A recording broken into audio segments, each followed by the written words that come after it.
Chapter 318. After repeatedly confirming that this group of craftsmen was really building a new house for them, all the villagers, including the old village chief, were so excited that they couldn't control themselves. It wasn't that the villagers couldn't afford to build a new house with their own money. 50 or 60 strings of cash was no longer an astronomical figure for the villagers of Dingju village. But the significance of Li Wangyu building a house for them was completely different. In the eyes of the old village chief and the villagers, it was simply too incomprehensible that the county's founding father, who was so noble, would actually pay to build a house for them. The news of the new house being built instantly spread throughout the village. Under the leadership of the old village chief, the villagers of Dingju village all knelt in front of the Li family's old house, regardless of gender or age. Li Wangyu was speechless. It seemed that he was only paying to build a house for the village. Was there a need to be like this? He naturally couldn't understand the thoughts of the old village chief and the others. It could be said that ever since the villagers found out about the construction of the house, the 127 villagers of Dingju village became completely loyal to Li Wangyu. Originally, because Li Wangyu and Su Changqing had done so many things for the village, everyone was already deeply grateful. But today, the villagers of Dingju village were absolutely loyal to Li Wangyu. If the data of the computer strategy games of the future were used to describe it, then their loyalty was off the charts and had reached the max level. It was estimated that even if Li Wangyu ascended to the throne and raised an uprising, wanting to rebel and seize the throne, these villagers would not hesitate to take kitchen knives and hoes and follow him to Chang'an City. Of course, Li Wangyu wouldn't have such a brain-damaged idea, and the villagers didn't need to follow Li Wangyu to the end of the world. In the face of the people who were kowtowing in front of his house, Li Wangyu could only brace himself and persuade them to get up. Everyone, quickly get up, there's no need for this. Old village chief, please don't, please don't. Li Wangyu helped him up, but the person beside him knelt down again, making him extremely speechless. Yuqi village chief, this kind of old man, was kowtowing to him, which made Li Wangyu feel that his lifespan was shortened. What ability did he have to make these Dingju village villagers treat him like this? It took a Herculean effort to persuade the old village chief and the others, who were so excited that they couldn't control themselves, to the point of tears. The villagers expressed their gratitude again and again before slowly dispersing under Li Wangyu's persuasion. This caused a layer of white sweat to appear on his forehead. F***ck, feudal thinking is not good. However, the man was secretly pleased to be treated in this manner. This kind of treatment was impossible to experience in the future. While Li Wangyu was vexed, he also felt very satisfied. The news that Hu Xiannan had appointed Ju Kun to build a house quickly spread through the surrounding villages. Regarding this, the commoners who heard of this could only feel envy. Originally, Dingju Kun, which was like mud, was famous for being poor among the surrounding villages. No matter which family wanted to marry their daughter, they were unwilling to marry into Dingju Kun. In Dingju Kun, it wasn't just the old soldiers who were single. There were many people who were so poor that they couldn't find a wife. Thinking about it, this was very normal. Which family would be willing to push their daughter into a pit of fire and refuse to marry into a good family and insist on marrying into Dingju Kun to eat rice and vegetables? However, following Li Wangyu's move to Dingju Kun, in a short 2 months, there were already people from the surrounding villages who had invited matchmakers to the village to act as matchmakers. When the news of Li Wangyu building houses for the village spread, those official and private media almost flattened the doorsteps of the unmarried families in the village. These families in the village were originally distressed over not being able to find a wife, but now they were distressed over which family to choose. However, this kind of distressed was actually a happy distressed. Now that the villagers were free, they would run to the construction site at the foot of the facing Sun Hill to take a look and help the craftsmen work. Even an old man like the old village chief would use his walking stick to deliver water and food to the craftsmen. This made the craftsmen even more diligent. Those 127 small courtyards were being built at a speed visible to the naked eye every day. Yang Lied estimated that the construction of Dingju Kun would be completed in about 2 months. Regarding this, Li Wangyu didn't have any objections. After he threw all the work of building the village to Yang Lied, he became a shopkeeper. It wasn't that Li Wangyu wanted to be lazy, but that Xu Jingzong was pestering him again. It was still the matter of settling the palace maids out of the palace. Pai Lupi gave the matter of settling the palace maids out of the palace to Li Wangyu. After ordering Xu Jingzong to assist, this treacherous minister of the Wuju dynasty wanted to handle this matter beautifully and show his face in front of Pai Lupi. However, Li Wangyu was very tired. After sending more than 1,000 palace maids back to their hometowns, and then holding a blind date, marrying off more than 1,000 palace maids, he didn't want to bother with this matter anymore. In fact, it wasn't that Li Wangyu wanted to wash his hands of this matter, but how to settle the remaining palace maids was really a headache. There were still about 500 palace maids left. These palace maids' hometowns and relatives had long lost contact with them. The remaining palace maids were unwilling to marry, or because they were too old and unsuitable for marriage. Apart from the 100 strings of copper coins given by Pai Lupi as a settlement fee and the little monthly salary they had accumulated, these palace maids had nothing else. How to settle them really gave Li Wangyu a headache. After all, the Tang dynasty was not the modern era. It was difficult for women to show their faces in public and find a suitable job. Otherwise, after the palace maids were released, there wouldn't be so many palace maids who were even reduced to working in brothels. Although there were a lot of copper coins in the family, there wouldn't be a lot. There would be a day when the mountain would be empty. At that time, these women would lose their livelihood, and it would be really pitiful. Li Wangyu thought of many ways, but he felt that they were not feasible, so he simply pushed the matter to Pai Lupi and asked Pai Lupi to make a decision. Although Pai Lupi was a good emperor who was diligent and loved the people, he was not a kind-hearted person. If these palace maids were to stay in Wuda for 9 years, they would be left to fend for themselves. But now it was impossible. Previously, Pai Lupi released the palace maids, ordered the county men to hold a blind date, and created momentum at the palace gate. Now, the people of the Tang dynasty were spreading the word of the saint's kindness. In the end, if these 500 palace maids were not dealt with properly and were criticized by the people, Pai Lupi would naturally not agree. Pai Lupi, who cared about his reputation, had no other ideas, so he just urged Xu Jingzong. Xu Jingzong, who was forced into a corner by Pai Lupi, could only come to Dingju village to find Li Wangyu. It felt like the ball was kicked under his feet again after being kicked back and forth. In this regard, Li Wangyu could do nothing but raise his middle finger in the direction of Chang'an City to express his excitement. Chapter 319. Li Wangyu was annoyed by Xu Jingzong's pestering, but he had no good ideas. He could only promise that he would try his best and send Xu Jingzong away. As for how to find a job for the palace maids, Li Wangyu could only continue to have a headache. Neither he nor his beautiful boss had any good ideas about this. In the Tang dynasty, it was really difficult for women to earn money in public. In this era, men worked outside and women worked in the house. Although women in the Tang dynasty did not stay at home like in the Ming and Qing dynasties, they rarely went out to work. Of course, ordinary peasant women were not included in this list. In order to make a living, even women had to work in the fields with their men during the busy farming season. In addition to being performers, performing music, dancing, and entertaining people with their beauty, there were a few rich families who needed to hire some older and more cultured women to teach their women etiquette. After all, these palace maids had been trained by the female officials in the palace for a long time, so their abilities were needless to say. Many of the older palace maids were invited by the rich families in Chang and to be female teachers in their mansions to teach their women. But obviously, these palace maids did not want to be performers. Moreover, even if they wanted to be performers, they were too old. In this regard, Li Wangyu thought about it until his head was about to explode, but he still could not come up with a reliable idea. On this day, Li Wangyu was lying in the backyard out of boredom, fanning himself with a round fan and drinking fruit juice with ice cubes.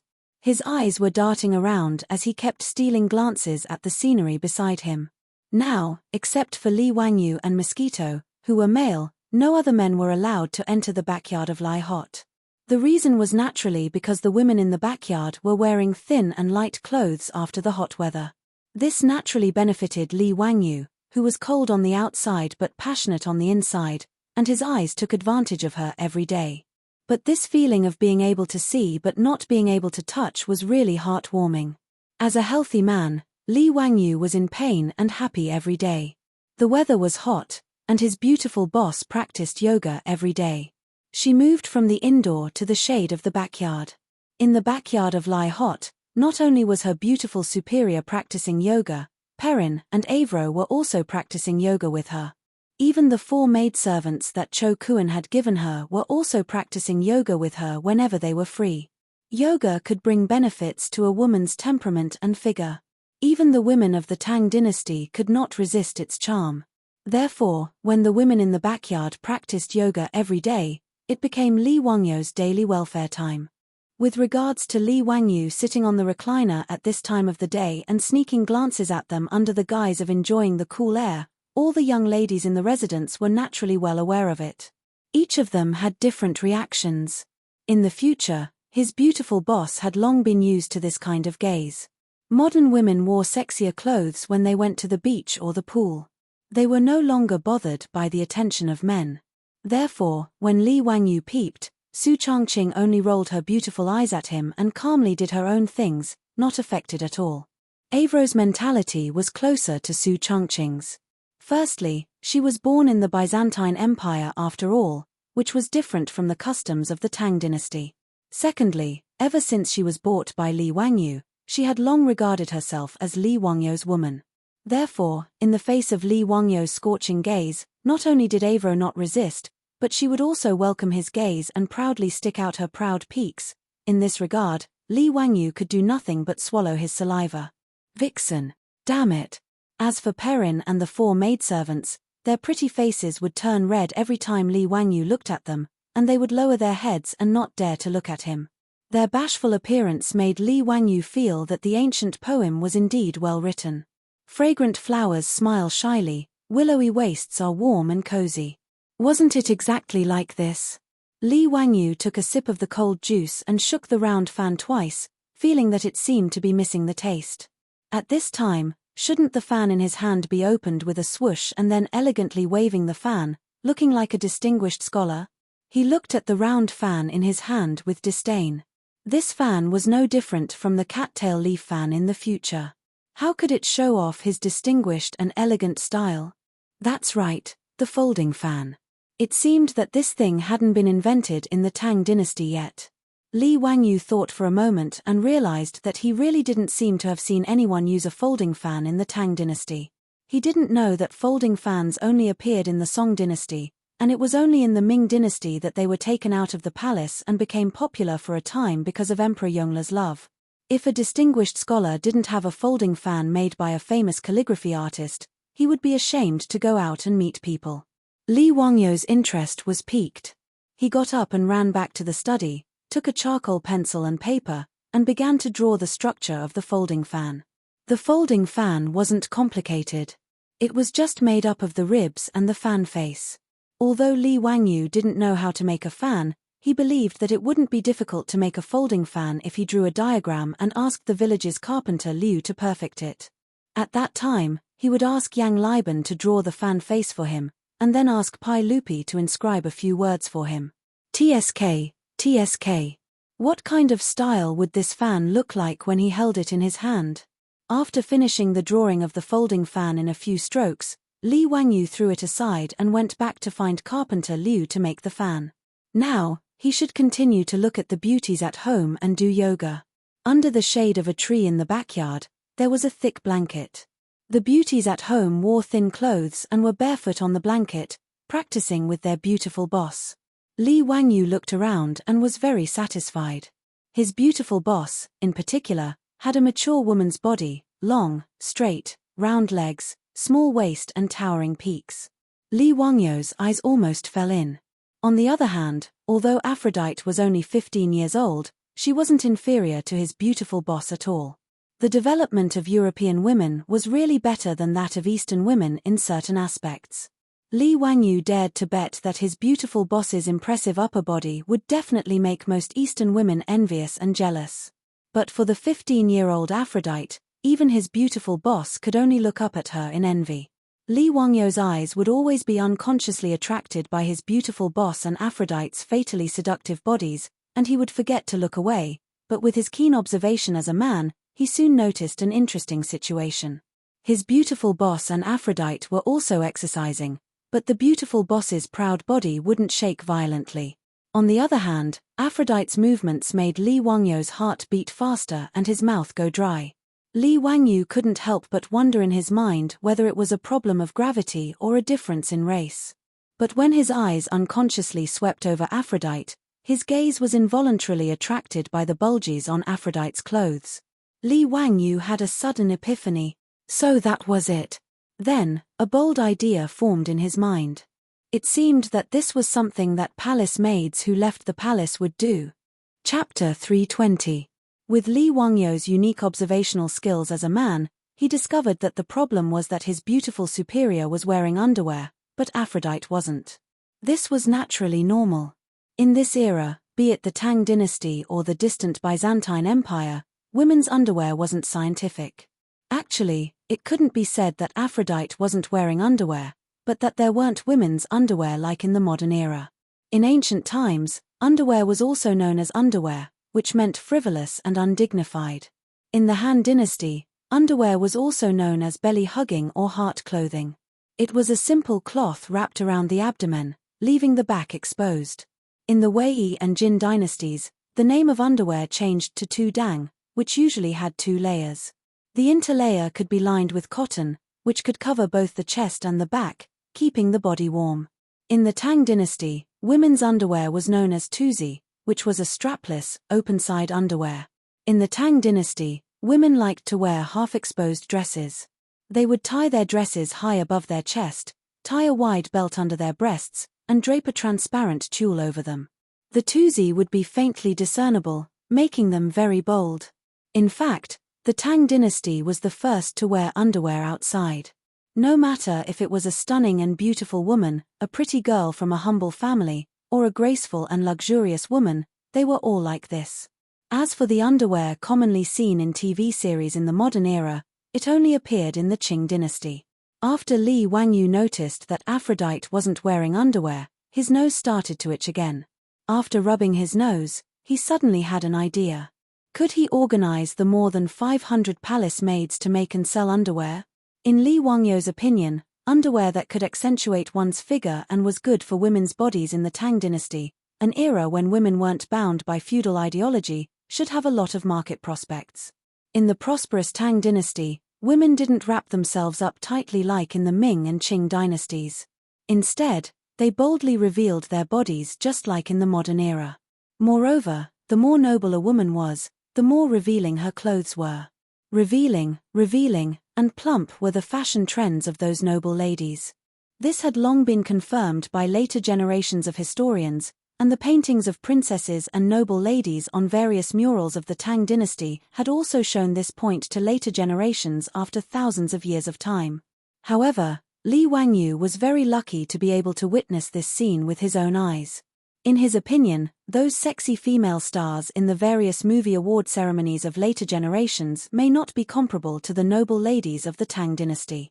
Revealing a bottomless cleavage was definitely a scene in the Tang dynasty. Old Mao Zi's movie, Curse of the Golden Flower, was once ridiculed because the cleavage on the screen was too plump. In fact, old Schema had been wronged. The women of the Tang dynasty really took the fair and plump cleavage as their beauty, and they were not stingy in showing it. When Li Wangyu was in the Taiji Palace, he saw that the palace maid's attire was no less reserved than in the movies. In fact, it was even bolder. Not only in the palace, but also among the commoners.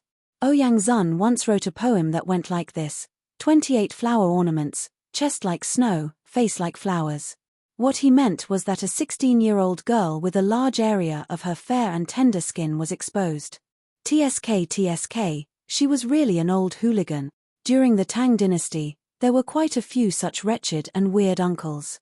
The Tang dynasty poet Zhu Yi wrote a poem called Meet the Girl Next Door because of the beauty of the girl next door. When the sun is high, the girl next door meets with a smile, slowly binding her skirt and half revealing her chest. Not to the autumn pond, but to the green water, the difference shames by Fu Rong. What was slowly binding her skirt and half revealing her chest? What was shaming by Fu Rong? The old driver Li Wangyu expressed that he did not understand. He was very simple. The complete Tang dynasty poems contained countless poems about the beauty of the chest. Even Bai Juyi was not exempt from this. He also wrote a poem like half revealing the chest like snow, slanting her face like a wave. In short, the Tang people were very tolerant and appreciative of the way women showed off their cleavage. This strengthened Li Wangyu's confidence in developing the underwear industry. Li Wangyu naturally did not know how to make underwear. He was not a pervert who would spend his free time studying the structure of women's underwear. But it did not matter if he did not know how. His beautiful superior understood. Moreover, she still had the leopard print underwear that she had transmigrated to the Tang dynasty. It could be used as a sample. Pulling his beautiful superior to the side, he quietly told her about his genius idea. The beautiful superior could not help but shyly reach out and fiercely pinch Li Wangyu's waist. Damn pervert, you can even think of this sort of thing. It hurts, let go. Quickly let go. How am I a pervert? Am I not just thinking for the sake of those palace maids? Also, this is killing many birds with one stone. The women of the Tang dynasty will be grateful to you. Bah, damn pervert. The beautiful superior's face was bright red. She let go of the fingers that were pinching Li Wangyu's waist. Li Wangyu chuckled. Besides, aren't I doing this for your sake? Hehe, when you fell into my bathtub, you should only have a set of underwear on you, right? You're still saying it. The beautiful superior's face was distressed. She used her fist to repeatedly hit Li Wangyu's shoulder. Okay, I won't say it.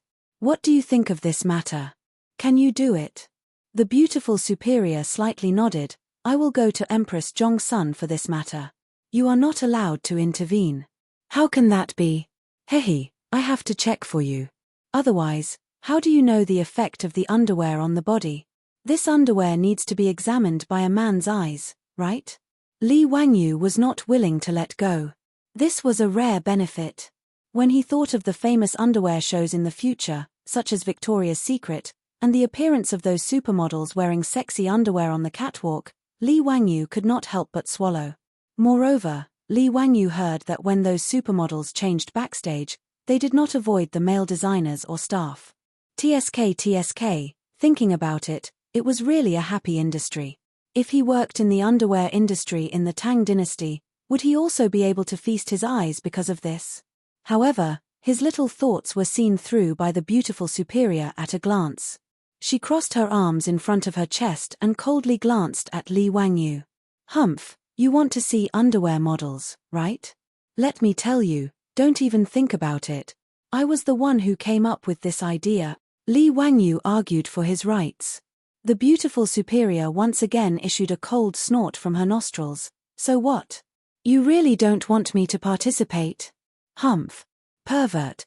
Facing the beautiful superior who did not give in at all, Li Wangyu could only retreat in defeat and obediently give up the underwear industry with both hands. No matter how much he opposed, the beautiful superior would not give him the opportunity to touch the underwear industry. This made Li Wangyu very depressed. In this regard, Li Wangyu deeply regretted and strongly condemned Su Chongqing's action of burning the bridge after crossing the river. However, it seemed that the Li residents would have another business that would bring in large amounts of money every day. This made him feel slightly gratified. Chapter 321. His beautiful boss did not allow Li Wangyu to meddle in the underwear industry, which saved him a lot of trouble. Apart from Su Chongqing himself, the women in the family, including Afro, all had a pair of skillful hands and were good at needlework. Even the two new daughters-in-law of the Nyo brothers were the same. As for the beautiful boss, there was no need to count on her. In the future, she did not even know how to use an electric sewing machine, let alone sewing clothes with a needle and thread.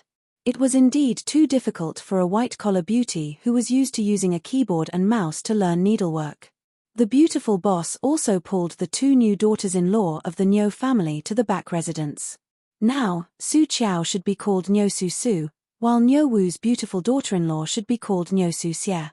After marriage, a woman would take her husband's surname.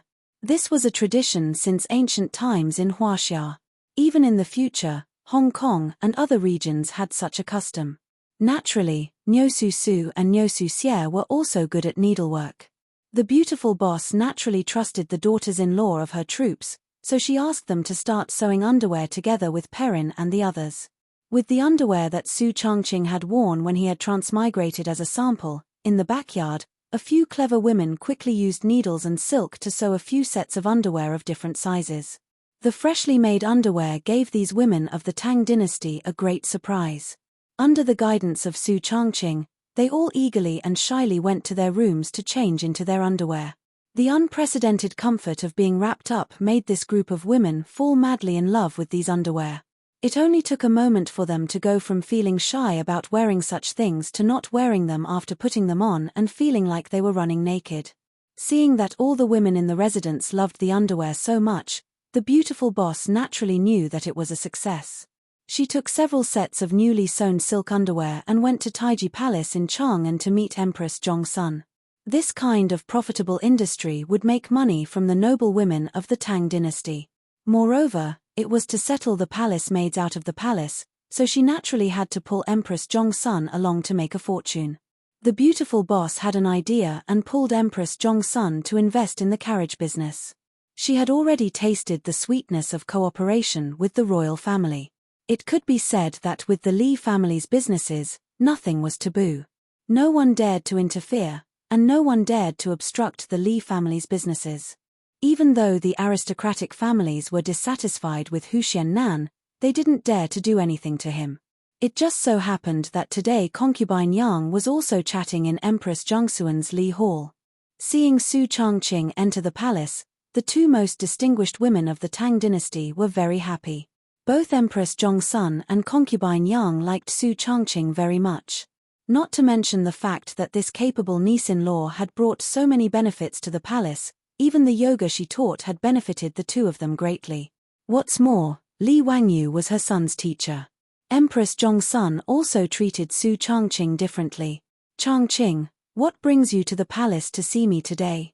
"Your Highness, concubine Yang, I'm here today to present a treasure." The beautiful boss covered her mouth and chuckled. She took out several silk undergarments. Empress Zhongsun and concubine Yang reached out to take them and looked at them curiously. "What are these? They seem to be a bit like plum.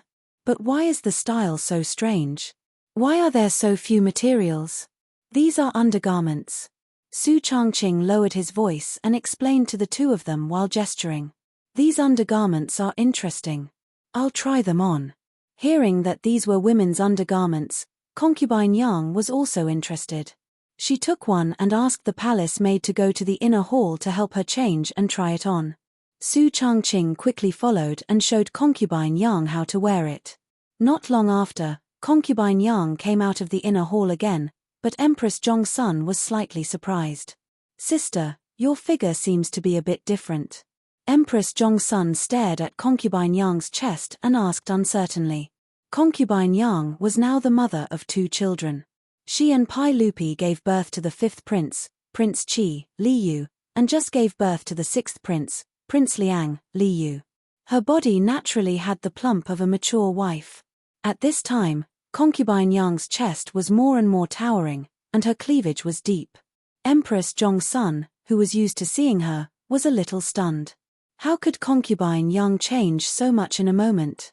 Were these clothes called undergarments really so magical? With concubine Yang as a precedent, Empress Zhongsun didn't care that she was pregnant. She let the palace maid help her to the inner hall to change clothes. Sure enough, after wearing the undergarments, the comfortable close-fitting feeling of being tightly wrapped made Empress Zhongsun feel extremely satisfied, not to mention the body-shaping effect it brought. "Changqing, your undergarments are really magical. I like it very much. Later, you have to send more to me." Seeing the excellent effect of the sample sent, Su Changqing couldn't help but cover his mouth and chuckle. "Your Highness, I want to partner with you in this undergarments business today. Do you think it's possible? If this undergarments are sold, is there anyone willing to buy it?" "Yes, of course it's possible. I think that this thing will make those women break their heads to buy it." Chang-Ching, you're really as smart as the men of your household. Reminded by her beautiful superior, Empress Zhongsun also reacted and repeatedly applauded, then we'll follow the model of the carriage and winery. What do you think? Su Chang-Ching shook his head. Your Highness, I'm afraid this matter has to be handled in a different way. Oh, why is that? Empress Zhongsun asked puzzledly. Su Changqing explained the matter of the 500 or so palace maids in full detail. He wanted to use this undergarments business to let the 500 or so palace maids have a stable livelihood. Empress Zhongsun heard this and sighed for a long time. Ari, this is Mayan Erlang's fault. Yuan Zio thought it through. So, we'll do as you say. I agree. Your Highness, what are you saying? It's you and His Majesty who are merciful and can't bear to see those palace maids suffer. The matter of opening an undergarments shop with the palace maids and making and selling undergarments was settled in a few words by the two of them. Empress Zhongsun invested 50,000 strings of cash to buy shops in the east and west markets, occupying 40% of the undergarments shop. The Li family of Huxian took 30%, investing in technology and management. The remaining 30% was divided among the 500 or so palace maids.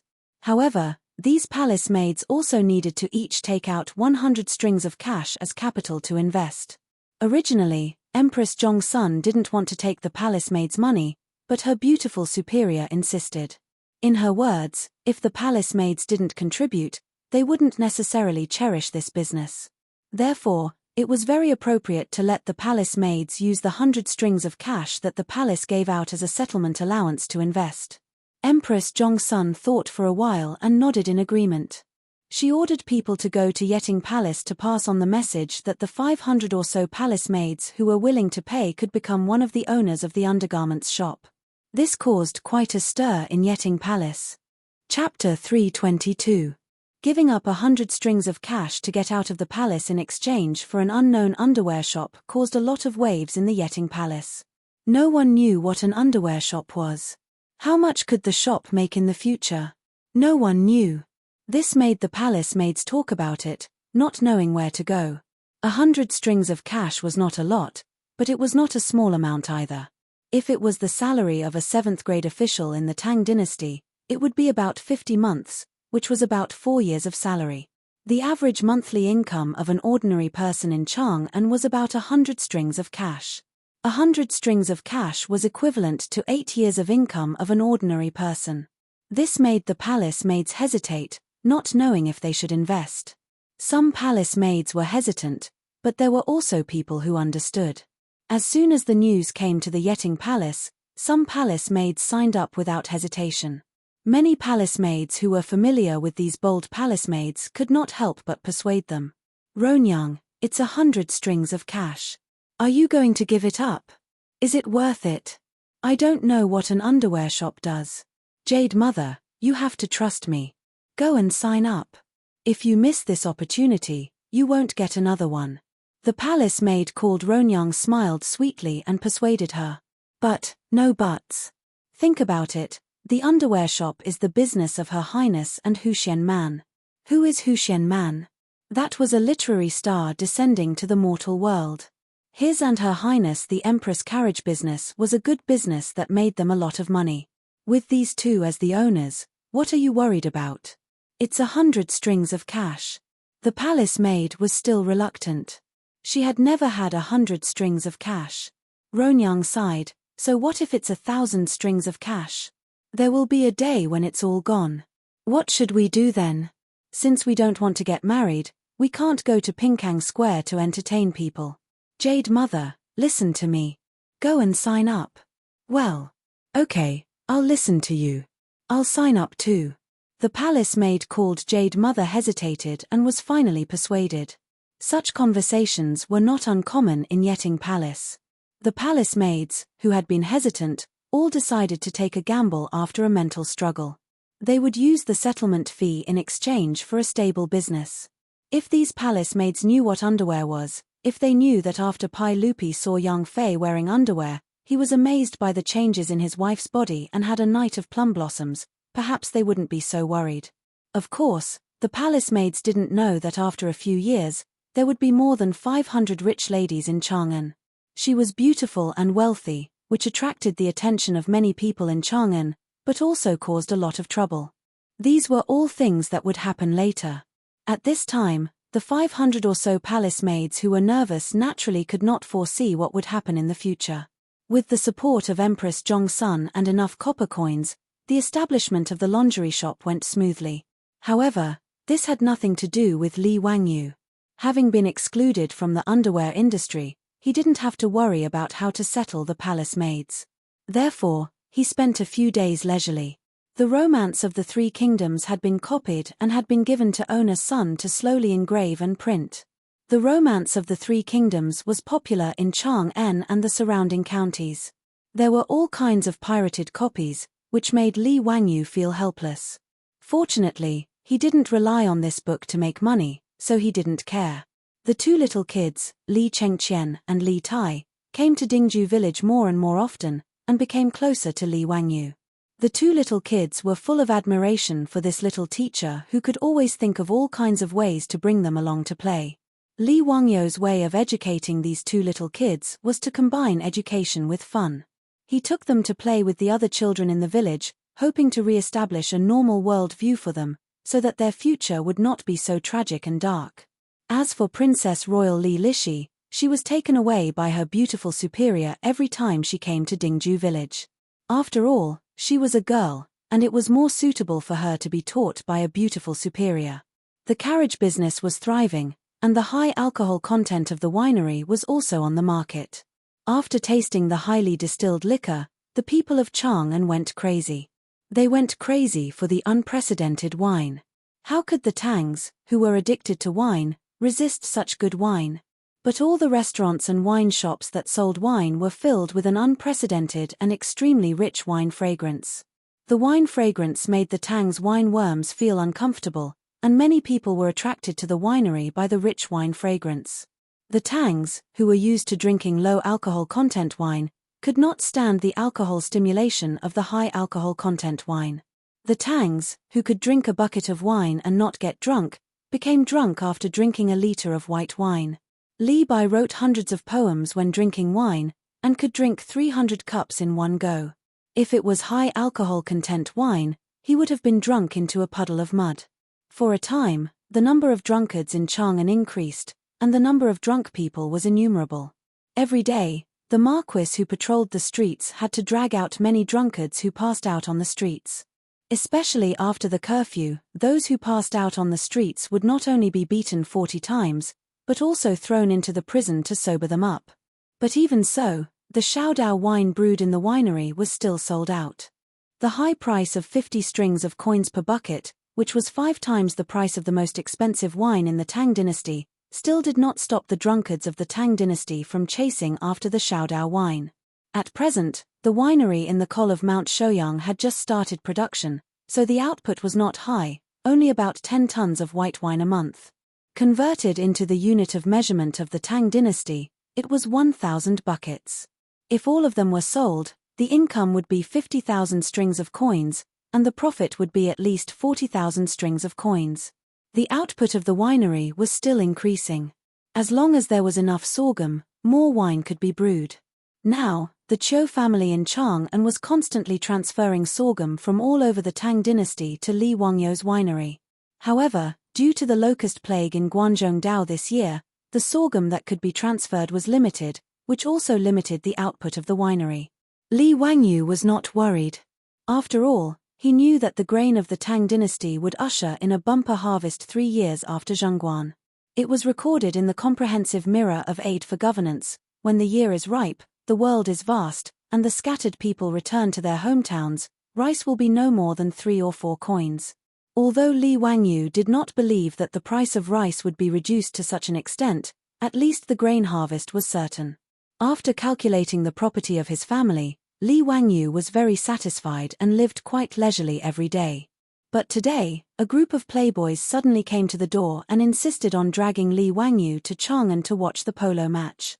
Li Wangyu looked up at the scorching sun in the sky, but he had no intention of going out. Going out on such a hot day was not like drinking iced fruit juice in his own backyard and looking at cool beauties. However, Li Wangyu could not resist the playboy's forceful pull. He was dragged on the back of a horse, and the group of people rode to Chang'an. Chapter 323. Polo was known as striking Ju in ancient China. It was invented in the Han dynasty and flourished in the Tang and Song dynasties. In the Three Kingdoms period, Cao Zhi's Mingju chapter had a poem that said, even riding a horse to strike Ju rang, cleverly pushing through 10,000 ends. This showed that polo had existed at least in the late Han dynasty. Polo was known as striking ball in the Tang dynasty. It could be said that it was the #1 sport in the Tang dynasty. Its popularity was far beyond that of football and basketball in the modern era. It was not an exaggeration to call it the national sport. Not only the civil and military officials and the common people loved polo, but even the emperors of the Tang dynasty were the same. Among the 23 emperors of the Tang dynasty, 2 of them actually died because of polo.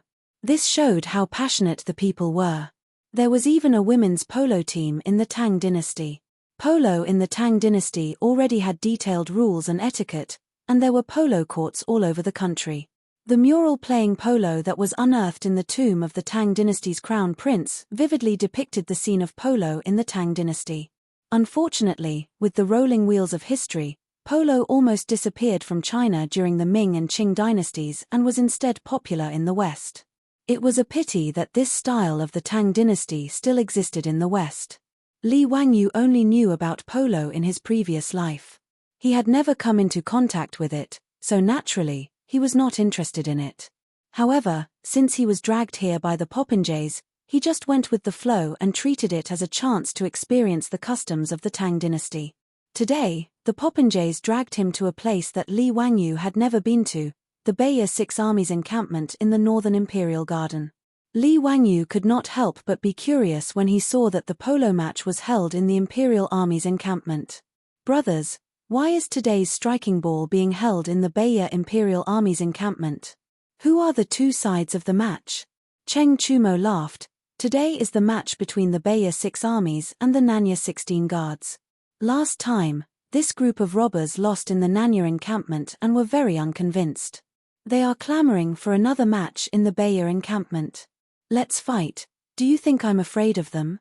That's right, today, our Nanya will win. Yuchi Baochi also laughed. Li Wangyu was a little confused by the words of these 2 bastards. He simply pulled Fang Yi aside and asked in a low voice.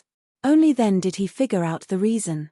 In Chang'an City, the Northern Yamen 6 armies were Pai Lupi's personal troops. They were the soldiers and their descendants who served Li Yuan when he attacked Taiyuan. The 6 armies of Beiyar, also known as the Yuansong Imperial Army, were responsible for guarding the north gate of the palace and accompanying the emperor in hunting.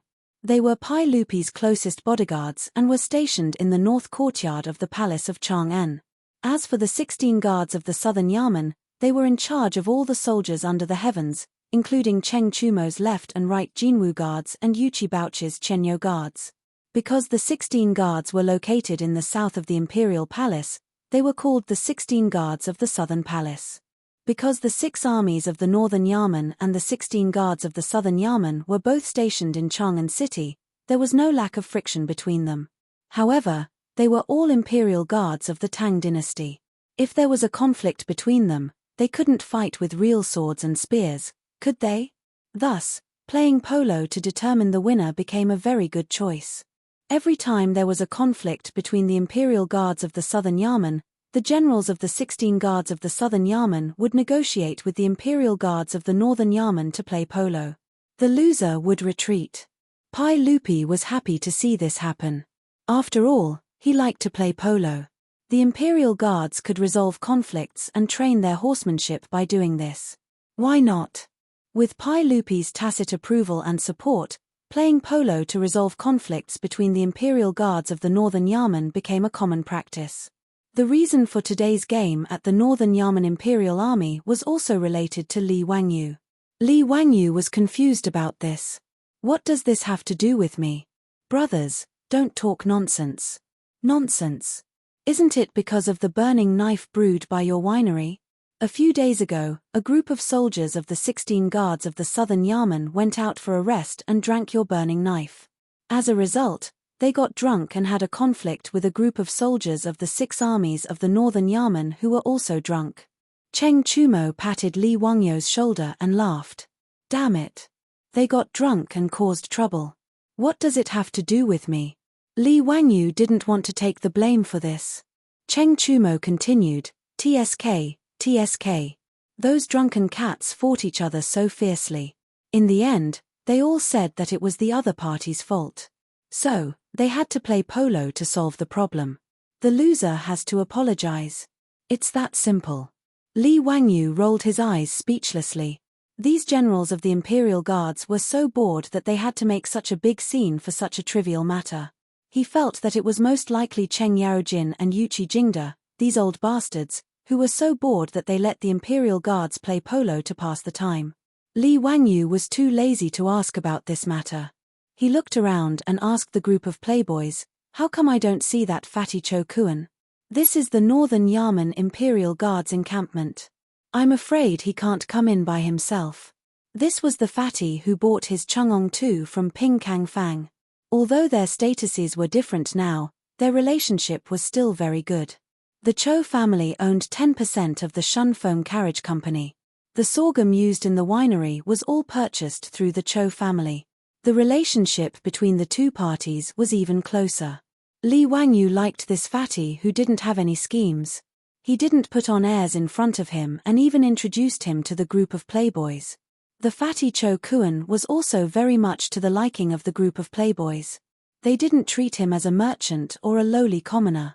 Under the fatty's painstaking efforts to befriend him, he became friends with the playboys. They often met up to drink and have fun together. Today, when they came to the Northern Yamen Imperial Guards encampment to watch the polo match, the playboys also called the fatty along. That was why Li Wangyu asked this question. The fatty sent a message. His family's Daran caught a cold today, so he will be a little late. I ordered people to wait for him at the entrance of the barracks. When he arrives, they will bring him in. Cheng Chumo replied. Li Wangyu nodded.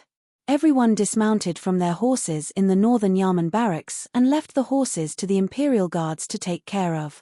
The group of people walked together to the polo field. When they arrived at the polo field, Li Wangyu was slightly surprised. It was mainly because the polo field was too big. Han Yu once wrote a poem, Bien and Sai communicate with each other at the corner of the county, the field is flat like a knife. The short fence is winding on 3 sides, with red flags beating drums and soaring trees.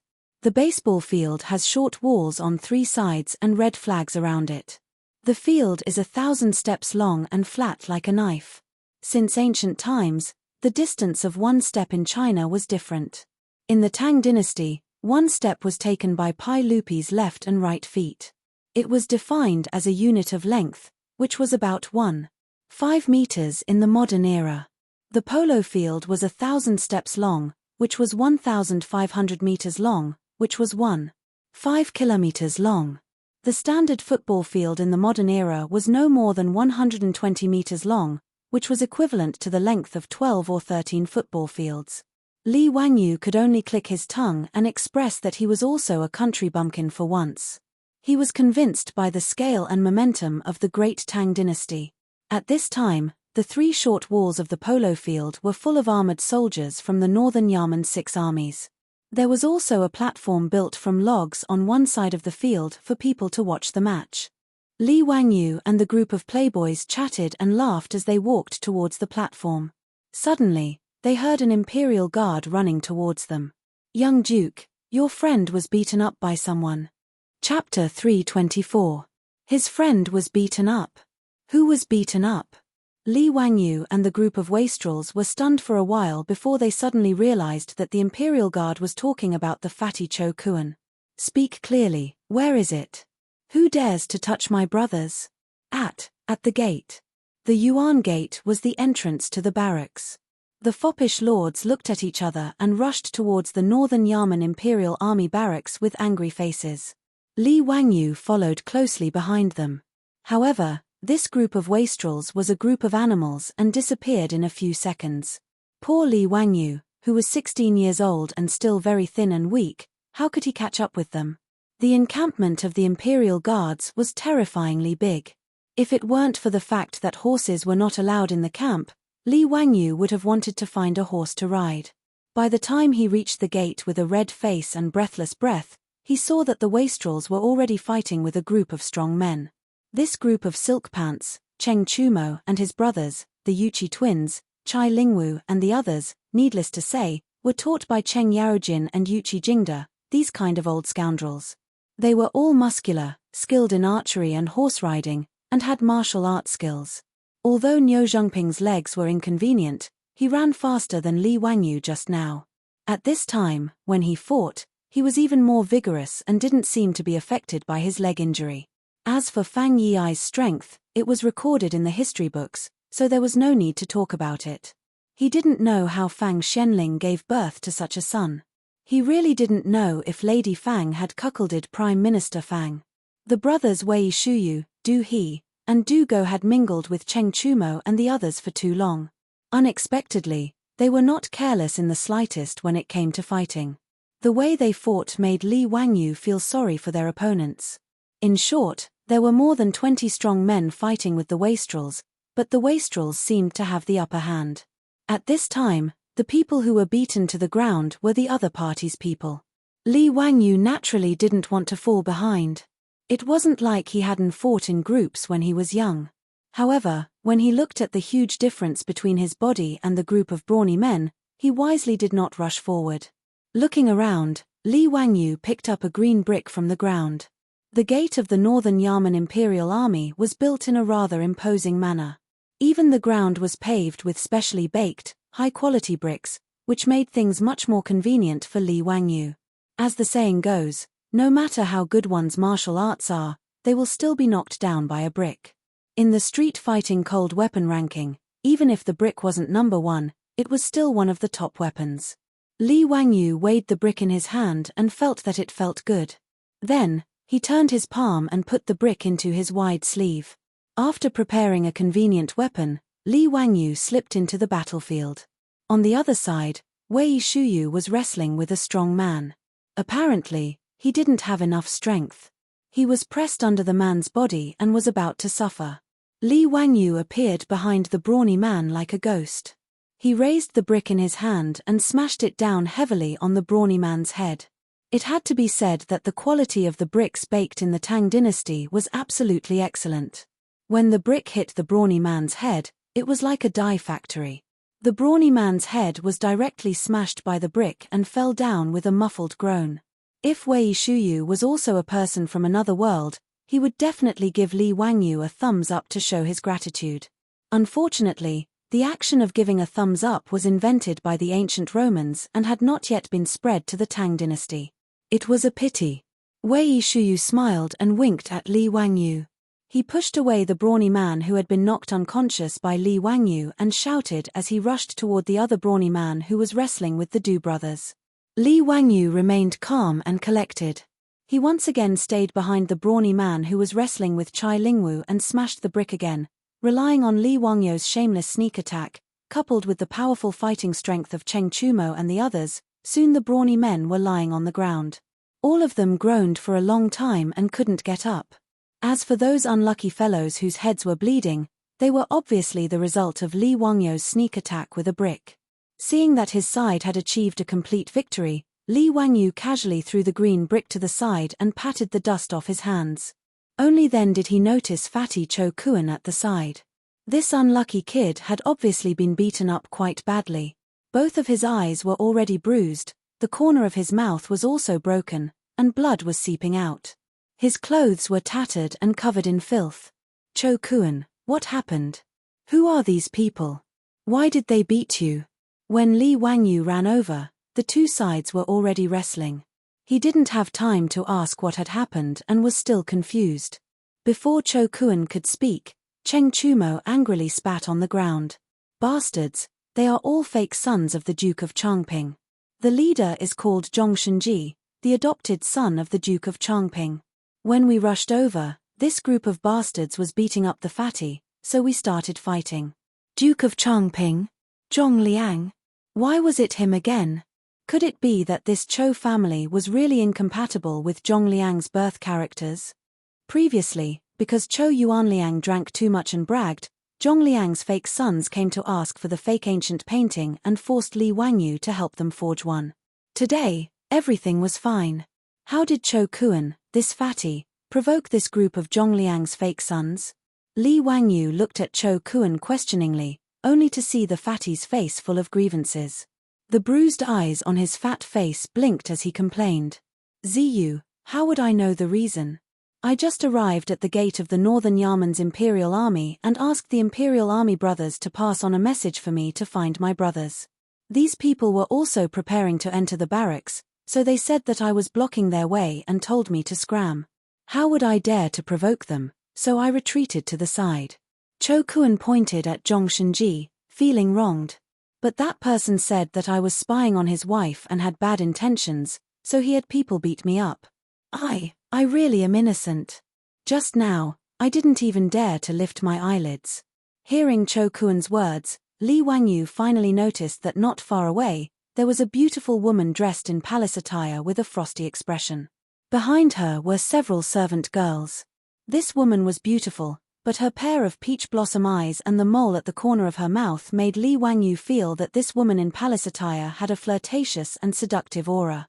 That is the Duke of Chongping's new wife, the Li clan. Hehe, this woman is really something. Fang Yi suddenly lowered his voice and winked at Li Wangyu. Obviously, there was a hidden meaning in his words. Seeing that Li Wangyu still didn't understand, the group of silk pants immediately became interested. Ignoring the madam of Commandery Duke Chongping, who was staring at them coldly from not far away, she began to talk about the rumors between Commandery Duke Chongping and the Li clan. As the saying goes, Taiji gives birth to yin and yang give birth to the four symbols, and the four symbols give birth to the 8 trigrams. A group of gossipy top playboys of the Tang dynasty told the story of Zhongliang and the Li clan in a few words, but Li Wangyu was dumbfounded. Talent, this is what a real talent is. He looked at Fang Yi, who was spitting saliva everywhere, with a complicated expression. Beloved brother, I was wrong. The cuckold of the Tang dynasty is not you, but Chongping Commandery Duke Zhongliang. Chapter 325. The Duke of Chongping, Zhongliang, came from a poor background. His greatest ability was his good luck, which allowed him to hug the right thigh. This was because of Pai Lupi's contributions during the Xuanwu Gate incident. As a result, after Pai Lupi ascended the throne, Zhongliang was given the title of General of the Right Guard, Governor of Huai Province, and Duke of Chongping for his contributions. However, after Zhongliang rose to power, he despised his wife, who was born a peasant, and divorced her to take a new wife, Li clan's wife. Although Li clan's wife was young and beautiful, she wasn't easy to deal with. This woman was as fickle as water, and went around seducing young and handsome men, making Zhongliang wear many green hats. However, what Li Wangyu found hard to understand was that not only did Zhongliang not divorce his wife, but because he couldn't bear to part with Li clan's beauty, he allowed her to do as she pleased. The one that made Li Wangyu speechless the most was Zhongliang's adopted son, Zhong Shenji. This person was originally a male actor who was good at music, and Li clan took a liking to him. In the end, when the two were having an affair in the manor, Zhongliang discovered them. From Li Wangyu's perspective, in the normal version of the script, Chongping County would draw his sword out of anger and chop this adulterous couple into pieces. However, it was clear that the script in Zhongliang's hands was a blackened version. Not only did Zhongliang not draw his sword to kill, he even adopted the male lead as his son and gave him the name Zhong Shenji. He allowed him to freely enter and leave the mansion, and from then on, there was no need to avoid taboos. Alright, Li Wangyu could only say that the circle of nobles was really messy. Admirable, admirable. Naturally, he couldn't be bothered with what this cuckold Zhongliang was thinking. However, Cho Kuan had been beaten for no reason, and this matter had to be explained. Although the silk pants had beaten up Zhong Shenji, as well as Zhongliang's adopted sons, this matter wasn't over yet. Li Wangyu didn't pay any attention to Li clan's wife, and walked over to Zhong Shenji and Li clan's side. This Zhong Shen was born as a male actor. He was not like Zhongliang's fake actors who were strong. He was thin and weak like a pretty boy. Just now, when he was fighting with the debauchees, he didn't participate. Instead, he stood on the side with Li Clan and watched coldly. Seeing Zhongliang's fake sons being knocked to the ground by the Silk Pants and Li Wangyu, he did not care. He only laughed coldly. Li Wangyu saw that this man's face was fair without any beard. He was actually born with good looks. No wonder he was able to seduce the Li clan to have an affair with him. Li Wangyu frowned and asked coldly, "Your name is Zhong Shenji? Let me ask you, did you order people to beat up that fatty? Why did you order people to commit murder and beat people up for no reason?" Zhong Shen had a disdainful expression on his face. He tidied up his clothes and pretended to be cool as he said, "He's just a lowly merchant. So what if I beat him up? What do you want? Did my brother offend you? So what if there is? So what if he didn't? Was there a need for a reason to beat a lowly merchant like him? You really don't know what you're talking about. But you Qiu Ba, how dare you beat up the fake sons of Royal Duke Changping? Do you know that a great disaster is imminent?" Zhong Shenji spoke casually as he looked at Li Wangyu and the others with eyes full of disdain. Behind him, Li Clan also had a mocking expression on his face, saying that they had caused a great disaster and were about to be finished. Li Wangyu was stunned when he heard this. Did water get into this guy's head while he was bathing? It was fine if he didn't recognize him. Today, Li Wangyu was habitually wearing the white clothes of a commoner. It was normal that he didn't recognize him. But in Noda's Chang'an, the number of noble families and officials who didn't recognize Cheng Chumo's group of silk pants could be counted on one hand. Was this Zhong Shenji crazy? He dared to call the silk pants Qiu Ba, he really had guts. Li Wangyu silently gave Zhong Shenji a thumbs up in his heart. Respect to you for being a man. In reality, Li Wangyu had misunderstood Zhong Shenji. He was originally a male actor with a lowly status. How could he have come into contact with the nobility of the Tang dynasty? Naturally, he didn't recognize Cheng Chumo, the top silk pants of the Tang dynasty. Zhong Liang's fake sons, however, did recognize some silk pants. But when the silk pants rushed over and saw the fatty being beaten up, they didn't say anything and directly attacked. Since the two sides were fighting, they naturally didn't have time to tell the Li clan and Zhong Shenji about the silk pants' identities. At this time, when they heard Zhong Shenji's arrogant words, one of the fake sons of Zhong Liang lying on the ground groaning, wanted to speak up to stop him. But that person hesitated for a moment and swallowed his words, continuing to lie on the ground and play dead. Zhong Shenji was Zhong Liang's adopted son, while they were just fake sons. Their status wasn't much different from the troops, so there was a big difference in status. This Zhong Shenji suddenly changed from a male actor to Zhong Liang's adopted son. Relying on the Li clan's favor, he was usually very arrogant. Even Zhong Liang's fake sons were often angered by this guy. Everyone didn't like him. So at this time, no one spoke up to remind Zhong Shenji. They just let him continue to talk nonsense, hoping that he would be unlucky. As for Madame Li, she also did not recognize Li Wangyu and the debauchees. Because she saw the debauchees rushing out of the Northern Yarman's gate, she, like Zhong Shenji, mistook the debauchees for the Northern Yarman's imperial guards and a group of vulgar bandits. The reason why Zhong Shenji and the Li clan had such a misunderstanding was also related to the clothes Cheng Chumo and the others wore today. Today was the battle between the Northern Yarman's 6 armies and the Southern Yarman's 16 guards. Cheng Chumo and the others naturally had to support the Southern Yarman's 16 guards. So everyone, including Wei Shuyu and Fang Yi, wore the robes of the Southern Yarman's imperial army to show their support. This was the same reason that fans in the future would wear the uniform of the team they supported when they watched a football match. But they didn't expect that the robes of the Southern Yarman's imperial army would cause Zhong Shenji and the Li clan to misunderstand and treat the silk pants as imperial army soldiers. The Li clan maintained his status. He only had a gloomy face and didn't say a word.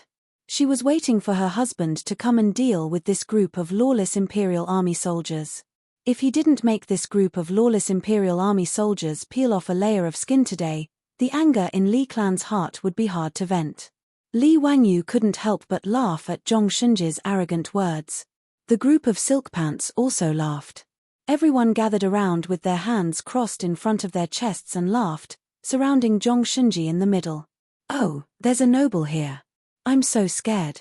Should we kneel down and kowtow to you and beg you to let us go? Wahahaha, interesting. How do we face imminent disaster? You scared me to death. Bah, you silk pants, why aren't you kneeling down and kowtowing to the noble? Haha." Zhong Shunji was surrounded by silk pants. His face turned pale. He was also afraid of being beaten. But he still stubbornly said, "You scoundrels, why aren't you backing down? I'm the adopted son of the Duke of Changping. As Imperial Army soldiers, how dare you be so impudent? Do you still have any respect for your superiors?" Cheng Chumo reached out and patted Zhong Shunji's face. He said with a mischievous smile, "It's been a long time since someone called me impudent." "Wahahaha, you scoundrel, do you really think you're a noble? Haha, Chumo brother, you can't say that. Other people's adopted sons were obtained with their own abilities. TSK, they must be skilled in martial arts." As Fang Yi spoke, he wretchedly shrugged and winked at the nearby Li clan. The silk pants present were all veterans of the Tang dynasty. How could they not understand the meaning of Fang Yi's words?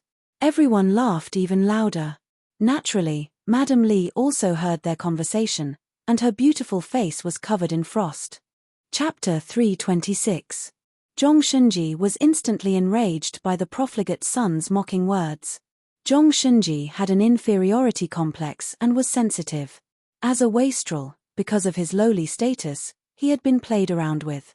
It was quite pitiful. He was willing to go all out. For glory and wealth, not only was he willing to be Zhong Liang's adopted son, he even changed his surname. As an adopted son, it would be better to say that he was the Li clan's boy toy. If his ancestors were still alive in the underworld, he wondered if they would be so angry that they would crawl out of their graves to settle the score with him. Zhong Shunji had suddenly gained power, and with the Li clan's favor, he immediately became rude and unreasonable. Today, he accompanied the Li clan and led Zhong Liang's fake sons to watch the polo match. When he saw the black-clothed Cho Kuan at the gate of the Northern Yaman's Imperial Army, he was unhappy and purposely went up to find trouble. When he was a wastrel, he was often played around by those rich and powerful families. Now, he still had to humbly serve those nobles, but merchants like Cho Kuan, who had money but no status, had become the target of his resentment. After becoming the adopted son of Zhong Liang, Chang'an's many merchants had been humiliated by Zhong Shunji using Zhong Liang's name. Zhong Liang's reputation in Chang'an had also been ruined by his 500 fake sons, Zhong Shunji, and the Li clan. Zhong Shunji now hated it when others talked about his original identity. After being mocked by the wastrels, he ignored everything and cursed at Cheng Chumo and the others. "You bunch of lowly wastrels dare to be disrespectful to the Duke of Changping? You bastards with no parents to teach you. Today, I will let you know the power of the Duke of Changping." He then turned his head and roared at Zhong Liang's fake son, who was lying on the ground, "Are you all King dead? If you can breathe, get up and ride a horse to the manor to invite His Excellency. How dare they? I'm going to skin these bastards alive today." Before Zhong Shunji could finish his words, he suddenly felt a sharp pain on his face, followed by a thunderous pa sound. At that moment, he felt his vision go black and stars appear in front of him. When Cheng Chumo heard the vulgar words coming out of this fellow's mouth and dared to scold his father and mother, he immediately slapped him across the face. Cheng Chumo's palm, which was as large as a palm leaf fan, immediately swelled up Zhong Shunji's cheek and knocked out one of his molars. Even Li Wangyu felt pain for Zhong Shunji when he saw this slap. TSK, it was really too tragic. Who do you think you are? How dare he speak such arrogant words? Even if Zhongji was here, he would not dare to do this. You are just a lowly actor. Do you really think that you are the son of Commandery Duke Chengping? Bah! Cheng Chumo slapped Zhong Shunji and knocked him down to the ground. Still not satisfied, he spat a mouthful of phlegm on Zhong Shunji. Zhong Lin was Zhong Liang's eldest son and also the son of his first wife. Zhong Lin's personality was completely different from his father, Zhong Liang. He was cautious his whole life. He had tried to persuade his father many times, but Zhong Liang did not listen to his son. In the end, Pai Lupi took him to Chang'an and executed him. It could be said that he had brought his own death. Fang Yi and the others naturally did not dare to show weakness. Including Li Wangyu, the group of people surrounded Zhong Shunji, who had been beaten to the ground, and kicked him. Zhong Shunji, who had been arrogant just now, could only hold his head with his hands and curl up like a shrimp, wailing loudly.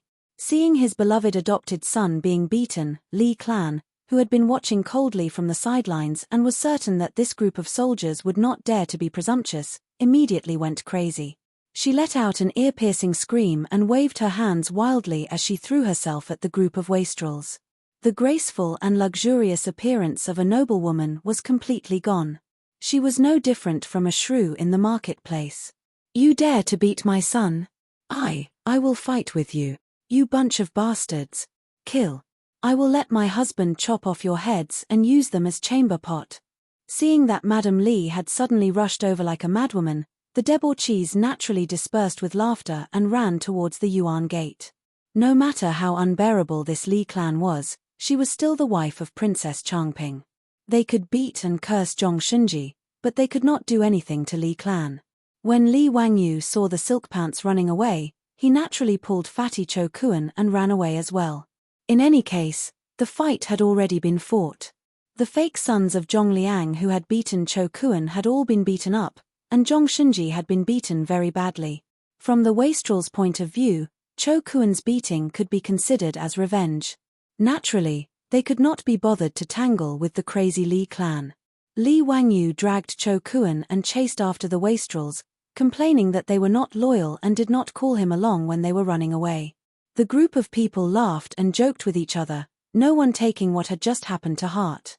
Cho Kuan, on the other hand, was somewhat worried. His chubby face was wrinkled like a steamed bun. He was the son of a merchant family. If he really incurred the wrath of Princess Changping because of what had happened today, then he would have no way out. Li Wangyu could see his worry and comforted him, saying that this matter was not a big deal. Princess Changping's household was not in the right, so there was no need to be afraid of them. Cheng Chumo patted his chest, assuring Cho Kuan that there would not be any trouble. If Princess Changping wanted to find trouble, then they would not stand by and do nothing. Hearing everyone's words, the wastrel finally relaxed. The group of people continued to chat and laugh as they walked towards the polo field. After Li Wangyu and the wastrels left, they naturally did not notice Li clan's venomous gaze, which was fixed on their backs. Not long after the wastrels left, a group of people rode to the gates of the northern yamen. Seeing this scene, a middle-aged man wearing a brocade robe hurriedly dismounted. "Madam, what's going on?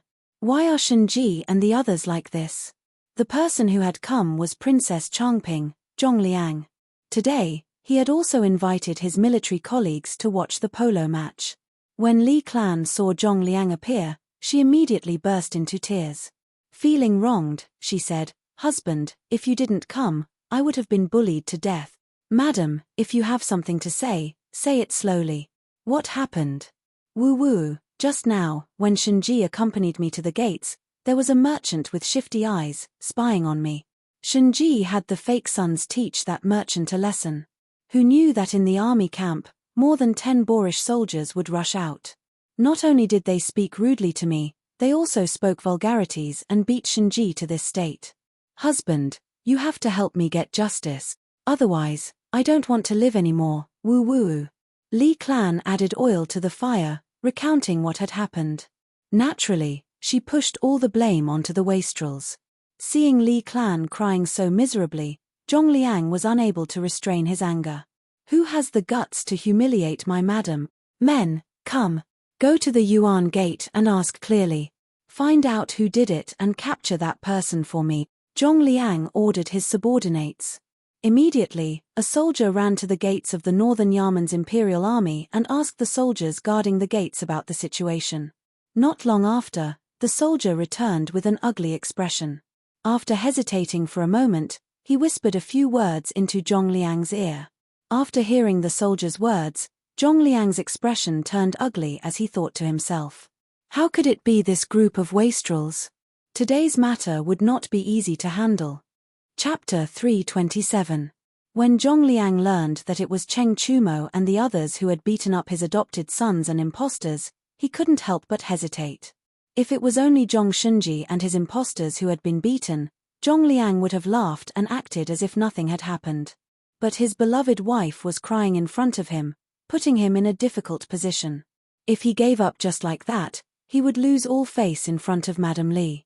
But if he really wanted to investigate, not to mention whether the truth was as Li Clan said, even if it was, what could he do to this group of debauchees? Moreover, the sage's favorite son, Hu Xiannan, was also involved, so Zhongliang didn't want to get involved. Although this Hu Xiannan wasn't an official in the court, the sage had entrusted his crown prince and Li Tai to teach, which showed how much trust he had. Moreover, Zhongliang knew that the Wang clan of Taiyuan and the other 5 surnames and 7 princes had a dirty relationship with this Hu Xiannan, but they still couldn't do anything and even seemed to have suffered a loss. Thus, Zhongliang didn't want to incur the wrath of Li Wangyu. "Husband, what's wrong? Why aren't you talking? Hurry and have someone arrest that group of Qiu Ba. This concubine wants to see them punished with her own eyes." When Li Clan saw that Zhongliang hadn't moved for a long time, she began to pull on Zhongliang's robe and act like a spoiled child. Zhongliang felt a headache coming on, so he could only lower his voice and tell her the identity of Li Wangyu and the others. After learning the truth, Li Clan's woman stopped crying, and her face turned green and red. She had thought that it was just the imperial army causing trouble, but she hadn't expected that the other party was actually the sons of Cheng Yaojin and Fang Xianling. This surprised her. But when Li Clan turned her head and saw Zhong Shunji's red and swollen face, she began to feel uncomfortable. "Husband, are we just going to let it go like this? Even the son of Duke Lu can't casually beat people. Look at the injuries on Shunji's face, even I feel distressed." Zhong Shunji's body trembled like a sieve. He had just cursed the sons of a duke. When he heard Li Clan's words, he wanted to say that he was fine, but he didn't dare to speak for fear of angering Li Clan. "All right, you don't have to worry about this. I have my own plans. I'll have someone send you back home. You don't have to go today." Zhongliang could only persuade Li Clan. "Husband, are you afraid of Cheng Yaojin and the others?" Li Clan didn't give up and said, "Husband, if you don't help me vent my anger, don't enter my room today." All right, all right, all right. I'll do as you say. You take Shunji back to get treated first. I'll make sure you're satisfied, okay?" With that said, Li Clan could only nod his head and reluctantly lead Zhong Shun and the others back to the residence. After Li Clan left, Zhongliang's brows furrowed even tighter. It wouldn't be easy to get back at them. "Prefectural Duke, what happened? Why did your wife go back?" Just as Zhongliang was feeling conflicted, a voice came from behind him. He turned his head and hurriedly bowed. "Greetings, Duke Lu. It's nothing. It's just that my wife isn't feeling well and has returned early," Zhongliang said perfunctorily. This person was none other than Hu Junji, the general of the left guard. He and Zhongliang could be considered colleagues in the army. One was the general of the right guard, the other was the general of the left guard. The two of them were also subordinates of the old king of Qin's residence. They had fought alongside Pai Lupi on many expeditions and had also supported the Xuanwu Gate, so they had a rather good relationship. In the 17th year of Zhengguan, when Hu Junji and Crown Prince Li Chengqian were plotting a rebellion, Hu Junji had even tried to rope in Zhongliang. But Zhongliang wasn't honest. He had turned around and reported to Pai Lupi, selling Hu Junji out. Hu Junji chuckled at Zhongliang's polite words and said, "Prefectural Duke, is there anything that isn't convenient for the two of us to talk about?" This. Zhongliang hesitated for a moment before recounting the conflict between his wife and those wastrels at the Yuan Gate. "I was wondering what was going on. It's just the younger generation messing around. Prefectural Duke doesn't need to take it to heart." Hu Junji didn't take the matter to heart. "Although that's the case, my wife is worried about my adopted son and insists on venting her anger. Prefectural Duke Lu, don't you think that this is just a woman messing around?" Hu Junji couldn't help but feel a little disdainful at his words. The Li clan's so-called adopted son had already been treated as a joke among the nobles of Chang'an, and Zhongliang still had the nerve to speak of it. But because Hu Junji didn't have a good relationship with Cheng Yaojin and the others, he didn't mind egging Zhong Liang on and causing trouble for them. Haha, Prefectural Duke, what's so difficult about this? Haha, have you forgotten why we're here today? Hu Junji said with a hearty laugh. Zhong Liang was taken aback. What does Prefectural Duke Lu mean? Hu Junji used his horsewhip to point in the direction of the Beiya military camp's racetrack. Prefectural Duke, you just want your wife to vent her anger. It's simple. Just invite that county man for a round of batting. Hu Junji's words made Zhong Liang's eyes light up. This was a good idea. In the Tang dynasty, it was extremely common for the nobles to settle their conflicts through batting. As long as he won the batting match, he would be able to vent Li clan's anger without offending Cheng Yaojin and the others. Of his 500 adopted sons, there were quite a few experts in batting. Zhong Liang loved to play polo, and he had even taken in many adopted sons just to play with him for fun. Haha, Prefectural Duke Lu is indeed wise. Let's go to the racetrack and not delay the match today. Zhong Liang laughed heartily as he invited Hu Junji into the Yuanmen Gate. Li Wangyu and the other scions had returned to the Beiya Imperial Army racetrack, and they were watching the batters warm up on the field with great interest. There were already quite a few people gathered around the racetrack, and the wooden platform used for watching the match was also filled with nobles and officials. As expected, the Tang people loved polo. Even the match between the Beiya 6 armies and the Nanya 16 guards attracted many spectators. Not long after, drums sounded around the racetrack, signaling that the match was about to begin. Then, the sharp voice of an eunuch could be heard, "The sage has arrived." Li Wangyu turned his head and saw Pai Lupi strolling to the racetrack under the protection of the Imperial Army. Behind him were Zhongsun Wuji, Fang Xianling, and the other big shots.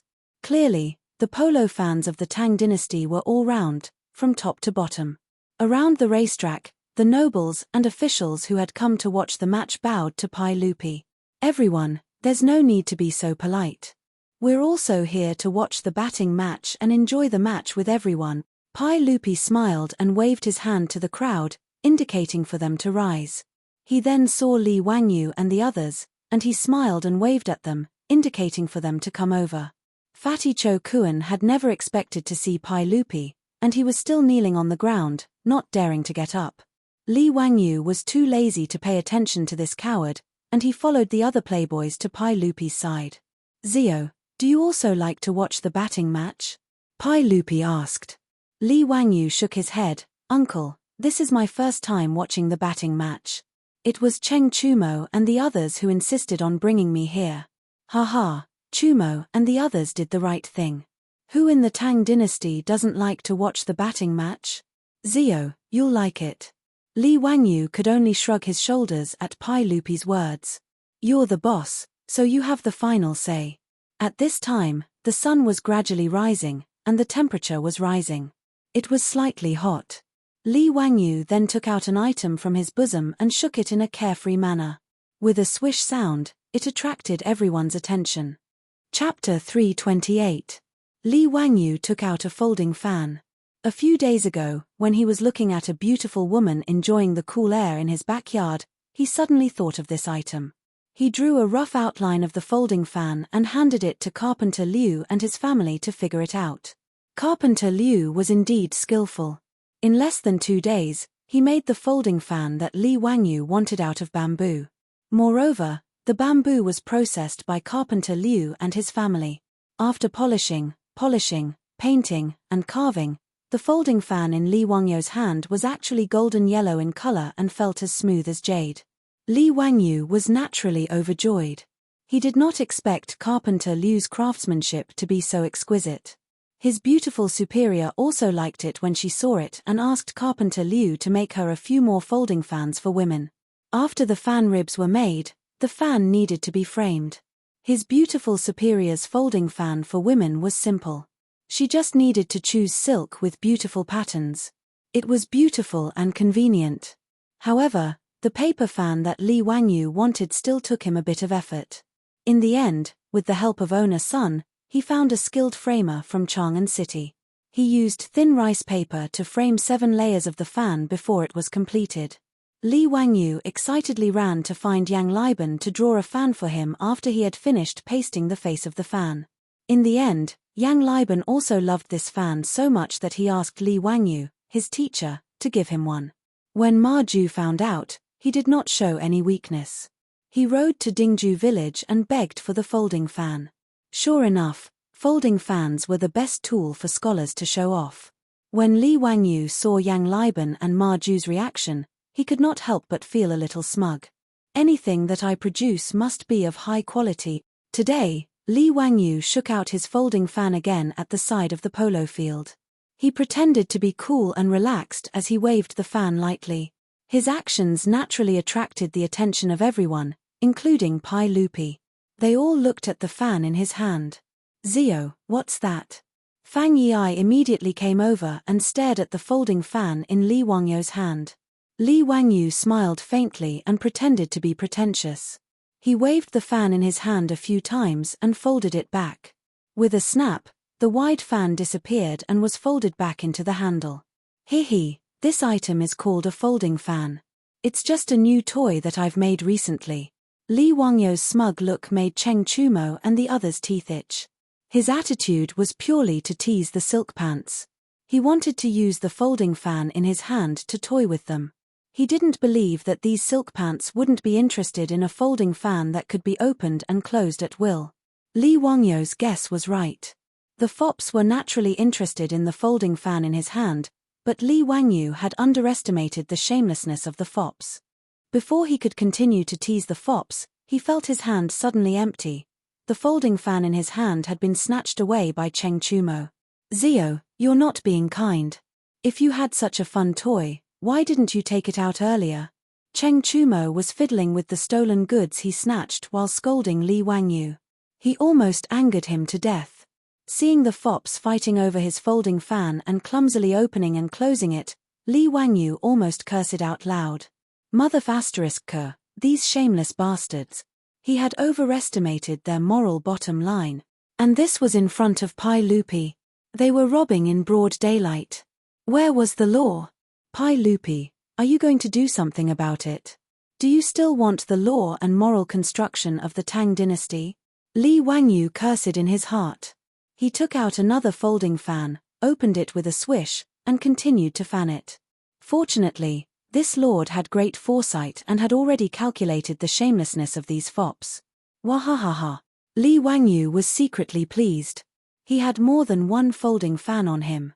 However, this folding fan didn't last long in his hand. Fang Yi snatched it away again. F***ck. A group of bandits. Li Wangyu cursed in his heart. He took out another folding fan, but this time, before he could open it, his hand was empty. Blinking his eyes, Li Wangyu was speechless as he looked at his empty hands. Beside him, a pack of hungry wolves was still eyeing him covetously, wanting to see if he could still take out the folding fan from his bosom. Before Li Wangyu could speak, he heard someone coughing. Li Wangyu looked over and saw Pai Lupi staring at him and pretending to cough. It was another person who was eyeing his folding fan. However, this person still wanted to save face. As the emperor of the Tang dynasty, he couldn't just snatch it like the other fops. Li Wangyu obviously understood Pai Lupi's meaning. He obediently took out another folding fan and respectfully handed it to Pai Lupi with both hands. "Uncle, this is a folding fan that I had someone make when I was bored. Please have a look." Pai Lupi nodded in satisfaction and took the folding fan without any hesitation. However, he still scolded Li Wangyu. "Zio, you're using your talent in this kind of place. Using an object to play tricks on others is a waste of your spirit. Don't do it again in the future. Mother ***, aren't you wicked? You took my things, yet you still want to lecture me with false intentions." Li Wangyu was so angry at Pai Lupi's words that he almost vomited blood and died. If it weren't for the fact that Pai Lupi was the emperor of the Tang dynasty, he would have snatched the folding fan back. After Pai Lupi finished lecturing him, he leisurely played with the folding fan in his hand. Just like the other fops, he kept opening and closing the fan. Before Li Wangyu turned around and left, he keenly felt several scorching gazes on him, which made him feel very uncomfortable. He looked up and saw Zhongsun Wuji, Fang Xianling, Du Ruhui, and the other big shots. Their gazes were constantly shifting between the folding fans in the hands of Li Wangyu and Pai Lupi. Their meaning was self-evident. Li Wangyu faced the aggressive gazes of these big shots. How could he pretend that he didn't see it?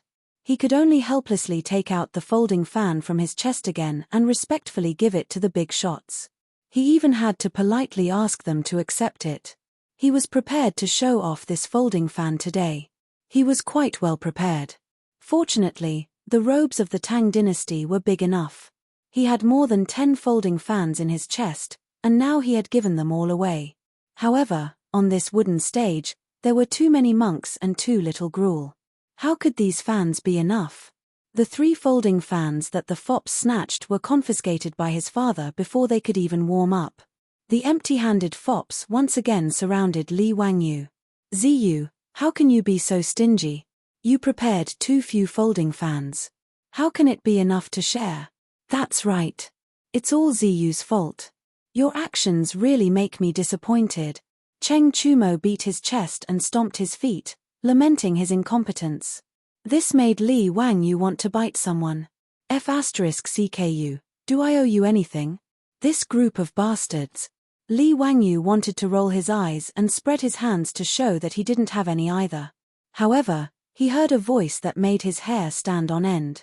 Wahahaha, there's actually such an interesting fan. Kid, where's my fan? Quickly give it to me. Li Wangyu silently looked at Cheng Chumo. Ari, I still misunderstood Brother Chumo. I shouldn't have scolded him in my heart just now. Compared to this old bastard Cheng Yarojin, Cheng Chumo was already very civilized. Cheng Yarojin was too shameless. He directly opened his mouth and asked for his fan. Pay. I despise this kind of old hooligan who doesn't want his fan. Chapter 329. Li Wangyu was already very experienced in dealing with old hooligans like Cheng Yarojin. That was to not resist and just admit defeat. Anyway, no matter how you resisted, you couldn't beat the shamelessness of the #1 troublemaker of the Tang dynasty. After hearing Cheng Yaojin's words, Li Wangyu turned around and ran down the wooden stage. He wasn't scared off by Cheng Yarojin, but he was going to get a fan. Li Wangyu wasn't a robot cat after all, so he couldn't carry so many folding fans in his pocket. Carrying around 10 was already his limit. The rest of the folding fans were carried by Niu Wu. After Carpenter Liu's family made the folding fans, Li Wangyu let them continue making them. Now, they had made nearly 100 of them. Today, the foppish sons dragged him to watch the polo match. They said that many big shots in the imperial court, including their father, were going to watch the match. Since Li Wangyu was going to take out the folding fans to show off, he naturally had to be well prepared. Thus, he ordered Niu Wu to bring all the folding fans he had made. This little thing was suitable to be used as a gift. It was exquisite and didn't cost much. He also thought of finding craftsmen to make them in large quantities and sell them in Chang'an. He would definitely make a profit. However, Li Wangyu didn't care about this small amount of money. Moreover, the folding fan's craftsmanship was very simple. Once it appeared, it would definitely be copied in large quantities. Thus, he didn't want to waste the effort. After asking Niu Wu to bring a large bag of folding fans to the wooden stage, Li Wangyu respectfully presented the folding fans to the big shots who came to watch the polo match. Sure enough, everyone was quite satisfied with this gift. Some of them politely nodded to Li Wangyu and thanked him repeatedly before accepting the gift. Some of them weren't polite, such as Cheng Yarojin. After accepting the fan, they complained that Li Wangyu's gift was too little. Moreover, there was no painting on the fan and it was too plain. As for the latter, Li Wangyu could only pretend that he didn't hear it.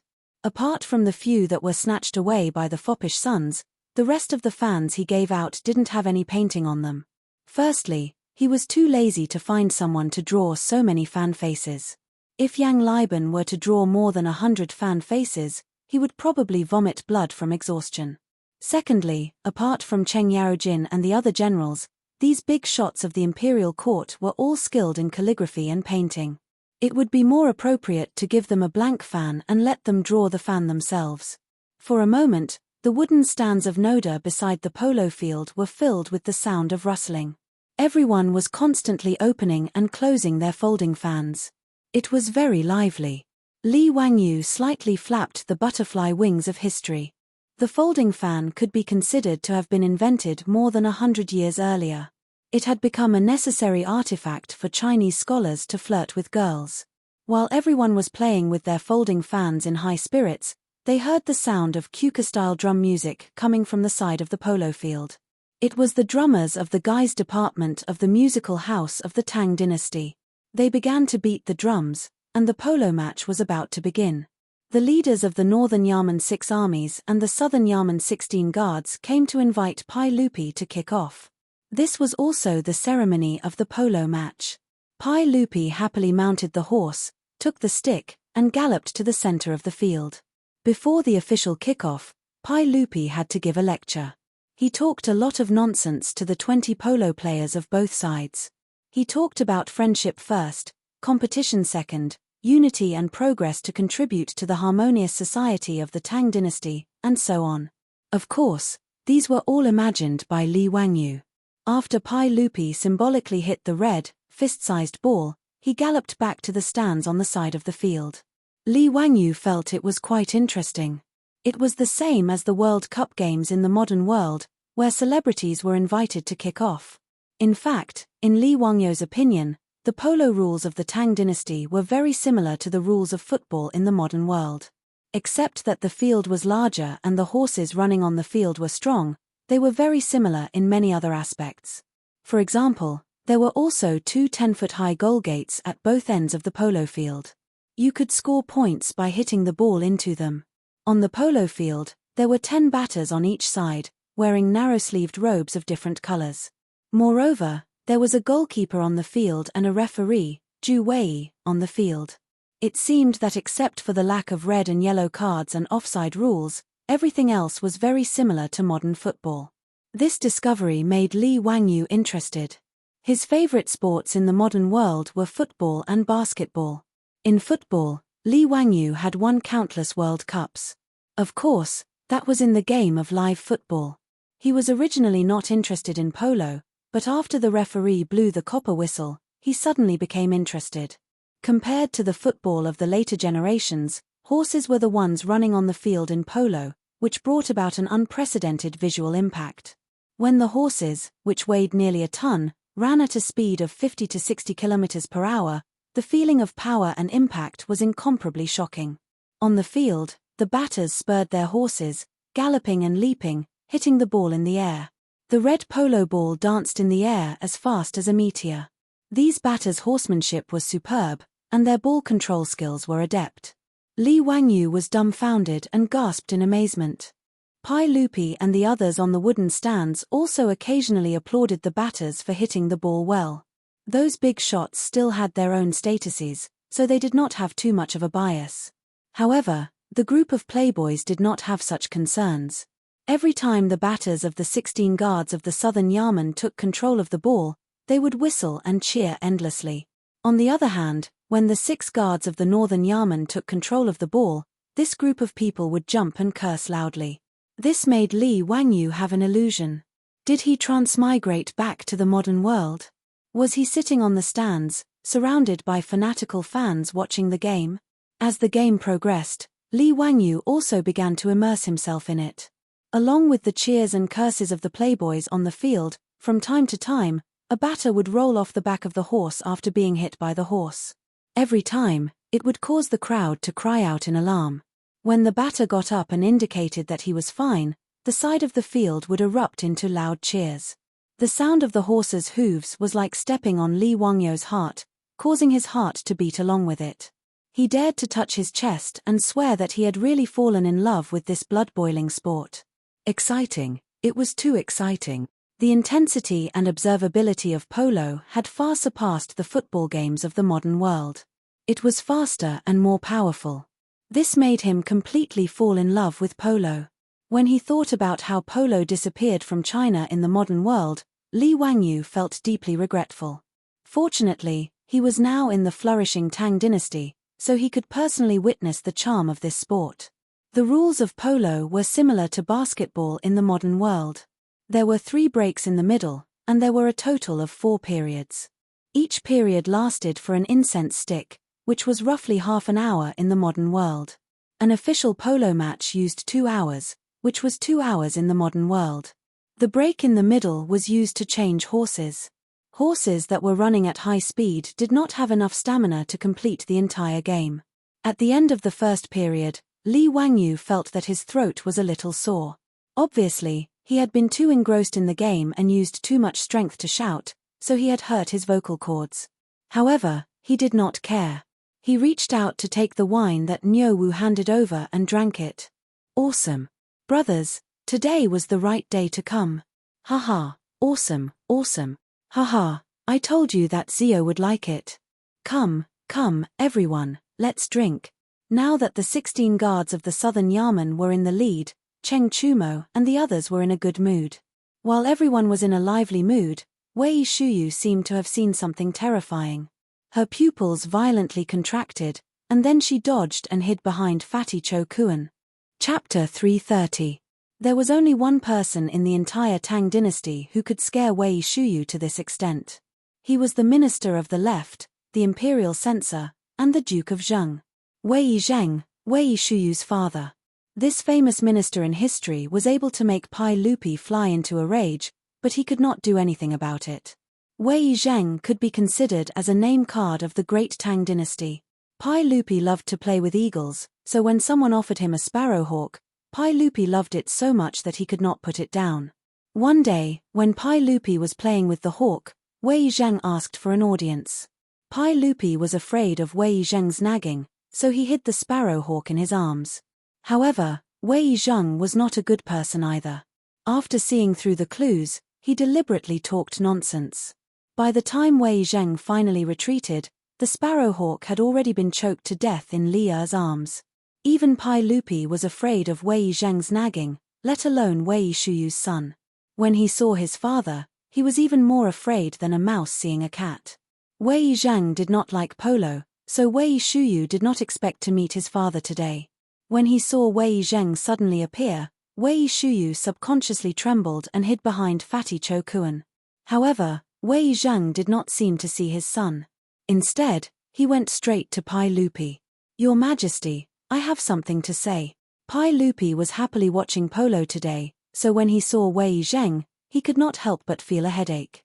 Although Pai Lupi later ordered people to put up the portraits of the 24 meritorious ministers in the Lingyan Pavilion and put Wei Zheng forth, it did not mean that Pai Lupi would be happy to see Wei Zheng. Wei Zheng's lifetime of admonitions amounted to tens of thousands of words. The number of times he spoke, the intensity of his words, and the firmness of his attitude made him the leader of all the ministers in the court. Although Pai Lupi could not leave him, he still felt a headache. This was also human nature. No one could stand someone nagging in their ears every day. No matter how accurate the words were, they couldn't stand it. Pai Lupi even gave Wei Zheng a nickname, Goat-Nosed Duke. This was also the only nickname that Pai Lupi had given to anyone in his life. It meant that the old man with the goat nose was as aggressive as a goat. Stubborn and unyielding. As for Wei Zheng, Pai Lupi hated him, but at the same time, he couldn't leave him. It was very distressing. Seeing that Wei Zheng had something to say again, he couldn't help but frown. He reached out and rubbed his temples. Duke Wei, if you have something to say, can we talk about it after this match? Your Majesty, you mustn't. I came here to ask you to stop this match. Wei Zheng didn't give Pai Lupi any face and directly retorted. Pai Lupi was taken aback. Stop hitting. Why is that? Because of horses. Horses. Pai Lupi was confused by Wei Zheng's words. The conversation between the monarch and his minister naturally reached the ears of everyone present. Everyone present was also baffled by Wei Zheng's words. Why did this ball strike provoke the goat-nosed duke out of the blue? Your Majesty, do you know how much it cost to buy 2 Jue-dun horses in the Tang dynasty? Wei Zheng asked with a straight face. Pai Lupi pondered for a moment, between 50 to 100 strings of coins per horse. That's right. Last year, the Tang dynasty bought 3,000 horses from various countries in the western regions. The total cost was more than 200,000 strings of coins, which was more than 35,000 taels of gold. Does your majesty know how many Tujua horses were eliminated last year? Wei Zheng continued to ask. This. Pai Lupi seemed to know what Wei Zheng was going to say. His face became a bit ugly. Wei Zheng didn't wait for Pai Lupi to answer. He continued, last year, more than 4,600 horses were eliminated because their hooves were damaged and they couldn't bear weight. He pointed to the polo field and continued, Your Majesty, Tujua horses are precious. How can they be used for playing? It's not easy to buy and train war horses. How can they be used so recklessly? I ask Your Majesty to quickly issue an edict to ban hitting in the military. After Wei Zheng finished speaking, Pai Lupi and the other generals who were originally very dissatisfied with his words fell silent. They had to admit that this goat-nosed duke was right. The Tang dynasty didn't lack horses, but not all horses could be used as war horses. In the era of cold weapons, cavalry was the most powerful army. Therefore, the source and breeding of war horses was very important. Most of the horses in the Central Plains were relatively short and not suitable to be used as war horses. The best war horses were Tujua horses. After the Li Tang dynasty established the country, Pai Lupi personally ordered the selection of 2,000 Tujua horses and 3,000 surplus horses from the Sui dynasty's official horse farm to be used for grazing in Longyu. The purpose was to breed excellent war horses. Even so, the Tang dynasty still needed to buy a large number of Tujua horses from the western regions every year to make up for the shortage of war horses. The horses used for the races on the racecourse were the best horses that had been carefully selected. Wei Zheng naturally couldn't bear to see Pai Lupi and the nobles of the Tang dynasty use these precious war horses to play polo. This would only increase the number of horses that were damaged. This was simply a wasteful behavior. Pai Lupi, who felt that he was in the wrong, and the generals of the northern Yamen's 6 armies and the southern Yamen's 16 guards all fell silent. Even Cheng Yarojin, who was always noisy, shut his mouth tightly and didn't say a word. Wei Zheng, the goat-nosed duke, was naturally right. However, whether it was Pai Lupi or these generals, they were unwilling to let Pai Lupi issue an edict forbidding polo. The scene became quite awkward for a while. Li Wangyu heard the conversation clearly from the side, but he was somewhat confused. In his opinion, polo was a very good sport. Although it required the horses to run, it shouldn't be as serious as Wei Zheng said, right?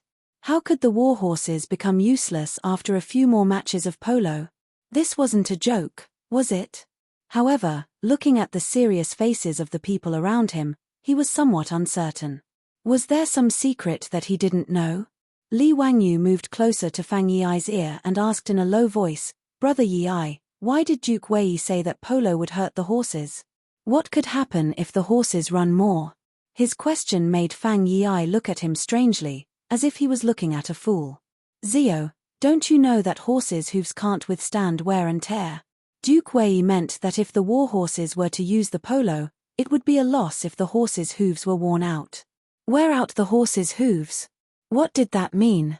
Li Wangyu blinked and still didn't understand. Fang Yi could only continue to explain to him that the horses' hooves were similar to a human's fingernails. As the war horses needed to run a long distance, it was very easy for them to bump or step on stones or other things. The horny layer on the horses' hooves could easily split open. Once the horses' hooves split open or were severely worn out, the war horse would be useless and would no longer be able to run at a high speed. It could only be withdrawn from the army and used as a draw horse. This was also the reason why Wei Zheng wanted to stop the polo competition. After hearing Fang Yi's words, Li Wangyu sighed deeply. So it was like this. He had just started to like this sport. If it was to be banned because of Wei Zheng's words, that would be too regretful. However, after thinking about it, there seemed to be something wrong with this matter. He couldn't help but think of an English folk song that he saw on the internet in his future life. Losing a nail meant losing a horseshoe. Losing a horseshoe meant losing a war horse. Losing a war horse meant losing a war horse. Losing a war horse meant losing a war horse. Losing a war horse meant losing a country, a horseshoe. Chapter 331. That's right, it was a horseshoe. Li Wangyu could not help but pat his head. How could he have forgotten about this transmigration benefit? A horseshoe was also called a horseshoe. This item was extremely simple. It was a U-shaped piece of metal about the size of a horse's hoof. Using a nail to nail the horse's hoof, it could protect the horse's hoof. Li Wangyu had read many transmigration novels, and this horseshoe was a godly item for showing off and slapping people's faces. In the future, Li Wangyu was so bored that he argued with people on the internet about when horseshoes appeared in China. Although there was a saying in the future that horseshoes appeared before the Sui dynasty, the evidence was a mural in the Dunhuang Mogoro grottos that depicted a horseshoe. However, Li Wangyu had seen that mural on the internet, and he could not tell that it was a horseshoe. Moreover, there were no horseshoes, and it looked more like it was a treatment for the horse's hoof. Moreover, there was a clear record in the history books. In the 5 dynasties and 10 kingdoms, Gao Juhui, a diplomat from the Jin dynasty, was sent to the western region's Yutian kingdom, where he saw horseshoe technology from the Uyghur people. However, China did use bamboo, rattan, and leather to make simple shoes to protect the horse's hoof. However, they were more of a decoration than actual protection, and these things would be easily damaged when the horse ran at high speeds. In history, Wei Yiqing and Hu Tsubing led an army to attack the Xiongnu people.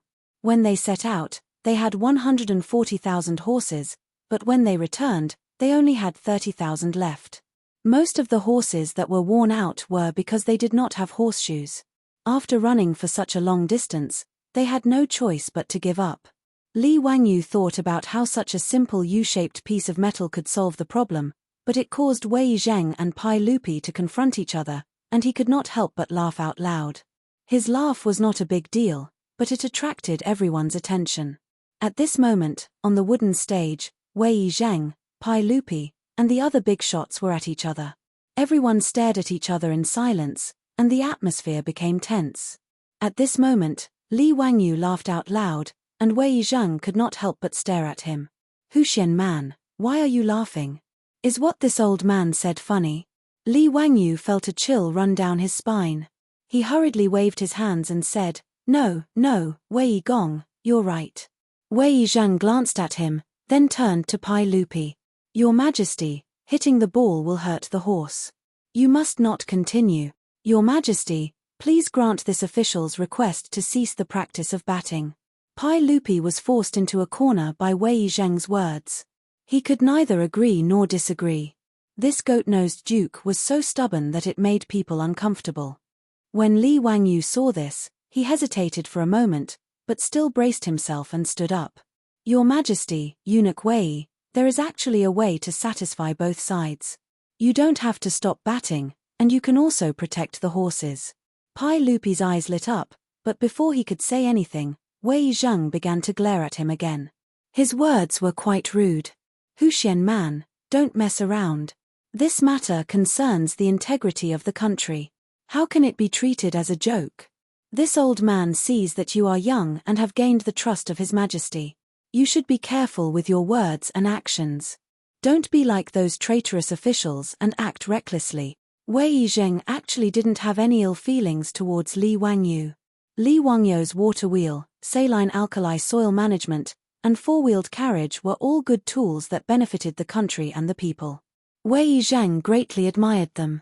The old man was also a fan of the Three Kingdoms. When he had nothing to do, he would hold the romance of the Three Kingdoms and carefully study it. Wei Zheng loved Li Wangyu, no matter if it was his poems or essays, he loved them to the extreme. Wei Zheng also knew that his son, Wei Shuyu, had a close relationship with this Huxian man. The old man became more and more impolite. He completely treated Li Wangyu as his own nephew and taught him a lesson. In the old man's opinion, his son and you are brothers, so he should control you and prevent you from being arrogant and unrestrained. Wei Zheng's words had good intentions, but it was hard to listen to. Li Wangyu's nose was about to become crooked from anger. "What do you mean by child's play? What do you mean by acting recklessly?" When Wei Zheng said this, his stubborn donkey temper came out. He straightened his neck and said, "This matter is unnecessary trouble. If the war horse's hooves are worn out, then think of a way to protect the horse's hooves. Who would stop the war horse from running just to protect the horse's hooves? Do our Tang cavalry have to be careful when fighting and not let the war horse run? What nonsense are you spouting? How can these two be compared? This is a matter of the country. Huxian man, don't treat it as child's play. When the goat-nose elder heard Li Wangyu's words, he also lost his temper. Li Wangyu was choked by the old man's words. He simply ignored him and cupped his hands towards Pai Lupi. Your Majesty, I have a way to make the horses' hooves not wear out when running. It is very simple. Without waiting for Pai Lupi to speak, Wei Zhang refuted, nonsense. Who has heard of horses running without wearing out their hooves? Which ancient book has such a record? Bola Sutra of Horse Identification, Essential Techniques of Qi People, Saimu Anji Collection.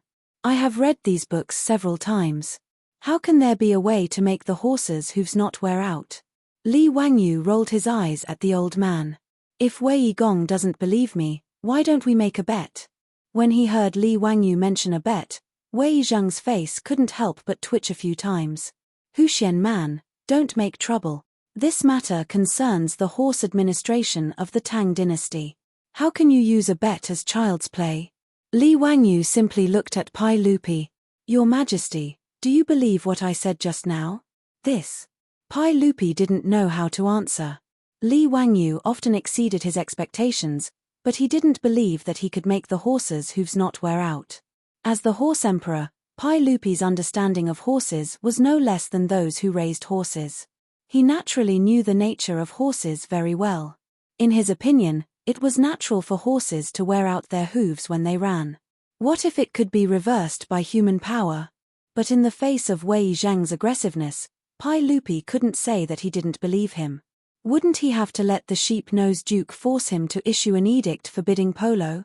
As a fanatical polo enthusiast, it was too difficult for him to issue an edict. However, Pai Lupi also knew that Wei Zhang was right. Nowadays, among the nobles of the Tang dynasty, playing polo was a trend. In Chang'an, almost every noble had a group of polo players.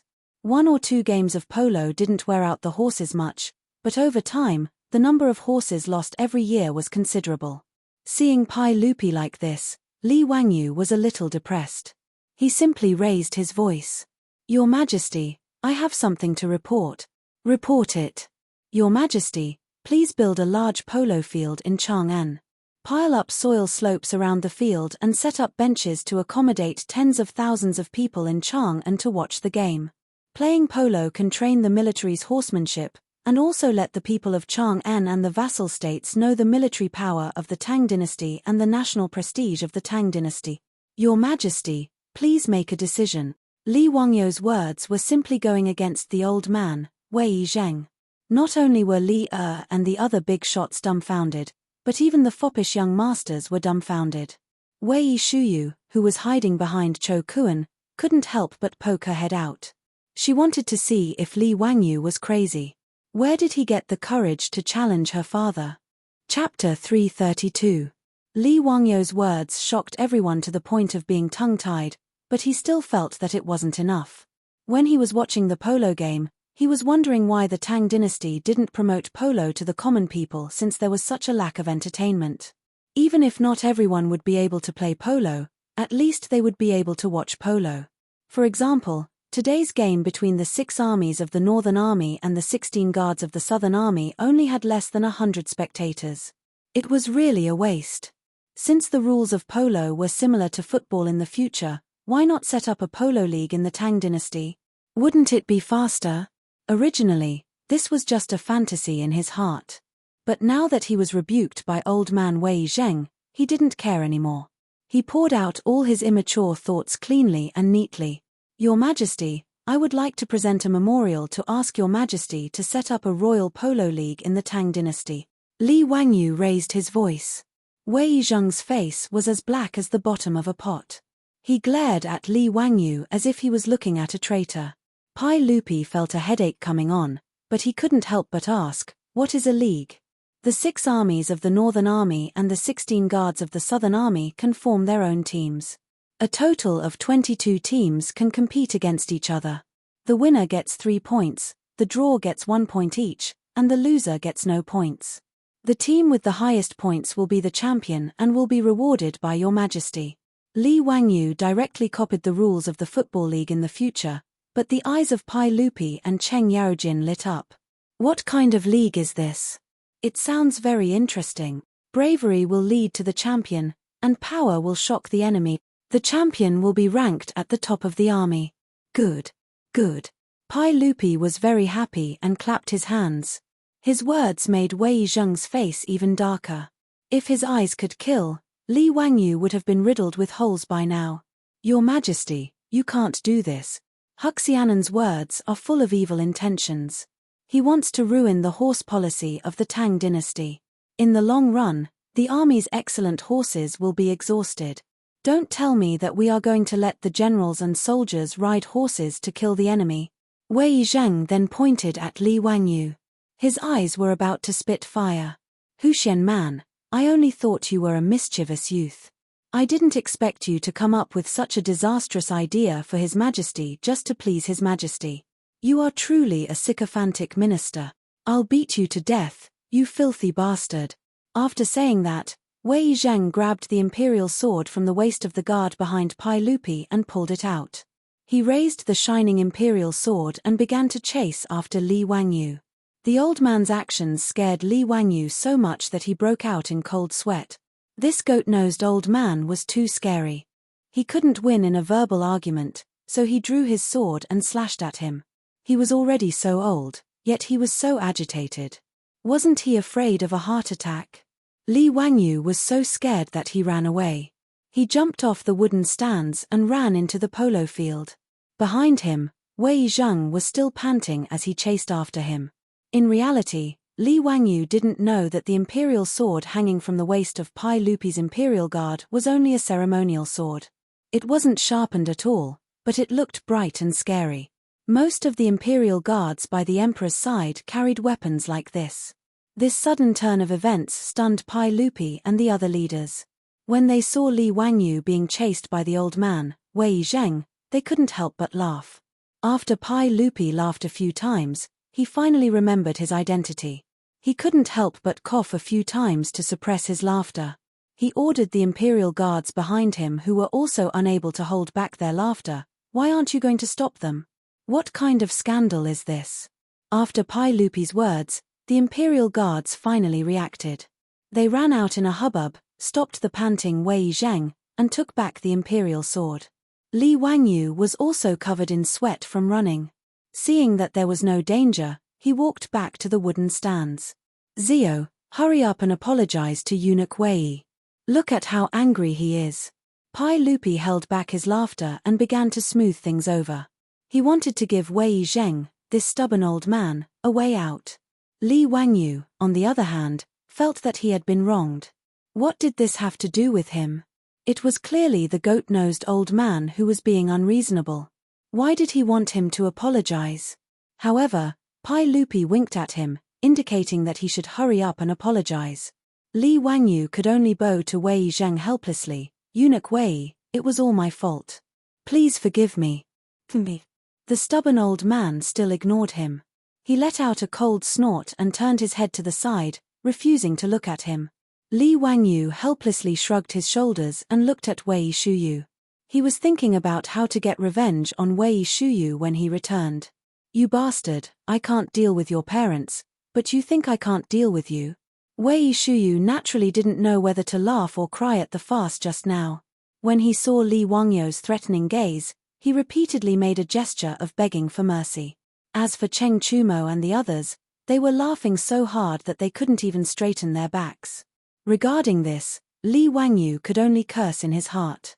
This group of bastards, not a single one of them came to help him stop the stubborn old man. They just watched as he was chased down. How hateful.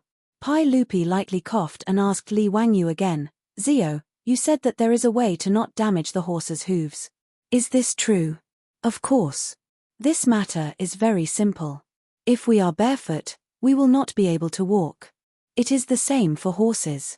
If we put shoes on the horse, won't the problem be solved? Li Wangyu's words made Pai Lupi shake his head. Wei Zheng once again snorted coldly. Cheng Yarojin and the others couldn't help but burst into laughter.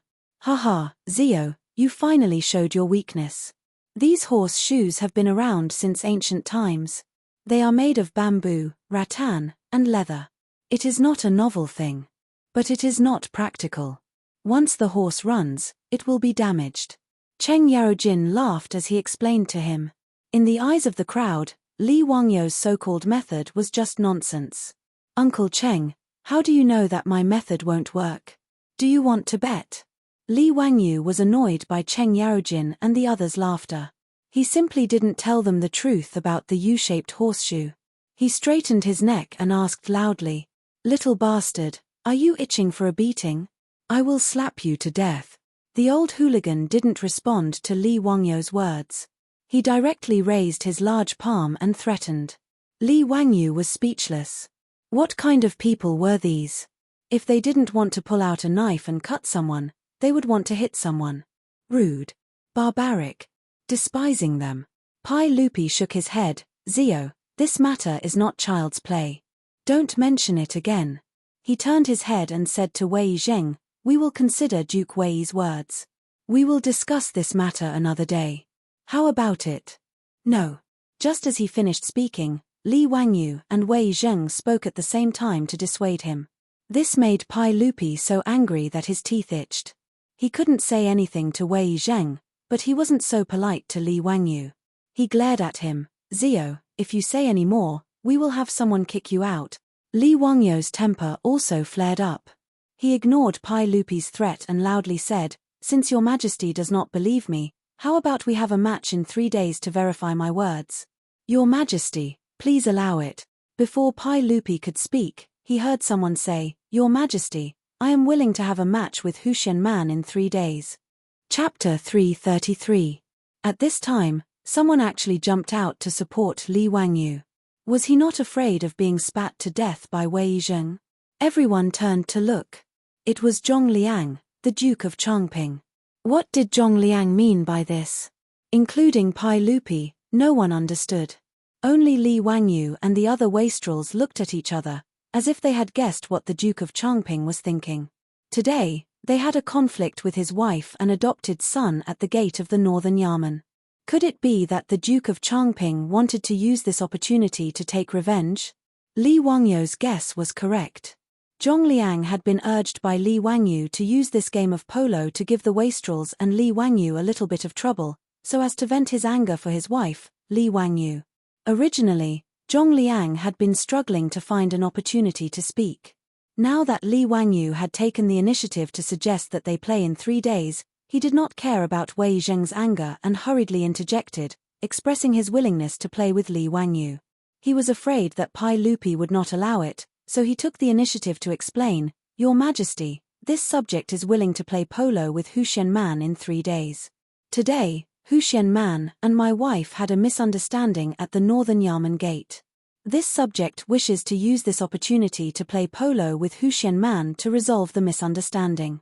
Your Majesty, please allow it." Zhong Liang's words might seem absurd and laughable to the people of the future. However, in the Tang dynasty, this was a common method to resolve conflicts between nobles. Before Pai Lupi ascended the throne, when Li Yuan was on the throne, there were conflicts between nobles in the Tang dynasty. Occasionally, there would be large-scale private fights between troops. When words could not convince the other party, they would use their swords to resolve the problem. This was also one of the reasons why nobles had their own troops. Ever since Pai Lupi ascended the throne after the incident at the Xuanwu Gate, he had decreed that nobles were forbidden from using troops to fight. Once discovered, they would be severely punished.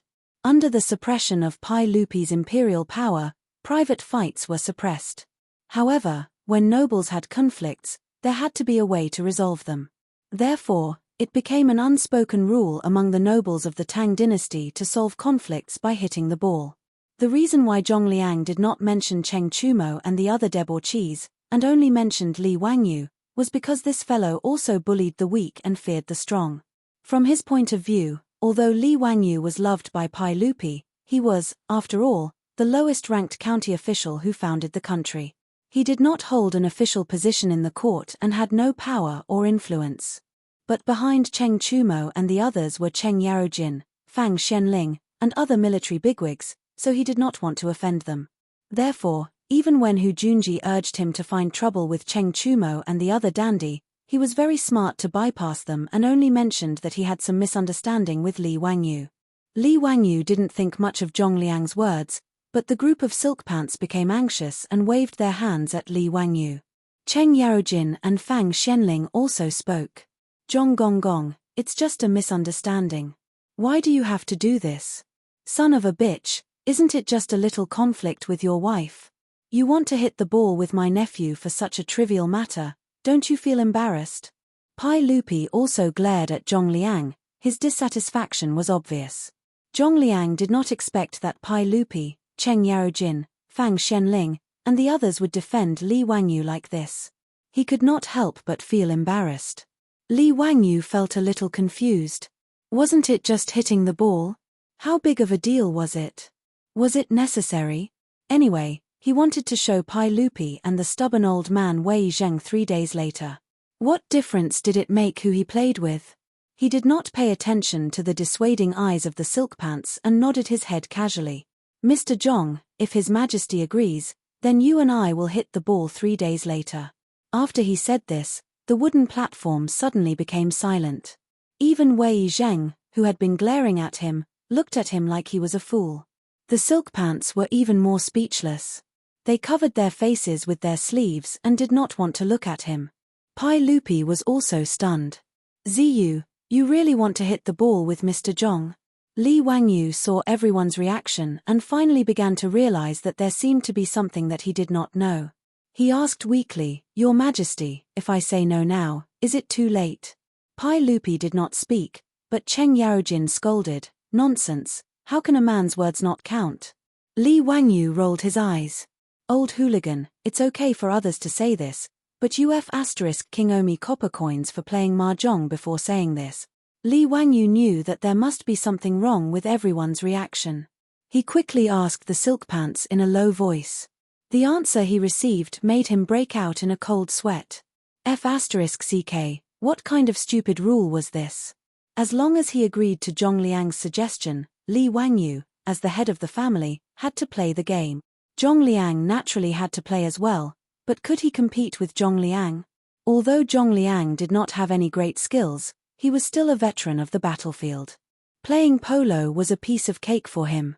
However, Li Wangyu had only learned how to ride a horse for 2 months. He barely knew how to ride a horse, so how could he be considered skillful? With his thin and weak body, if he really fell off the horse, wouldn't his head bleed and even break his bones? Playing polo in the Tang dynasty was really too dangerous. In today's polo, the players did not have any protective measures and were very easy to get injured. Han Yu said in the second book of Shongjong Pu Shi, small injuries to the face, large injuries to the body. During the Tang dynasty, there were many examples of people getting injured or even dying from playing polo. During the Tang dynasty, Li Heng fell off the horse and died from a stroke. During the Tang dynasty, General Zhu Bao was blinded in one eye. At the end of the Tang dynasty, General Zhu Chuanzhong's son played polo with Tang Xiaozong. Unfortunately, he fell to the ground and died on the spot. In short, it was a very dangerous sport. Li Wangyu was dumbfounded. How was it possible for him to play polo? Before he could change his mind, he heard Pai Lupi stand up and announce, since Chongping County Duke and Huxian County Duke have agreed to this, then 3 days later, we will have a match at Taiji Palace's Wuda Hall to test Huxian County Duke's words. Were they really going to play? It was as if Li Wangyu could already see himself rolling off the horse's back, his flesh lacerated and his flesh mangled. His back was soaked in cold sweat. In the face of the pressure of survival, Li Wangyu's thoughts were as fast as lightning. He came up with an idea. Your Majesty, I have something to say, Li Wangyu hurriedly shouted. Speak. Since 3 days later, you want to test whether my method of protecting the horse's hooves is feasible, then I will be responsible for setting up the polo field. Is that okay? Zhong Liang didn't have any objections to this. Pai Lupi thought for a moment, then nodded in agreement. The matter was settled. Even the stubborn old man Wei Zheng didn't say anything. Everything would be decided in 3 days' time. After Wei Zhang's disturbance, today's polo match couldn't continue. Pai Lupi directly stopped the match and prepared to return to the palace. Li Wangyu hurriedly ran after him. Pai Lupi turned his head in confusion. Zio, is there something else? Li Wangyu rubbed his hands and laughed. Uncle, hey, there is something else. Chem. What is it? Borrow a horse. Chapter 334. In the Tang dynasty, 10 people were required to play in a regular cricket match. Li Wangyu currently had neither men nor horses, so he naturally had to ask Pai Lupi for them. Horses were easy to get. Pai Lupi might not have anything else, but he had plenty of fine horses in the palace. Among them, there were 10 Turkic horses, which were named by Pai Lupi as the 10G horses. They were all first-class horses. Pai Lupi was naturally reluctant to lend the 10G horses to Li Wangyu to play polo, but he could choose the other horses. In a polo match, the horses had to be changed 3 times. 30 horses were enough. After solving the problem of horses, Li Wangyu still wanted to borrow people. His Li family was small in number, so he couldn't drag the old housekeeper Li Heng, his beautiful boss, Aphrodite, Perrin, and the 4 maidservants into the match, right?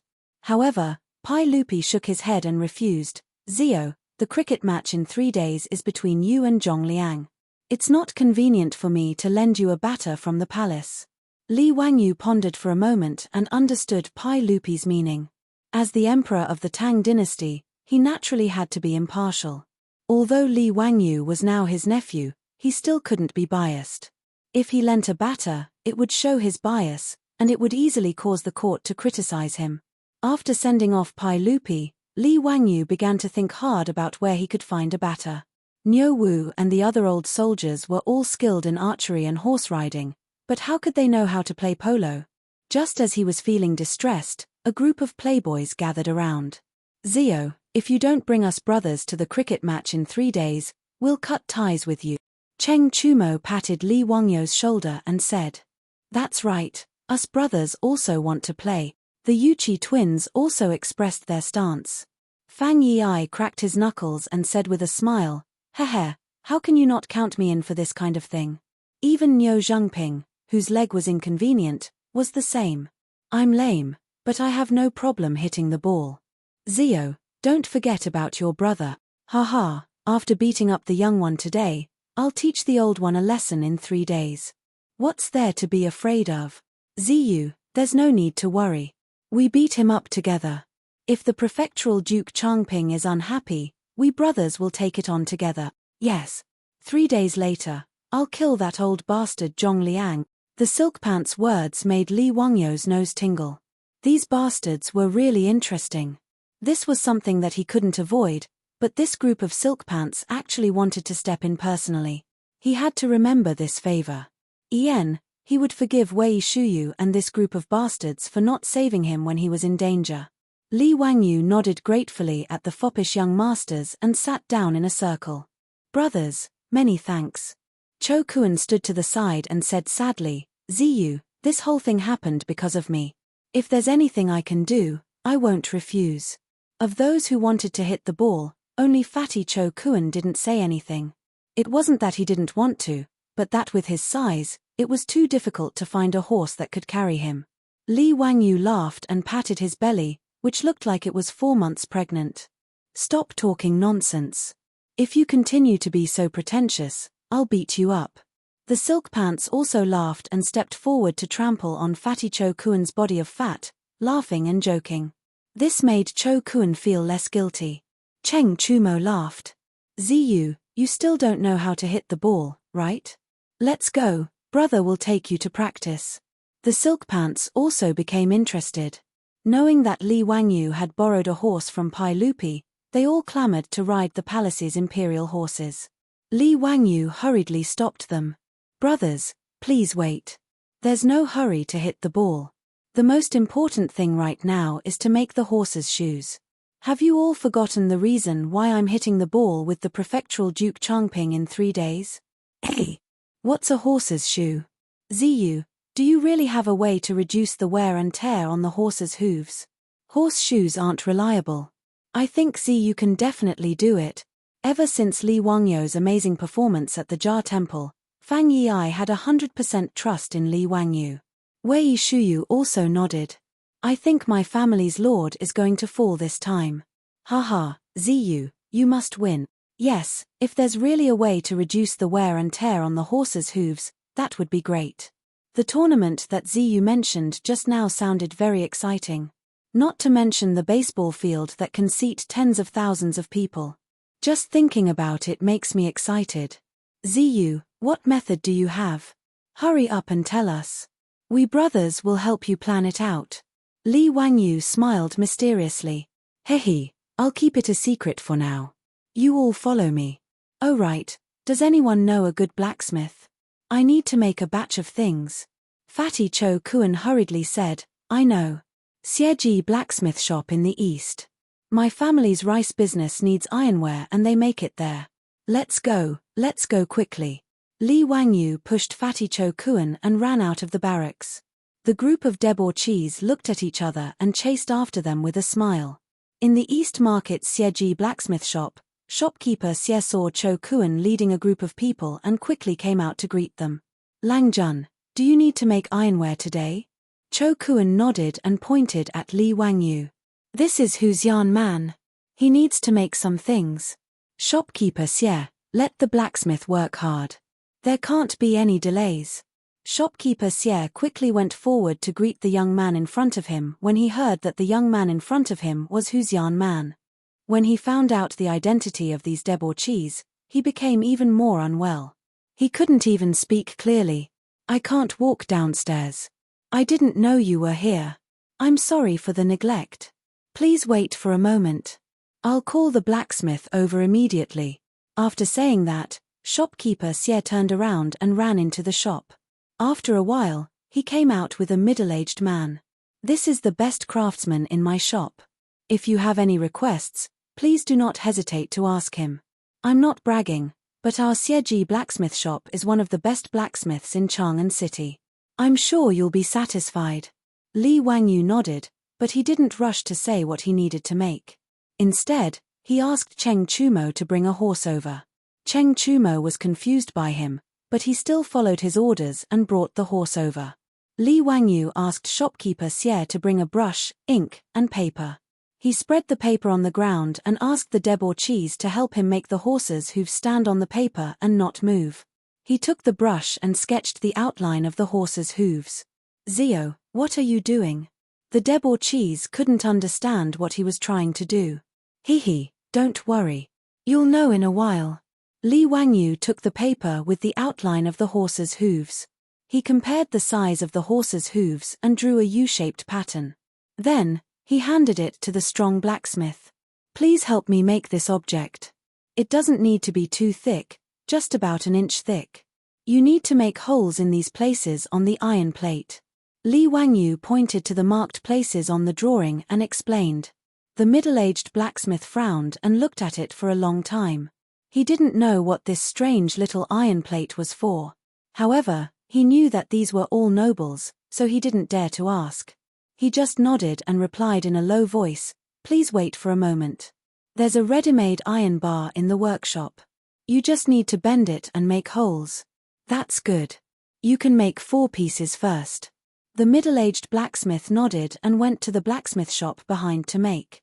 After about an hour, 4 pieces of steaming horses' hooves were sent to Li Wangyu. Chapter 335. Cheng Chumo and the others grabbed the 4 pieces of horseshoes and looked at them for a long time, but they still couldn't figure out what they were used for. Ziyu, is this the horseshoes you were talking about? How do you use this? Li Wangyu didn't answer, but asked, which one of you has a good stable boy? Let me borrow it, and you will know the use of this horseshoes. Duke Lu's residence was not far from the East Market. After a short discussion, they got on their horses again and headed towards Duke Lu's residence. As soon as he entered Duke Lu's residence, Li Wangyu regretted it. He actually forgot that the old hooligan, Cheng Yarojin, also returned home after the polo tournament was cancelled. Miscalculation, it was really a miscalculation. He turned his head and glared at Cheng Chumo. You did it on purpose, didn't you? The three brothers of the Cheng family had been with Li Wangyu for a long time now, so they also learned his movements. They shrugged their shoulders at Li Wangyu, meaning that it was none of their business. Wahahaha, boy, quickly come and tell me clearly, what method do you have to prevent the horse's hooves from being worn down? If you can't do it, if you can't hold the tournament, I will beat you up. Cheng Yarojin waved the folding fan Li Wangyu gave him. His attitude was very arrogant. Faced with the old hooligan's threat, Li Wangyu could only obediently admit defeat. Uncle Cheng, I came to your residence specifically to demonstrate to you. Why don't we go to the residence's stable now? Summon your manners stable boy, and I will teach him. How effective it is, Uncle Cheng will know when you see it. Including Cheng Chumo, the group of debauchees looked at Li Wangyu with disdain. You have the nerve to say such words. You came here specifically to demonstrate to Cheng Yarojin? Are you sure? Li Wangyu stared back at them. F***ck, do you dare to say no? All the debauchees, we don't dare. Cheng Yarojin was very satisfied with Li Wangyu's answer and took the lead to the residence's stable. When they arrived at the stable, Li Wangyu asked the stableman to prepare the wooden frame that was usually used to cut the horse's hooves. He took out a fine horse from the stable and tied it to the wooden frame to prevent the horse's hooves from hurting anyone when the horse's hooves were being nailed. He asked the stableman to clean the horse's hooves and use a small knife to cut off the uneven parts of the horse's hooves. After the preparations were complete, he took out the horseshoes that he had made in the blacksmith's shop and had the stableman nail the horseshoes to the horse's hooves. Using an iron nail to nail this piece of iron to the horse's hooves. Regarding Li Wangyu's instruction, Ma Xiao of Duke Lu's mansion was stunned for a long time, not knowing whether he should follow it or not. On the other hand, Cheng Yaojin's eyes lit up. He had already figured out what was going on. Bastard, what are you standing there for? Why haven't you done as Hu Xiannan said? Seeing the stableman standing there in a daze, Cheng Yaojin couldn't help but curse. Only then did the stableman wake up from his dream. He hurriedly picked up the wooden hammer and nails and began to nail the horseshoes as Li Wangyu had instructed. The horseshoes were a layer of cuticles, similar to human nails, and did not feel any pain. Under everyone's gaze, the horse's hooves were nailed to the horseshoes. Li Wangyu had the stableman release the bound horse and was ready to test the effect of nailing the horseshoes. Cheng Yarojin pulled away Cheng Chumo, who was about to mount the horse, and directly jumped onto the horse's back. Duke Lu's mansion occupied a large area, and there was even a horse training field set up in the mansion. Cheng Yarojin pulled the reins and urged the horseshoe-nailed horse to run towards the training field. Li Wangyu and the wastrels bitterly smiled. They could only slip away and chase after the horse's butt. The horseshoes nailed to the metal horseshoes made an unprecedented crisp knocking sound on the bluestone floor of the mansion. It was very pleasant to hear. Cheng Yaojin's ears listened to this sound and became more and more excited. He rode the horse to the training field and began to gallop happily. This old bastard was so happy that he grabbed a long spear from the weapon rack next to the training field and began to practice a horse battle. Li Wangyu and the others were scared witless as they cowered in the corner of the training field. They could only helplessly watch the old hooligan behave atrociously. There were even several times when the old hooligan deliberately urged the horse to run in front of them. The shiny blade of the horse passed in front of everyone's eyes. Li Wangyu was so scared that he quickly shrank his body behind Cheng Chumo. Brother Chumo, I'm sorry. Li Wangyu patted Cheng Chumo's shoulder and said sympathetically. The other wastrels also looked at the three Cheng brothers with sympathy. They were unlucky to have such a father. The three Cheng brothers had tears in their eyes. As for their father, they also had to applaud with tears in their eyes. Finally, the old hooligan was satisfied. He rode the horse in front of everyone and dismounted. He personally checked the horse's hooves and then raised his head and laughed. Boy, if you had such a good thing, why didn't you take it out earlier? Do you know that you almost made a mistake? If my Tang dynasty's army had these horseshoes earlier, how many more horses could we have produced every year? He had made the horseshoes himself, but in the old hooligan's words, it was his fault. Li Wangyu was too lazy to argue. He obediently bowed his head and admitted his mistake. Only then did Cheng Yarojin let him go. These horseshoes really are useful. Why didn't this old man think that nailing a piece of iron to the horses' hooves could prevent them from wearing out? Even if the horseshoes wear out, I can just replace it with a new one. Good, this is really good. This won't do. This old man must go to the palace to see the emperor. This matter cannot be delayed. Li Wangyu quickly pulled Cheng Yaojin back. Uncle Cheng, please wait. If you go to the palace, won't everyone know about it? Hihi, this little nephew is still waiting for 3 days to play ball with Prefectural Duke Changping. Cheng Yaojin glared at him. He wanted to say something, but after thinking about it, he laughed. Wahahaha, you're right. Then let's talk about it in 3 days. However, this horseshoes of yours must be kept a secret. You must not let others know about it. Where did you get this horseshoes made from? Chang'an East City's Xieji blacksmith shop. Cheng Yaojin nodded. Men, send someone to the East City's Xieji blacksmith shop. Bring everyone to the Golden Guard of the Left's barracks. Don't let a single person leave. Do you hear me? Yes, sir. Cheng Yaojin's personal guards immediately received the order and rushed out of the residence. Li Wangyu couldn't help but sweat profusely. What was this old hooligan trying to do? Wasn't he making a big fuss over a minor issue? Bringing everyone from the blacksmith shop to the barracks? Wasn't this too much of an exaggeration? Without waiting for him to persuade him, Cheng Yaojin turned his head and continued to make arrangements. Zio, Yu, Chumo, and the others will move to the Golden Guard of the Left's barracks in the next 3 days. Send the horses His Majesty lent you there as well. For the next few days, don't leave the barracks. Practice well inside. Nani? Even they were going to live in the barracks? What was this old hooligan trying to do? Li Wangyu was confused. He opened his mouth, wanting to object. However, Cheng Yaojin didn't give him a chance to speak. He waved his hand and had someone send them to the Golden Guard of the Left's barracks. Li Wangyu wanted to cry but had no tears. What kind of sin had he committed? He could only send someone to Ju village to deliver a message, saying that he would be staying in Chang'an for a few days. His beautiful superiors didn't have to worry. The group of silk pants were also confused by Cheng Yaojin's arrangements. They could only send someone back to their residence to say that they had been asked to stay by Lu Guogong. Chapter 336. Li Wangyu, Cho Kuan, and the other playboys were sent to the barracks of the Golden Guards of the Left by the old hooligan. As for the Xieji blacksmith shop in the East City, the shopkeeper, the craftsman, and the workers were all sent to the barracks. Shopkeeper Xie was so scared that he was trembling. He didn't know what had happened to him. When he saw Li Wangyu and the others, he kept crying and begging Li Wangyu to be merciful and let him go. Li Wangyu could only comfort him and promise that he would be able to go home in 3 days. Only then did shopkeeper Xie and the others calm down.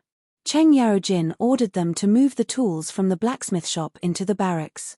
He ordered them to start making horseshoes immediately. Shopkeeper Xie and the others knew that it was because of the small piece of iron they made today. However, they didn't dare to complain.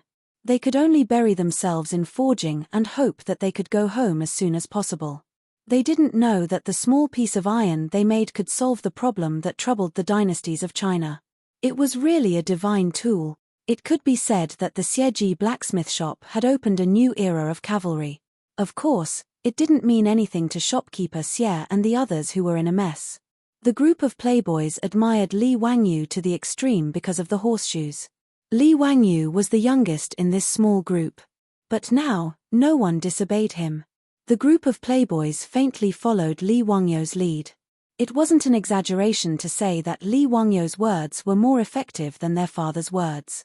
They were forced into the barracks by Cheng Yaojin, but they all felt that it was very fun.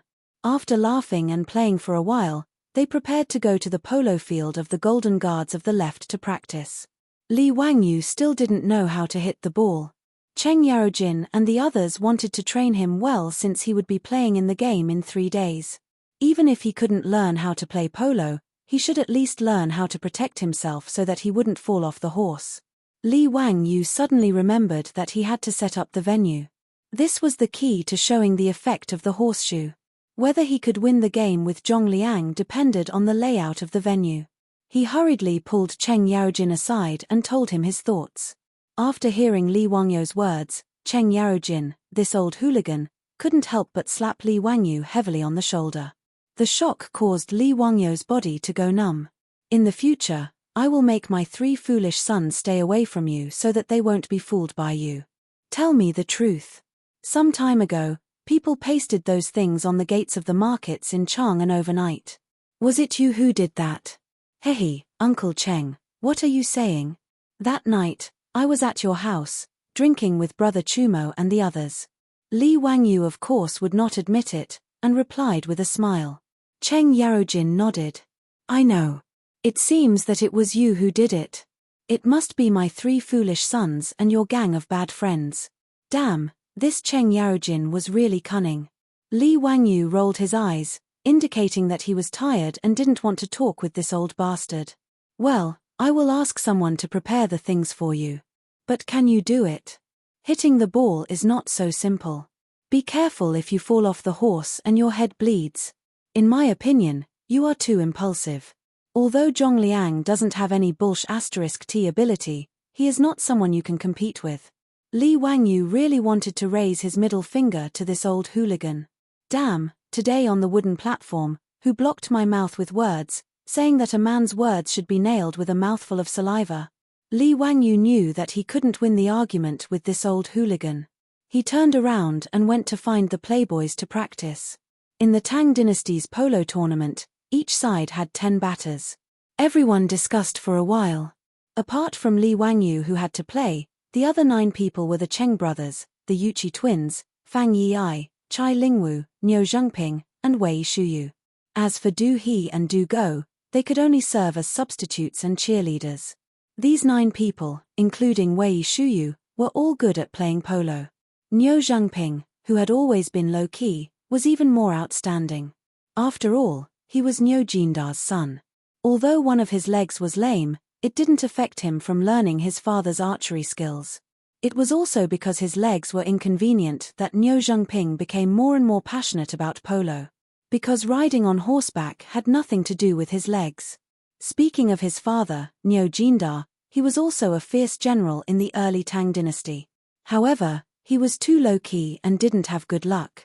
Even Zhongliang, that kind of trash, later became a duke and was ranked among the 24 meritorious officials of Lingyan Pavilion.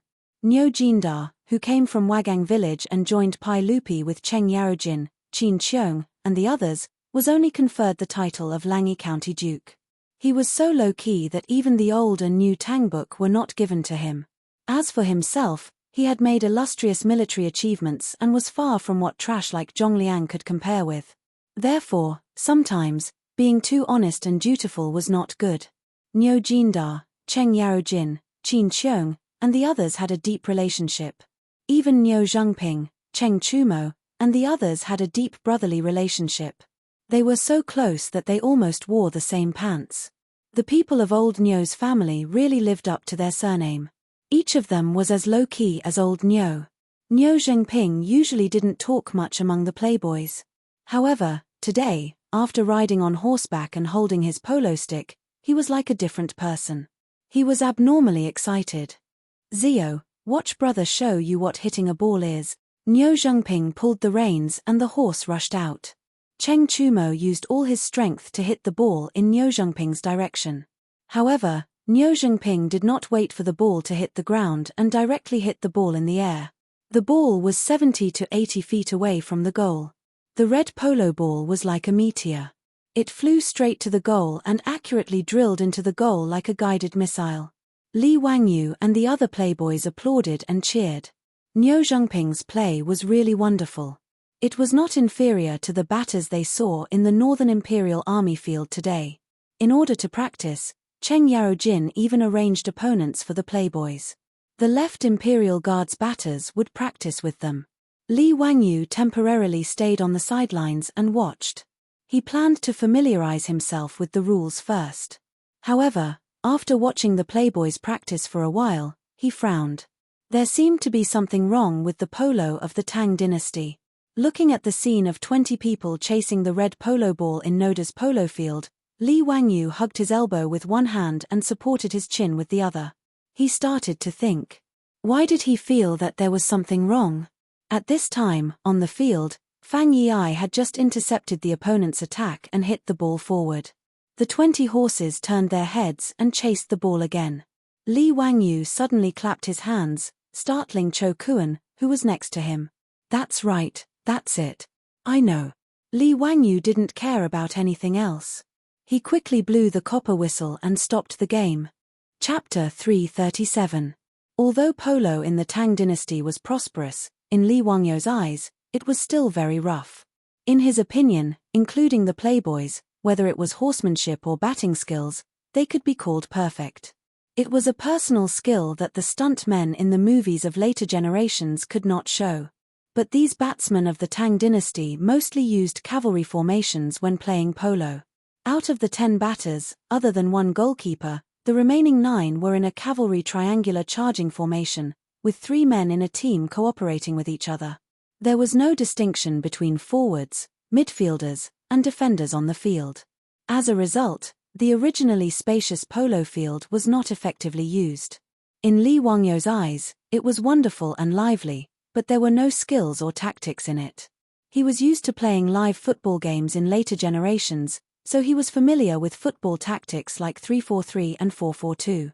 Why couldn't it be the same in polo? Cheng Chumo and the others were playing happily, but the game was stopped by the whistle. They looked depressed. Zio, what's wrong? Why did you whistle?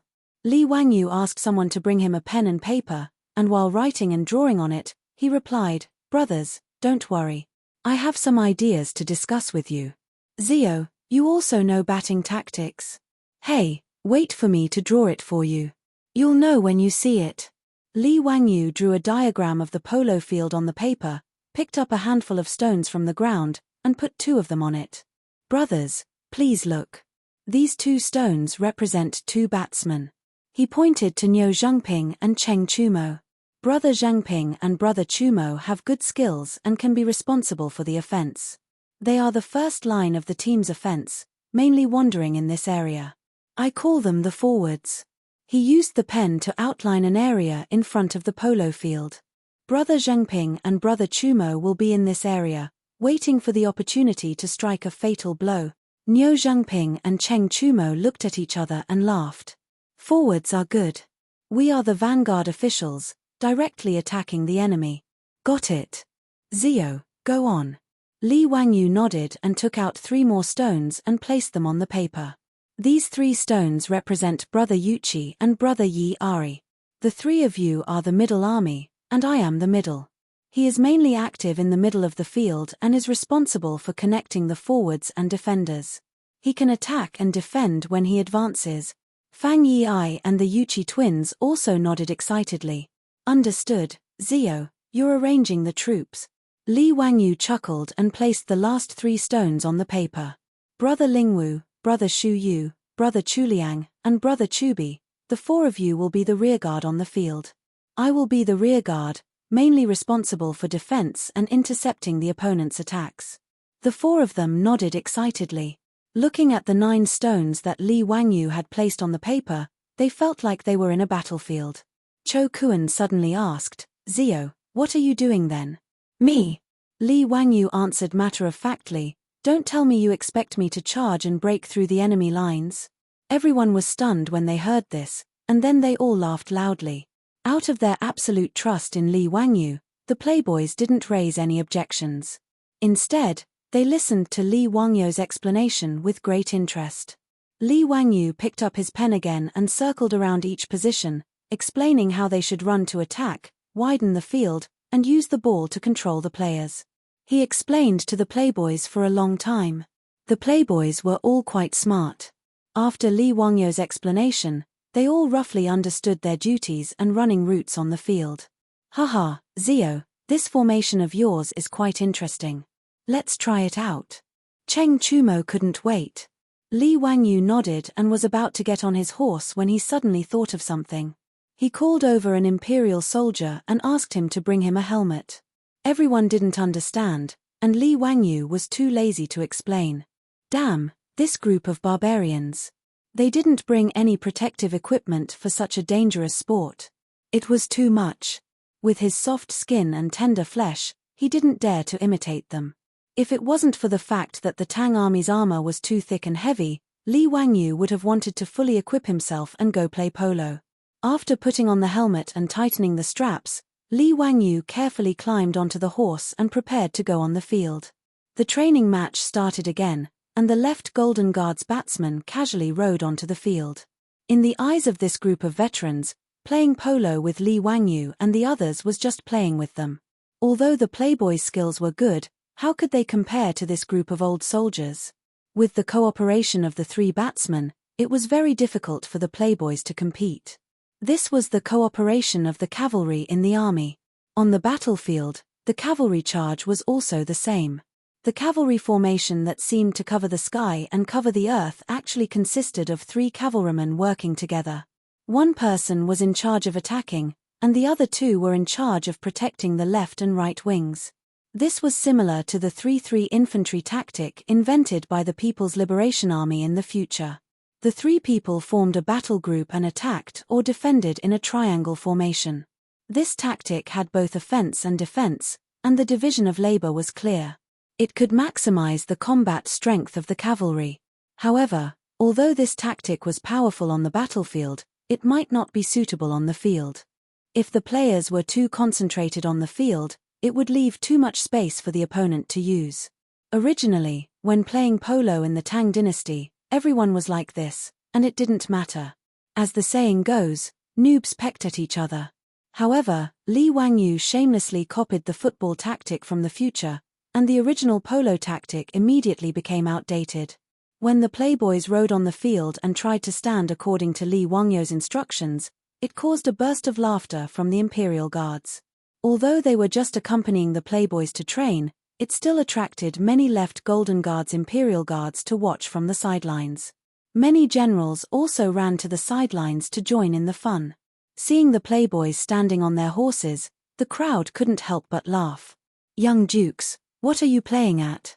Why aren't they forming a battle formation?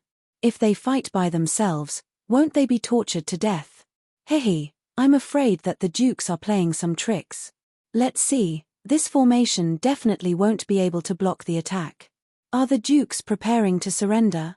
I bet that if the dukes use this formation, they will lose at least 5 balls. Does anyone want to bet with me? Scram to the side. Who's crazy enough to bet with you?" At the corner of the field, Cheng Yaojin was surrounded by a group of left Golden Guards as he watched the playboys train. Seeing the situation on the field, the group of generals couldn't help but discuss. "Great General, what are the little Gongzi and the others doing? They won't be able to win against the Duke of Chongping's batting team. It's probably that Huxian guy's idea, right? Just now, I saw him call the dukes over. That's why it's like this. This is the first time I've seen someone stand like this. Haha, it's really an eye-opener. This Huxian guy really has some ideas." Cheng Yaojin waved the horsewhip in his hand. "Damn it, this group of bastards. If they make me lose face in front of the soldiers, I'll beat them to death." Without waiting for Cheng Yaojin to explode in rage, the referee blew the copper whistle and the match began. Chapter 338. Niu Zhengping casually pushed the ball to Cheng Chumo. The 3 batsmen of the left Golden Guards clamped their legs on their horses' bellies and urged their horses to rush over. Cheng Chumo was not in a hurry as he used the stick in his hand to push the ball behind him before the 3 men could surround him. The polo field was 1,000 steps long and the distance in the first half was 500 steps, which was more than 700 meters. Their horses were all military horses and could reach a speed of about 50 kilometers per hour. Even so, the horses needed nearly a minute to cross the field at full speed. In the movie One Goal to Fame, there was a classic line that went, "The football will always run faster than you, so we need to pass the ball." This sentence was even more appropriate to describe the polo field. Although the speed of the horses was much faster than the running speed of a human, the polo field was much wider. The red polo ball under the stick flew much faster than the football. Although the playboys were not adept at standing on the field and their horses were very immature, they perfectly utilized the width and length of the polo ball. The moment the match started, the laughter of the Imperial Army soldiers on the sidelines became softer and softer and was replaced by gasps. The generals beside Cheng Yaojin were also shocked by the scene on the field. The 10 best batsmen of the left Golden Guards could not even touch the surface of the polo ball on the field.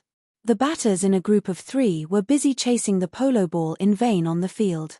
On the other hand, the debauchees were having a very easy time fighting. Every time they were about to be caught or surrounded by their opponents, they would always be able to move the ball as if they were taking a stroll in the park. The first time the Playboys attacked, the polo ball was passed 3 times and was sent to the front of Niu Zhengping's horse. At this moment, there was only the goal and a batsman in front of him. The batsman was very anxious and urged his horse to rush towards Niu Zhengping, desperately trying to stop him from shooting the ball. Niu Zhengping raised his club high, but he didn't use any strength.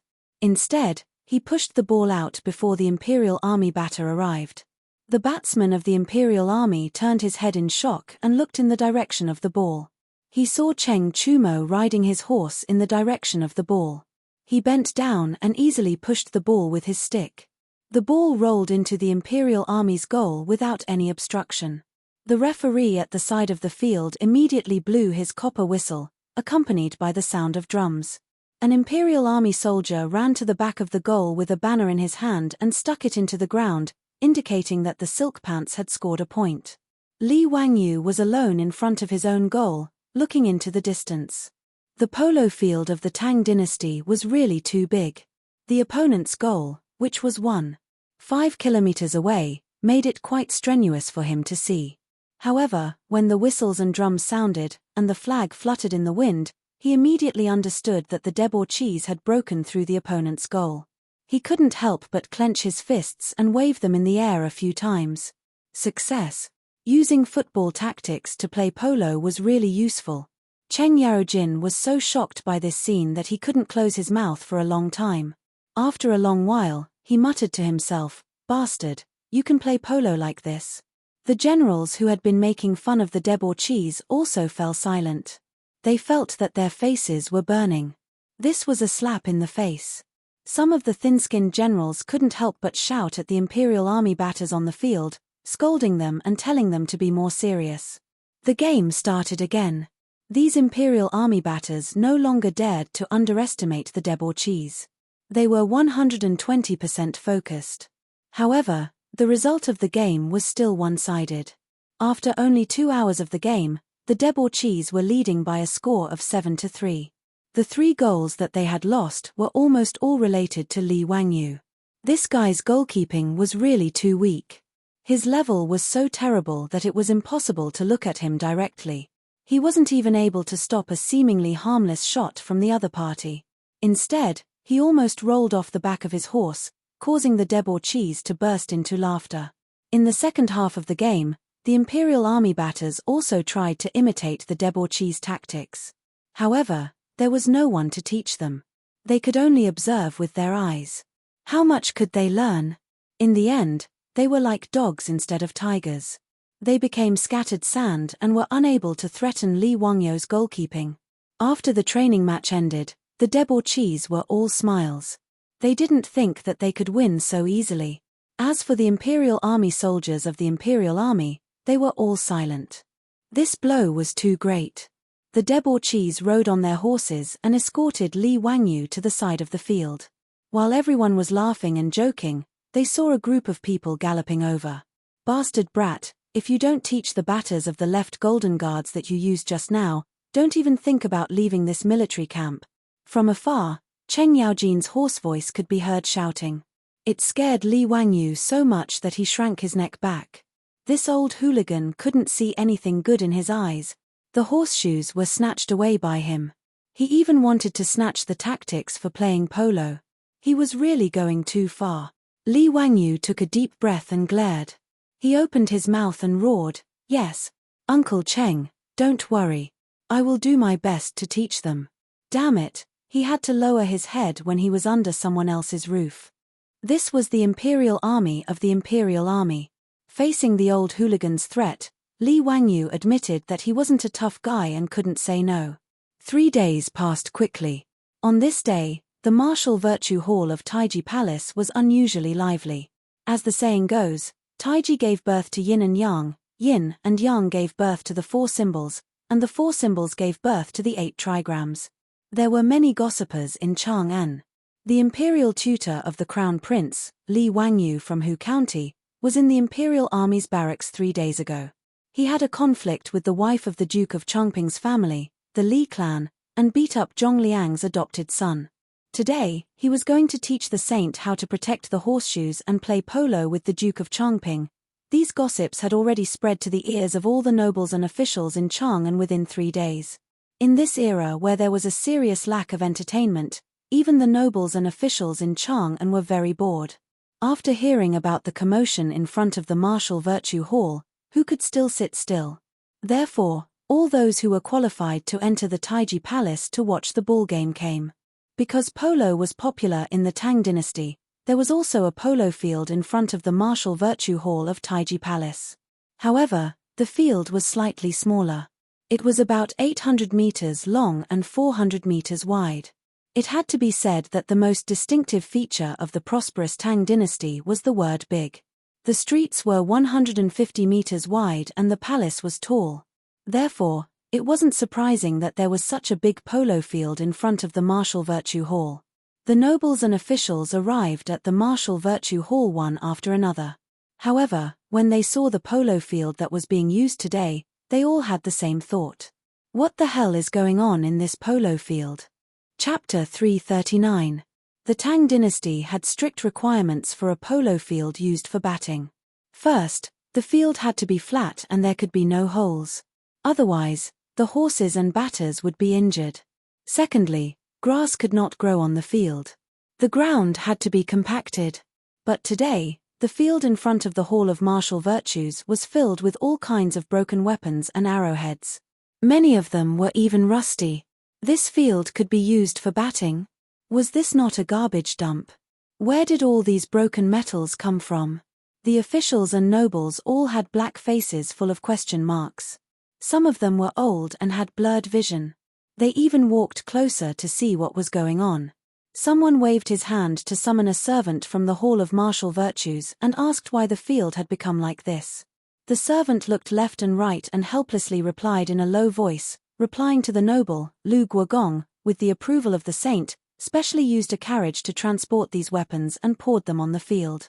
Do you know why this is? This servant really does not know. Seeing that they could not get an answer from the servant, the nobles and officials began to discuss. What was Lu Guogong, Cheng Jijie trying to do?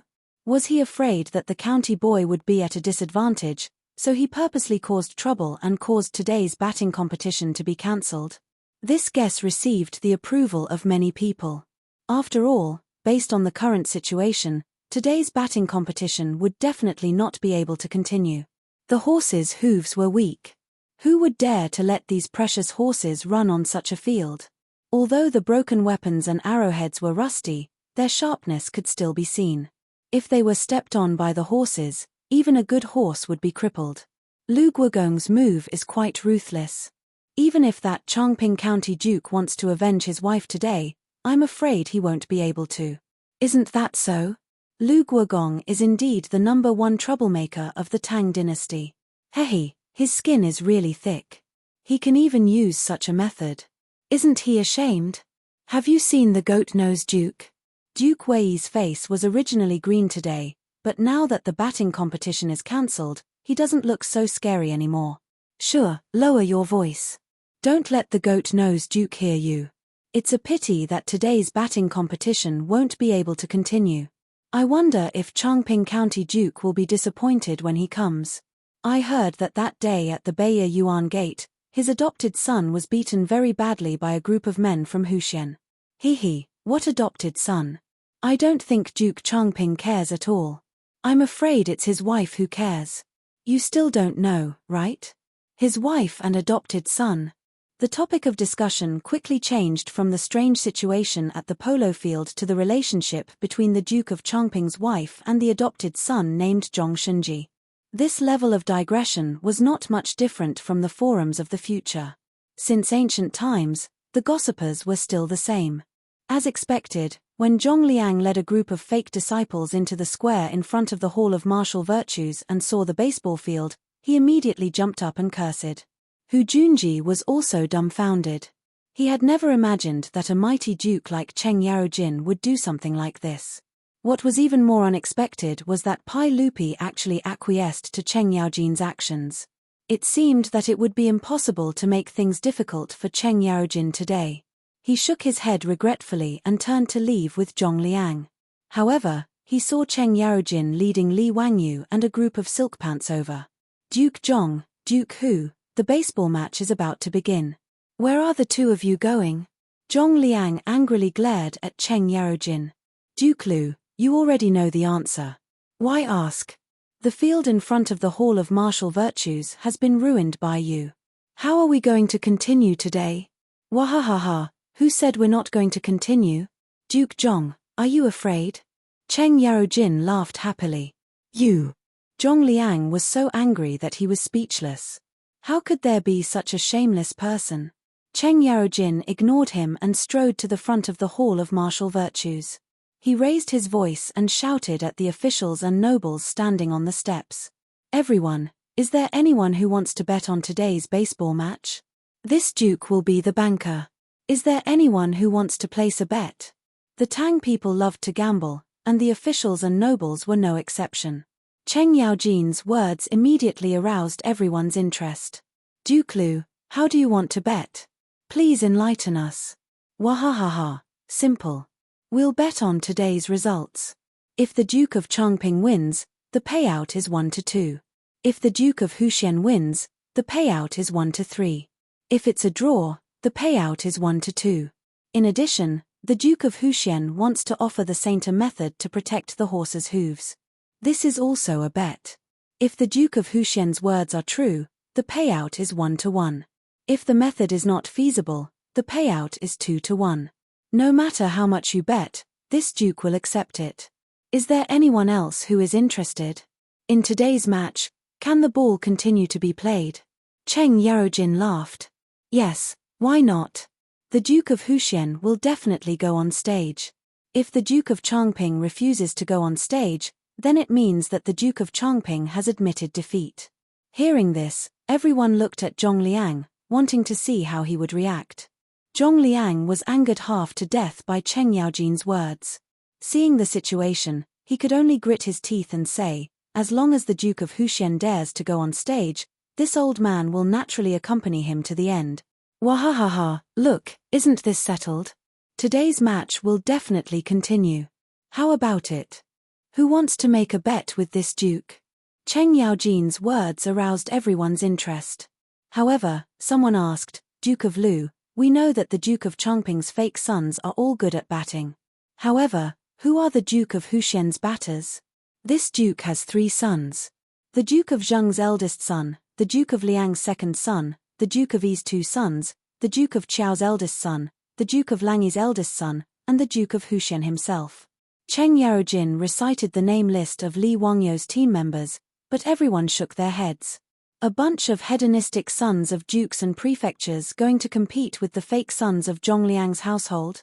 Wasn't this a joke? Zhong Liang's fake sons were somewhat famous among the batters of Chang'an. Many of the nobles present had seen their matches. As for those hedonistic sons, they were not bad compared to the other sons of nobles. However, when compared to Zhong Liang's fake sons, they were nothing. In the words of the later generations, this was like a professional player against an amateur player. Did the result of this match need to be said? If a bunch of NBA players were to compete with amateurs, would anyone believe that the amateurs would win? The answer was naturally no. If you asked 100 people, they would all say that the NBA players would win. At this moment, the officials and nobles all had such thoughts. They all looked at Duke of Lu with strange expressions. Had water entered this old man's brain? Why would he make such a bet? If the Duke of Chongping won, the payout would be 2-1. That meant that the Duke of Lu's household would have to spend a lot of money today. Duke of Lu, you're not joking? Then I'll bet 1,000 taels of gold that the Duke of Chongping wins. Don't worry, when have I not kept my word? If there's a bet, there's no reason to lose. As long as you dare to bet, I dare to accept it, Cheng Yarojin replied casually. Duke of Lu, if that's the case, Then I'll also bet 1,000 taels of gold that the Duke of Changping wins. I'll bet 1,500 taels of gold. I'll bet 2,000 taels of gold. Chapter 340. The old scoundrel set up a bet there. Because there were too many people betting with him, Cheng Yaojin even found an eunuch from the palace to record the bets with paper, ink, and brush. Almost all the officials and nobles were betting on the Duke of Changping's victory. Only a few people placed their bets on Li Wangyu and the other wastrels. Li Wangyu couldn't help but grit his teeth. He finally understood why the old scoundrel had locked them up in the barracks of the Golden Guards of the Left for 3 days. It was because he was worried that the news would be leaked and affect his opening bet. F***ck, this old scoundrel is too much. Li Wangyu strode over to Cheng Yaojin's side. Righteously, he whispered into his ear, "Uncle Cheng, when we meet, split it in half. Otherwise, your nephew will shout." Cheng Yaojin's eyes widened in anger. Li Wangyu didn't back down. In front of gold, the old scoundrel's threats were useless. "Scram, brat. At most, I'll give you 20%. His Majesty still wants half." Cheng Yaojin lowered his voice. "It's a deal." Li Wangyu retreated to the side, satisfied. He chuckled as he watched the eunuch continuously record the bets placed by the officials and nobles. 20% it was. He wasn't greedy. 20% was still quite a bit of gold. It looked like he would make a small profit today. Just now, he did a rough calculation. There were already about 20,000 taels of gold on Zhongliang. Moreover, there were still hundreds of officials placing their bets. Indeed, the ancients didn't lie. A horse wouldn't get fat without eating at night. A man wouldn't get rich without a windfall. The most shameless one was still Pai Lupi. Without a word, he had colluded with the old scoundrel to cheat money. No wonder Cheng Yaojin could bring so many broken weapons and swagger around the polo field in front of the Hall of Martial Virtues. He had painstakingly invented the horseshoe and had the wastrels practice with him. He even had to compete in order to get 20%. And Pai Lupi didn't do anything and actually wanted to take half of the gold. Truly shameless. Despise him. It didn't take long for the officials and nobles present to make a bet with Cheng Yaojin. In the end, the total amount of gold that was bet on Duke Changping was as high as 50,000 taels of gold. The aristocratic families, in particular, had placed heavy bets. 50,000 taels of gold was equivalent to 300,000 strings of copper coins. This was indeed a huge sum. If Cheng Yaojin lost, he would have to pay 100,000 gold taels. Li Wangyu pondered without any malice. If the old hooligan really lost, Duke Lu's mansion would have to be his pants, right? He might even have to use Noda's public house to pay off his debt. TSK, just thinking about it makes me feel good. Should I go easy on the old hooligan when I'm guarding the goal to give the old hooligan some excitement? However, he decided to forget about it. Of the 50,000 gold taels, 10,000 of them were from him. 60,000 strings of copper coins was not a small sum. However, Li Wangyu had forgotten that with his terrible horsemanship and batting skills, what difference would it make if he went easy on the opponent or not? In front of the Hall of Martial Virtues, the chamberlain loudly announced, "The sage has arrived." Everyone bowed. Pai Lupi appeared with the pregnant Empress Zhongsun, concubine Yang, and the other imperial concubines. After Pai Lupi spoke a bunch of nonsense, he gave Li Wangyu a meaningful look and prepared to announce the start of the batting match. Zhong Liang suddenly stepped forward and bowed to Pai Lupi. "Your Majesty, why did the batting field become like this today? Why did High Duke Lu dump so many broken weapons on the battlefield?" He was still unwilling to compete with Li Wangyu on such a field. Even if he could win, he would have to be careful. Moreover, there was no guarantee that the horses would be injured. The horses weighed nearly a ton and ran at a speed of tens of kilometers. The force of impact was enormous. If the broken weapons on the field were to be touched by the horses, the force would be greater than a person slashing down with a knife. The horses would definitely be injured. Duke Changping's 30 fine horses had been painstakingly gathered from all over the world. Normally, he treasured them a lot. If a few of them were to be destroyed because of today's batting match, it would be too painful. Thus, He stepped forward and asked this question. Pai Lupi was very calm. He only nodded slightly at Cheng Yarojin, indicating for him to explain. The old hoodlum stepped forward. Today is the day of the county's men. I am going to present the method of protecting the horses' hooves to your majesty. Naturally, the test will be strict. When cavalry is on the battlefield, can we ask the enemy to clean up the battlefield before charging? This old man's arrangement is to simulate the battlefield environment. Duke Zhong, do you have any questions?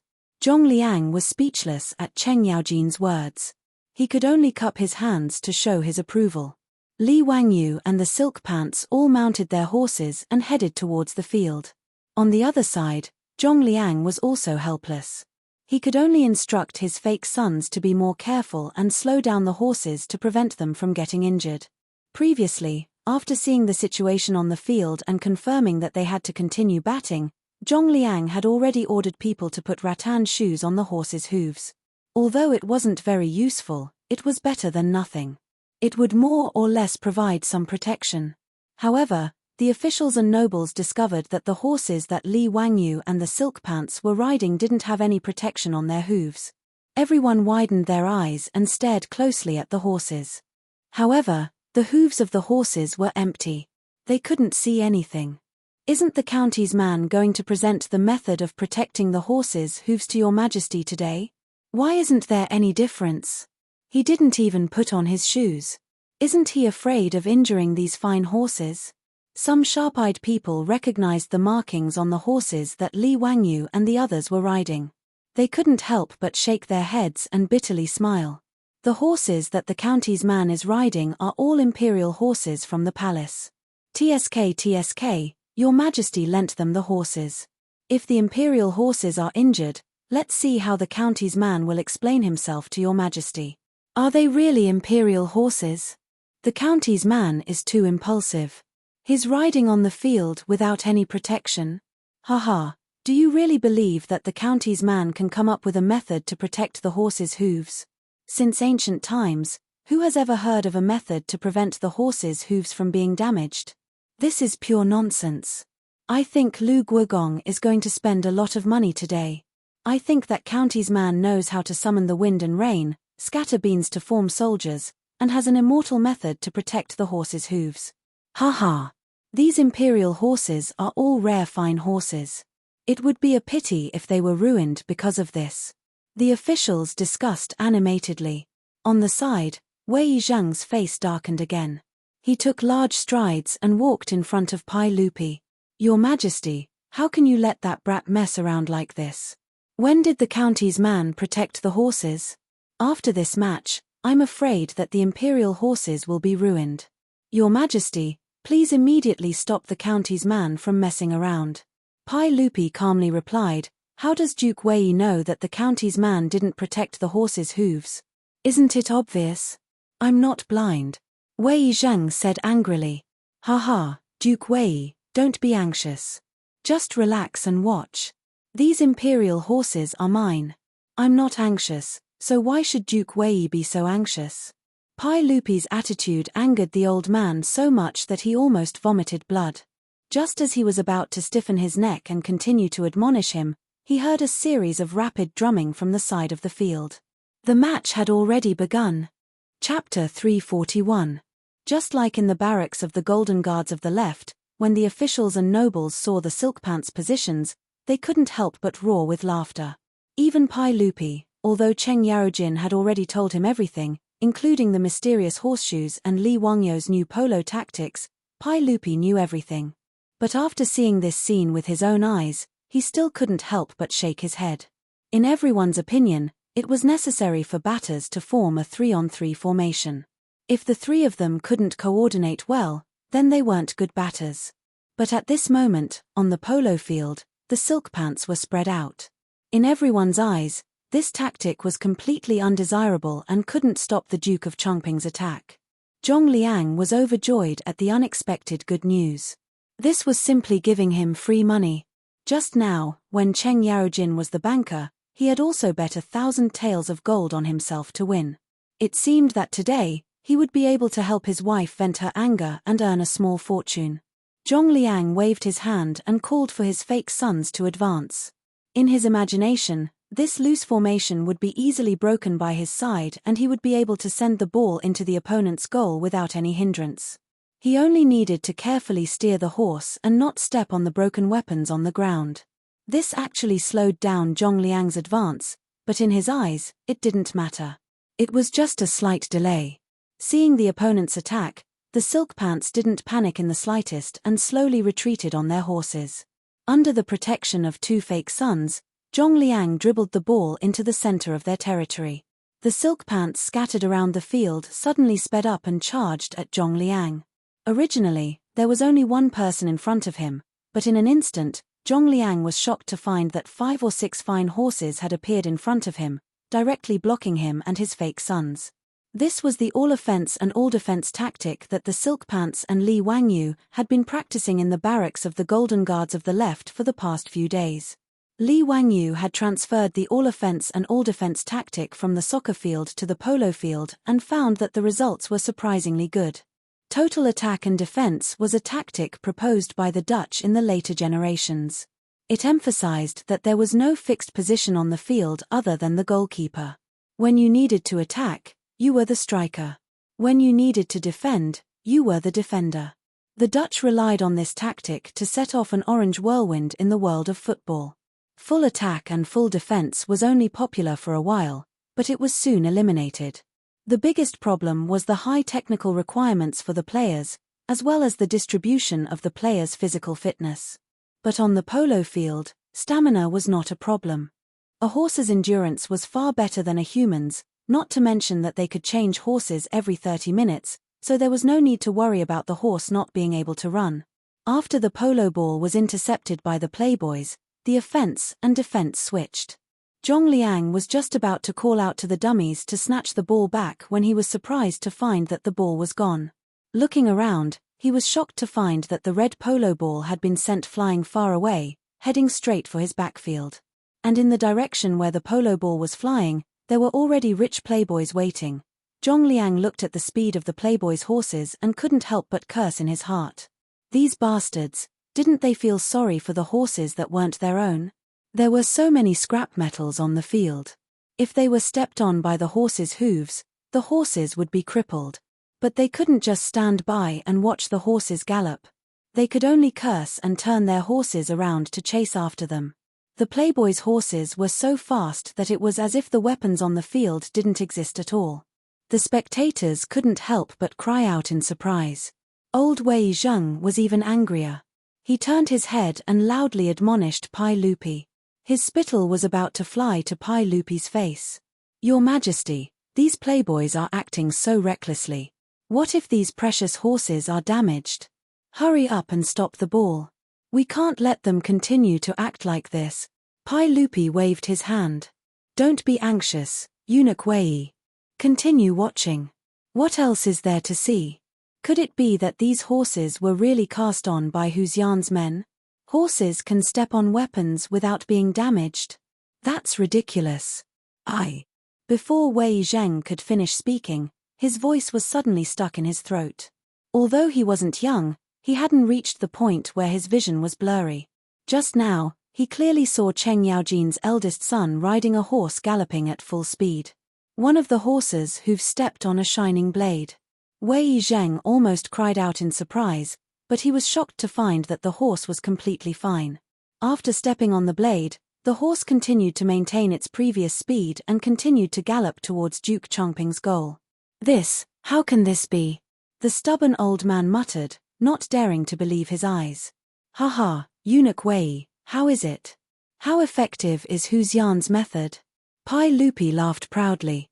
Wei Zheng was so excited that his beard stood up. "Your Majesty, is this really the method Hu Xian's man said to protect the horses' hooves? Is it really so miraculous? Would it be convenient to spread to the entire army? How much would it cost?" Pai Lupi twirled his beard and smiled proudly. "The cost is almost negligible. Moreover, this method is very simple. Eunuch Wei, do you know that Hu Xianan only used an hour to forge the item to protect the horses' hooves 3 days ago at the eastern city's Xieji blacksmith shop?" "Xie's blacksmith shop? Nonsense. How could such an important weapon of the military be forged by the common people? Your Majesty, please immediately send the Imperial Army to the Eastern Market and take control of Xie's blacksmith shop. We can't let this method spread to the common people. If Li Wangyu heard Wei Zheng's words, he would probably spit out a mouthful of salt soda. In a feudal dynasty, there really was no human rights. This unyielding official actually had the same thoughts as that old hoodlum Cheng Yarojin. Pai Lupi shook his head. Duke Wei, Jijie already did this 3 days ago. The shopkeeper and craftsman of Xie's blacksmith shop are all in the golden guards of the left camp. However, I am prepared to have Jijie release them today. Wei Zheng anxiously said, Your Majesty, you can't. Pai Lupi didn't wait for Wei Zheng to spit and continued. Duke Wei, this method of Huxian's man is too simple. Once it is used in the military, there will be no secrets. The common people will know at a glance. There is no meaning in keeping it a secret. Therefore, I naturally won't be a petty person and continue to detain the craftsman and shopkeeper of Xie's blacksmith shop. Wei Zheng naturally couldn't not believe the words of the emperor of the Tang dynasty. Although he still didn't understand how Li Wangyu did it, he could only silently nod. This official congratulates Your Majesty. This official misunderstood Huxian's man. When the game is over, this official will apologize to him. Pai Lupi smiled and waved his hand. Duke Wei, there is no need to be like this. That kid doesn't deserve your praise. He is just a little clever. Don't let this kid be arrogant and complacent. Wei Zheng also smiled. Huxian's man is smart. It is also Your Majesty's discerning eyes that didn't bury his talent. When Pai Lupi heard this, he couldn't help but nod and laugh. For a moment, the emperor and his subjects were harmonious, and the atmosphere was harmonious. If Li Wangyu heard the conversation between the two, his eyes would definitely pop out of their sockets. Wei Zheng, who was famous in history for reprimanding Pai Lupi, actually knew how to flatter him. In fact, Wei Zheng's EQ wasn't low. Otherwise, how could he always anger Pai Lupi half to death, but still live well and hold a high position? He was also a smart person. While Pai Lupi and Wei Zheng were talking, the polo match in front of Wuda Hall had already been scored. Chapter 342. The wastrels were like cats playing with mice on the field, easily tearing apart the defense of the Chongping Prefectural Duke's team. In their first attack, they sent the red ball into the goal. This change not only stunned Zhongliang, but also the officials and nobles who had placed heavy bets on the side of the field. When the drum that signified the goal sounded, the sidelines were completely silent. There wasn't even any sound of cheering. After a while, Pai Lupi lightly clapped his hands. Cheng Yarojin, Yuqi Jingda, and the others began to stomp their feet and cheer, breaking the strange silence on the sidelines. The following match was even more one-sided. It was even easier than the first match between the wastrels and the Imperial Army of the left. After all, the Imperial Army didn't have to worry about their horses being injured and used all their strength to gallop. As for Zhongliang, it was as if he was dancing in shackles. His hands and feet were tied, and he didn't dare to use all his strength to gallop. Even though he was so careful, 2 of the horses that were wearing rattan shoes were accidentally injured. This made Zhongliang's heart bleed and he was filled with regret. Looking at the 7 or 8 banners behind his own goal, he knew that he had completely lost today. Li Wangyu rode his horse back and forth in front of his own goal. It was truly too easy. He didn't even have a chance to spur his horse to gallop. After 2 hours of competition, everyone else was drenched in sweat. They had changed their horses several times, but only he was clean. He hadn't even changed his horse. As for the officials on the sidelines, they were as uncomfortable as if they had eaten a fly. This result, which was out of everyone's expectations, was simply inconceivable to the extreme. If it weren't for the fact that the Chongping Prefectural Duke, Zhongliang, had also lost 1,000 taels of gold and lost a lot of face in front of everyone, perhaps everyone would have suspected that he had colluded with the wastrels to fake the match. Their own son had actually won against Zhongliang, Fang Xianling, and Du Ruhui. Although they didn't say it out loud, everyone could see the joy on their faces. As for Cheng Yarojin, Yuqi Jingda, and the other martial generals, they didn't care about the feelings of the bystanders at all, shouting and wrangling over there, making the hundreds of officials who had lost a large sum of gold have the urge to beat people up. The old scoundrel was still holding the list of bets recorded by the chamberlain and proudly waved it at the officials. "Everyone, hurry up and send the gold to my residence. Don't make this duke look for you to collect the debt. Wahahaha. F***ck, this bastard." If it wasn't for the fact that he really couldn't beat this old man, the grass on his grave would be 3 feet tall next year. Wei Zheng, on the other hand, did not care at all about who won or lost. Seeing Li Wangyu and the others leave the field, he immediately lifted his robe and trotted over. Without saying a word, he wanted to pry off the horse's hooves to see what was going on. The old man's actions startled Li Wangyu and the other playboys. Wei Shuyu, however, felt sorry for her father. She quickly jumped off the horse's back and held onto her own horse so that the old man could check the horse's hooves. When Wei Jing saw the U-shaped piece of metal nailed to the horse's hoof, he was stunned as if he had been struck by lightning. It's that simple. It's that simple. It's so simple that no one in all the dynasties could think of it. Wei Zheng muttered to himself. He finally understood why Pai Lupi said that there was no value in keeping this a secret. This was indeed the case. This horseshoe was too simple. Once it was used on a large scale in the army, it would be impossible to keep a secret. Suddenly, as if he was possessed, he stepped forward and grabbed Li Wangyu's arm. "Huxian man, this is a great merit, comparable to the merit of opening up new territory. This old man will definitely ask His Majesty for a reward for you. I misunderstood you before. Please don't blame me, Huxian man." The old man's actions startled Li Wangyu. He thought that the old man was going to fight him to the death again. After hearing Wei Zheng's words clearly, Li Wangyu smiled and said, "Wei Gong, what are you talking about? It's all my fault. I hope Wei Gong won't take offense." In front of the Hall of Martial Virtues, the officials who couldn't be bothered to watch the old hooligan Cheng Yaojin show off also gathered around. They wanted to see what tricks Li Wangyu's horses had on their hooves. Everyone had seen the performance of both sides' horses on the field. Who would have thought that the Duke of Chongping, who was wearing rattan shoes and was so careful, would still injure 2 horses? On the other hand, the Huxian man, who seemed to have no protective measures, not only did his horses come out unscathed, he also completely ignored the broken weapons. This made everyone curious. When they saw the horseshoe nailed to the horse's hooves, everyone suddenly understood. With such a strange idea, the Duke of Chongping's loss was not unjust. The polo enthusiasts surrounded the silk pants and asked them about the tactics they had used. When they found out that the Huxian man, the imperial tutor of the crown prince, had taught them, the officials couldn't help but raise their eyebrows. Could this Huxian man really be a literary star that descended from the heavens? It was said that Zhongsun Wuji had said that the world was divided into 10 portions, and Li Wangyu had 8 portions. From the looks of it, this was not a lie. These officials of the imperial court waved the folding fan Li Wangyu had given them the other day, exclaiming that this youth was not ordinary. Li Wangyu's limelight was now second to none.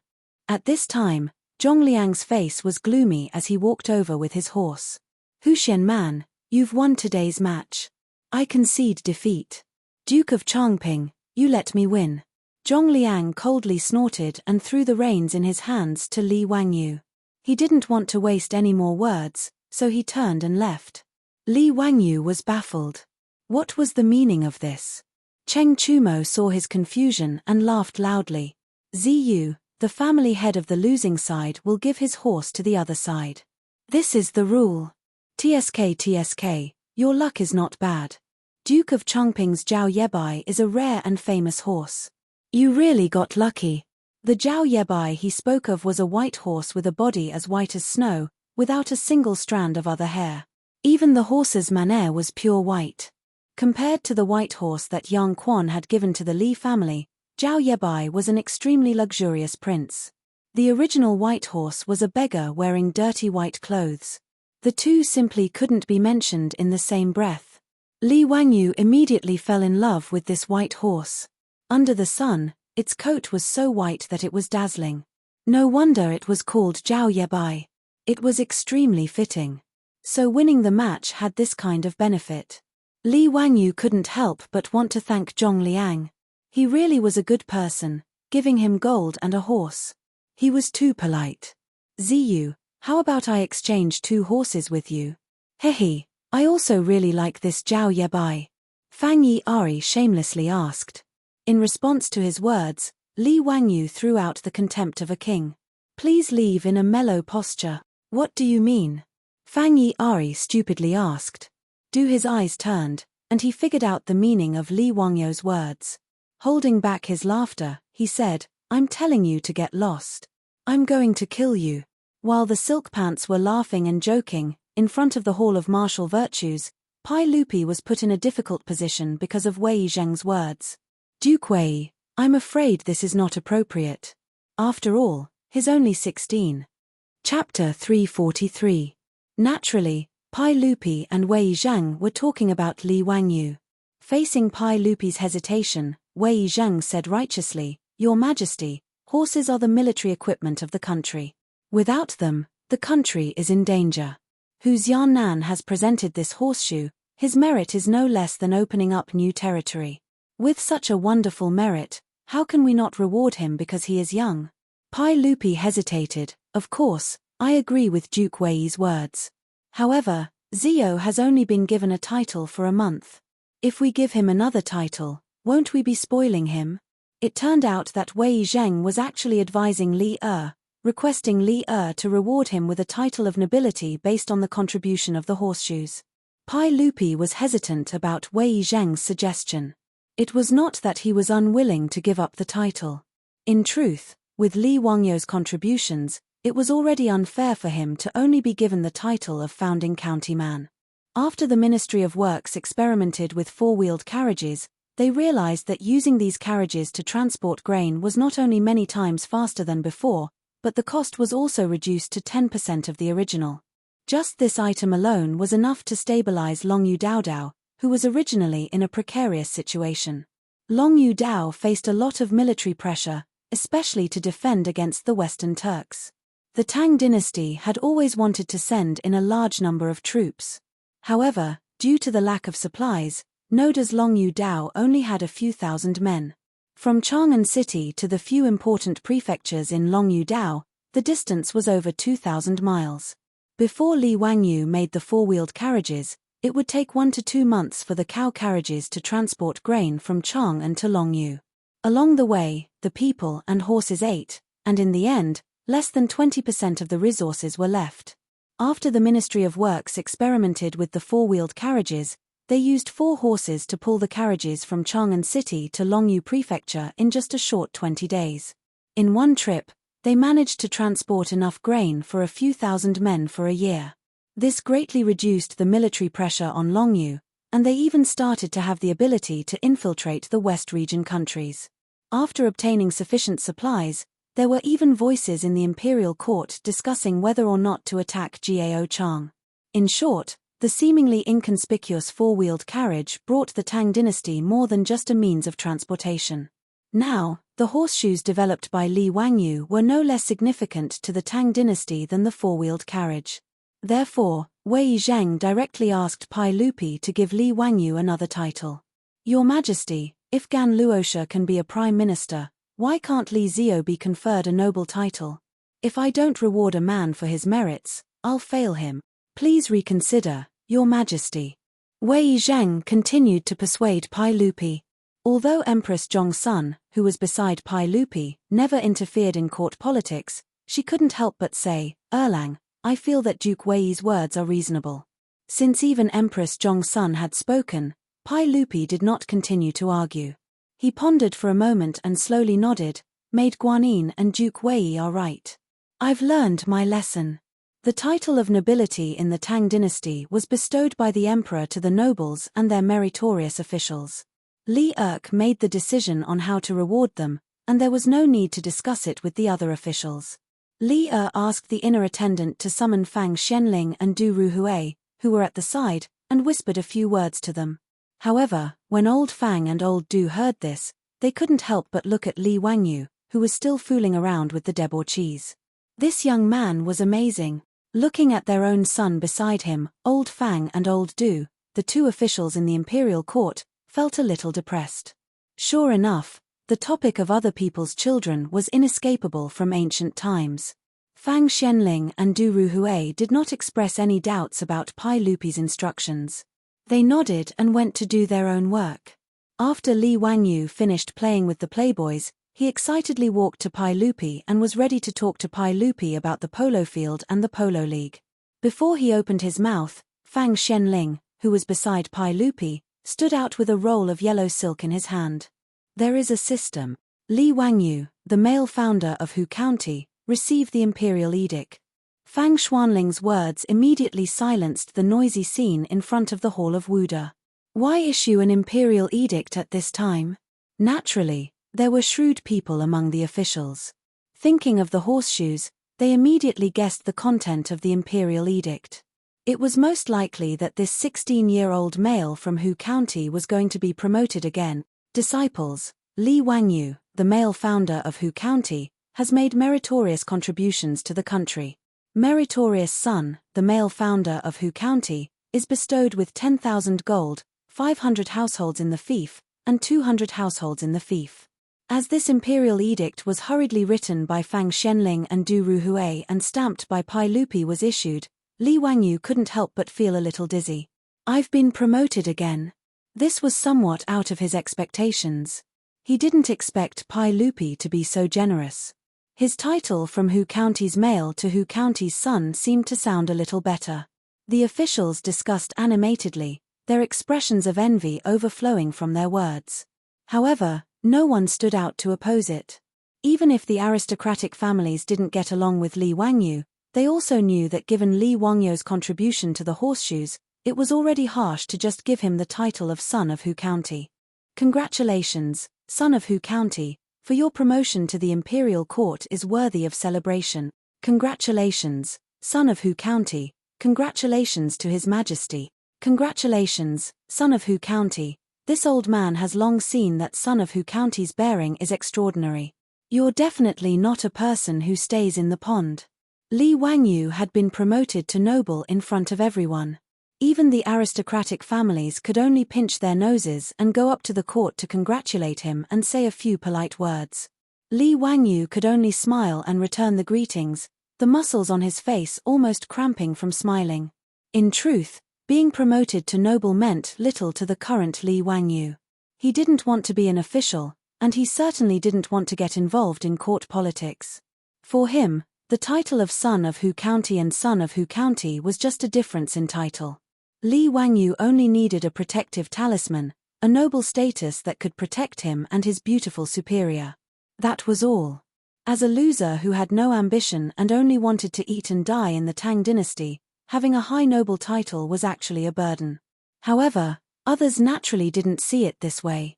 The group of playboys were envious and clamored for Li Wangyu to treat them to a meal at Ping Kang Fang. This group of hooligans just wanted to drink wine with young ladies. Li Wangyu looked at them with disdain.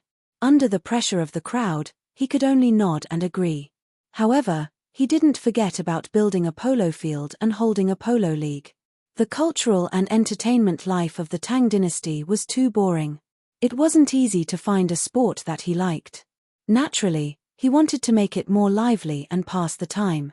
Li Wangyu took advantage of Pai Lupi's happiness and made his suggestion again. This time, Wei Zhang didn't object. As long as the horses weren't injured or worn out from playing polo, the sheep nose was also interested in playing polo. Although Pai Lupi was also interested in the league that Li Wangyu proposed, he couldn't help but hesitate when he heard that a polo field with tens of thousands of seats would be built. Zio, the treasury of the Tang dynasty isn't rich yet. I'm afraid that building a polo field will cost a lot. The court won't be able to afford it. Chapter 344. Pai Lupi was not wrong. 3 days ago, when Li Wangyu proposed to build a large polo field so that tens of thousands of Chang'an people could watch the game, he was tempted. After returning to the palace, Pai Lupi summoned an official from the Ministry of Works and asked how much it would cost to build a polo field according to Li Wangyu's plan. However, the final price calculated by the official from the Ministry of Works gave him a huge shock. First, they needed to acquire land to install Li Wangyu's plan. Only the squares in the south of the city had enough space for such a large polo field. Moreover, to build such a large polo field, one square was not enough. They needed to merge two squares together. The official took a map of Chang'an City and circled the two squares beside Anhuimen, Zhaoxing Square and Dian Square for Pai Lupi. Zhaoxing Lane was 661 meters long, while Dian Lane was 955 meters long. Including Jingyao Men Street, which was 100 meters wide in the middle of the two lanes, the total length reached more than 1,700 meters. The two lanes were 477 meters wide from north to south. The area was enough to build 1,000 paces long polo field. Moreover, the two squares were close to the outer city wall. Merging them together would not affect the traffic on Jingyamen Street. It was very convenient. The cost of building houses in the Tang dynasty was not high, but the land in Chang'an City was quite expensive. As the saying goes, every inch of land has the same price as gold. Even though Zhaoxing Square and Dian Square were located at the south gate of Chang'an City and were the cheapest places in Chang'an City, they were still very expensive. In history, Ma Ju, as an imperial censor, could not even afford a house in Chang'an City because that house was priced at 2 million. 2 million was 2,000 strings of cash and 300 taels of gold. The house that Ma Ju wanted to buy only took up 1/32 of the area of one square. In the end, it was Li who waved his brush and asked the Yamen to pay for Ma Ju's house. Only then did Ma Ju have his own house. Although the land in the south of Chang'an City was much cheaper than the area where the officials lived in the north of the city. However, the official estimated that buying all the land in Zhaoxing Square and Dian Square would cost 60 to 70,000 strings of cash, which was 60 million copper coins and 10,000 taels of gold. And this was only the price of purchasing the land. According to Li Wangyou's idea, a large amount of soil should be piled up on both sides of the polo field to form high stands. It was a simple elementary school math problem. A rectangle that was 1,500 meters long and 400 meters wide had a circumference of 3,800 meters. The amount of work required to build a 10-meter-tall mound was astonishing in the eyes of the Tang. The official from the Ministry of Works calculated the cost and estimated that it would cost no less than 50 million yuan. It was another huge sum of money. In addition to the other facilities, the Ministry of Works official gave Pai Lupi a number that gave him a toothache. 120 million coins and 20,000 taels of gold. In fact, Pai Lupi could afford it. Just today, the old rogue Cheng Yaojin had won more than 40,000 taels of gold from the officials and nobles in Chang, and after deducting the compensation, Pai Lupi would take half of the 40,000 taels of gold, Cheng Yaojin would take 30%, and Li Wangyou would take 20%. The amount of gold that Pai Lupi took was enough to build this unprecedented polo field in the Tang dynasty. But Pai Lupi was reluctant to part with it. With so much gold, how much would he need to buy if he went to the western region to buy horses? He felt that it was not worth it to build a polo field for the people's entertainment. Zio, building the polo field you mentioned would require at least 20,000 taels of gold. With such a large sum of money, the national treasury would be stretched. If you don't believe me, you can ask Prime Minister Fang, Prime Minister Du, and Eunuch Wei. Pai Lupi spread out his hands, indicating that he had no money. Li's evasive words, if it were others, they would probably believe it. But Li Wangyou knew that half of the money that Cheng Yaojin won would be given to Pai Lupi. This fellow was stingy and stingy. Li Wangyou purposely pointed his mouth in Cheng Yaojin's direction, indicating that he knew about the division of the spoils. Your Majesty, please think of another way. Pai Lupi ignored his hint and pretended that he did not see it. He clenched his teeth and said, Zio, I can't cook without rice. I really don't know what to do. Damn, this fellow was born in the year of the Pai Xiu, only taking in and not taking out. With Pai Lupi acting so shamelessly, Li Wangyou could not do anything about it. Did this fellow not understand that if there was output, there must be input? 3 days ago, he thought of building a polo field on a whim. But in the past few days, Li Wangyou had carefully thought about it and felt that it was very promising. The tickets for the polo field, the on-site advertisements, and the surrounding shops were all money. And for a long time in the future, it would be impossible for a second polo field of this scale to appear in Chang'an City. Was there a need to worry about not being able to make a profit? The Tang dynasty was lacking in entertainment, and polo was popular but rarely seen. Was there a need to worry that the stadium would not be full for every game? Seeing that Pai Lupi was unwilling to pay, Li Wangyu rolled his eyes and leaned over to Pai Lupi and whispered, "Uncle, can I borrow some money from you?" "Borrow money? How much do you want to borrow? I don't have 20,000 taels of gold to lend you." Pai Lupi heard this and looked at Li Wangyu very warily. Li Wangyu laughed. "Not much, just 10,000 taels of gold." "No. Uncle, I'll pay you according to the interest rate of the official money. How about that?" "No, I don't have money." "You really don't want to lend?" "No." Li Wangyu pretended to be regretful and shook his head. "If you don't want to lend, then forget it. I'll ask the officials later and see if I can borrow 10,000 taels of gold. By the way, I can also talk to them about Lu Guogong being the banker and setting up the gambling. Come back, you bastard. Be careful or I'll beat you." "Okay, when Lu Guogong receives the gold, I'll ask him to give you 10,000 taels of gold." "Don't talk nonsense." Pai Lupi was anxious when he heard this. The dignified emperor of the Tang dynasty had colluded with the founding Lu Guogong to set up a gambling scheme to cheat the officials of their gold. If this matter was spread out, he, Pai Lupi, would still have face. "Hey, uncle, don't worry. I'm the most tight-lipped one." Li Wangyu quickly patted his chest and promised. Get out, get out.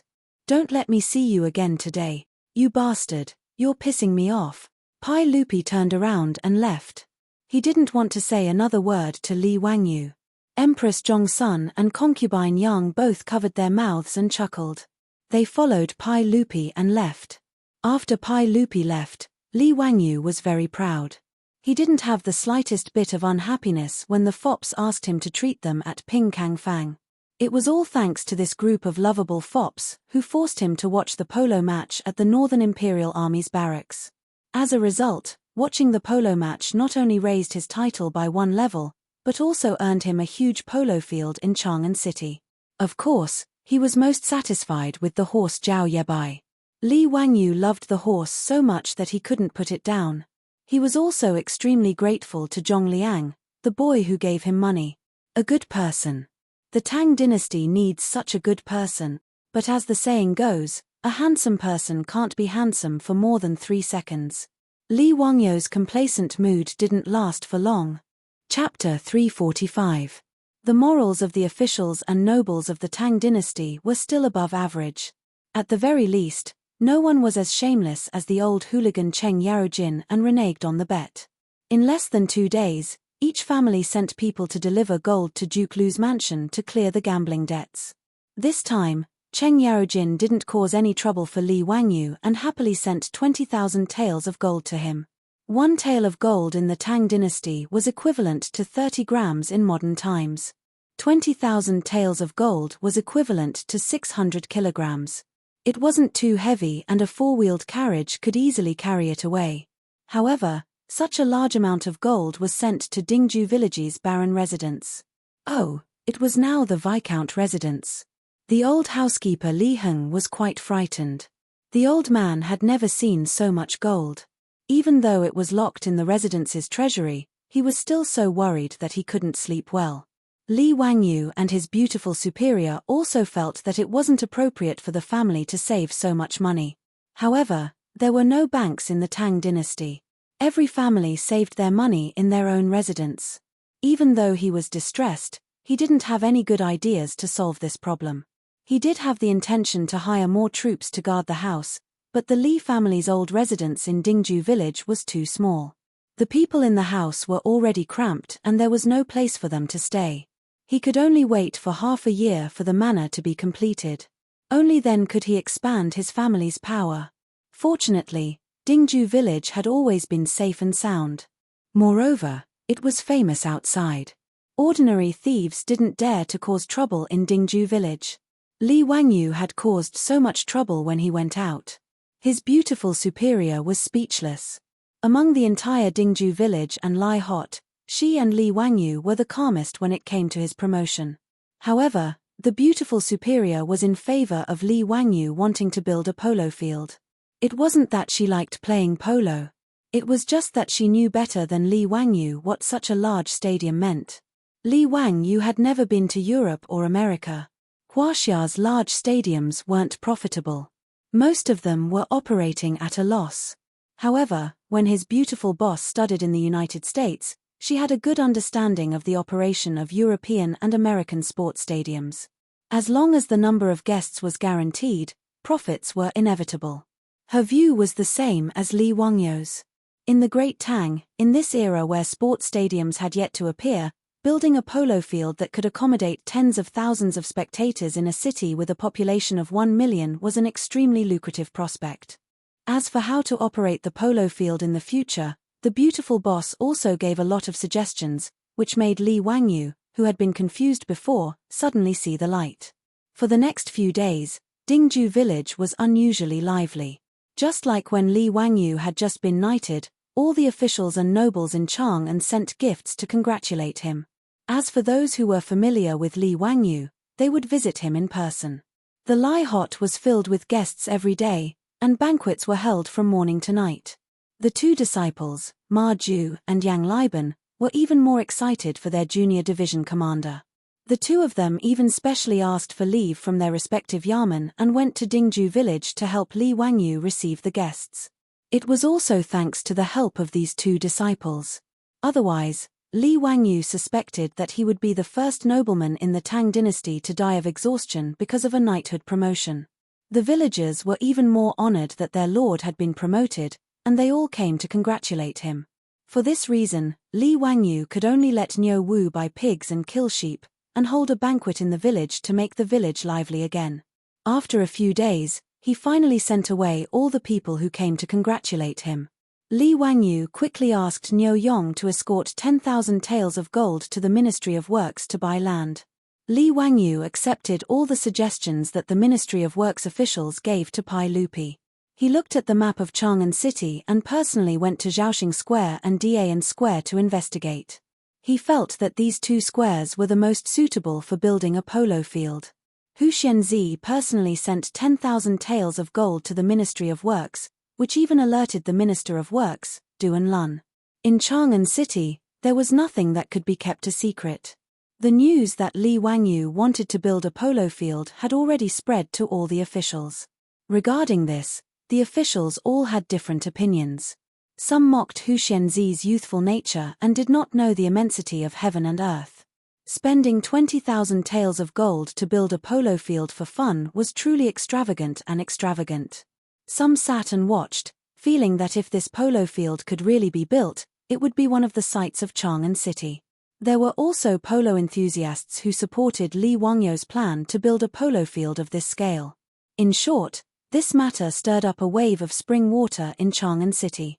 In the various yamens, all the officials were discussing this matter, especially the Ministry of Works. There were all sorts of discussions. Many people did not believe this matter. This was truly throwing away a lot of gold. A 16-year-old viscount was willing to spend so much gold and silver to build a polo field. Wasn't this burning money? Even Pai Lupi could not see the commercial value of the polo field, let alone these officials. It was under such circumstances that when Li Wangyu led the Niu brothers into the Ministry of Works and escorted the gold, the entire Ministry of Works was in an uproar. Duan Lun personally came out to welcome him. Hu Xianzi, are you really going to build a polo field? This is 20,000 taels of gold. After Li Wangyu greeted Duan Lun, he smiled and replied, Minister Duan, your nephew has already sent the gold, so how can it be fake? These 10,000 taels of gold are used to redeem the land in Zhaoxing Square and Dan Square. Minister Duan, please help your nephew with this matter. Duan Lun, the Minister of Works, was related to Li Wangyu by marriage. He was the son of the Sui dynasty's Minister of War, Duan Wanzhen. After rebelling against the Sui dynasty, he joined the Tang dynasty and married Li Yuan's daughter, Princess Gaomi. Princess Gaomi was Pai Lupi's sister, so Duan Lun was Pai Lupi's brother-in-law. It made sense for Li Wangyu to call himself a nephew. If the polo field was to be built successfully, the Ministry of Works would have to cooperate.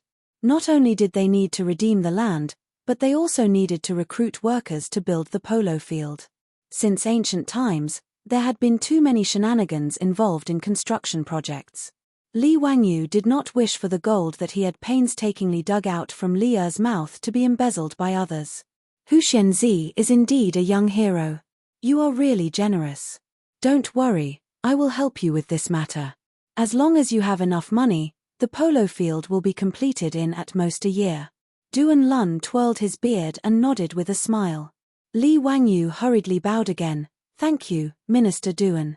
When the polo field is completed, your nephew will invite Minister Duan to watch the football match. Haha, that's great. I am also looking forward to it. The two exchanged a few more pleasantries. After Li Wangyu handed over the gold to the officials of the Ministry of Works, he left in satisfaction. However, to Li Wangyu's surprise, the Ministry of Works had only begun to redeem the land for a few days when something happened that caused him trouble. He never expected that the Tang dynasty would also have nail households. Chapter 346. Zhaoxing Square and Dan Square were located outside of Chang'an City. Most of the square was farmland, and there were not many people living there.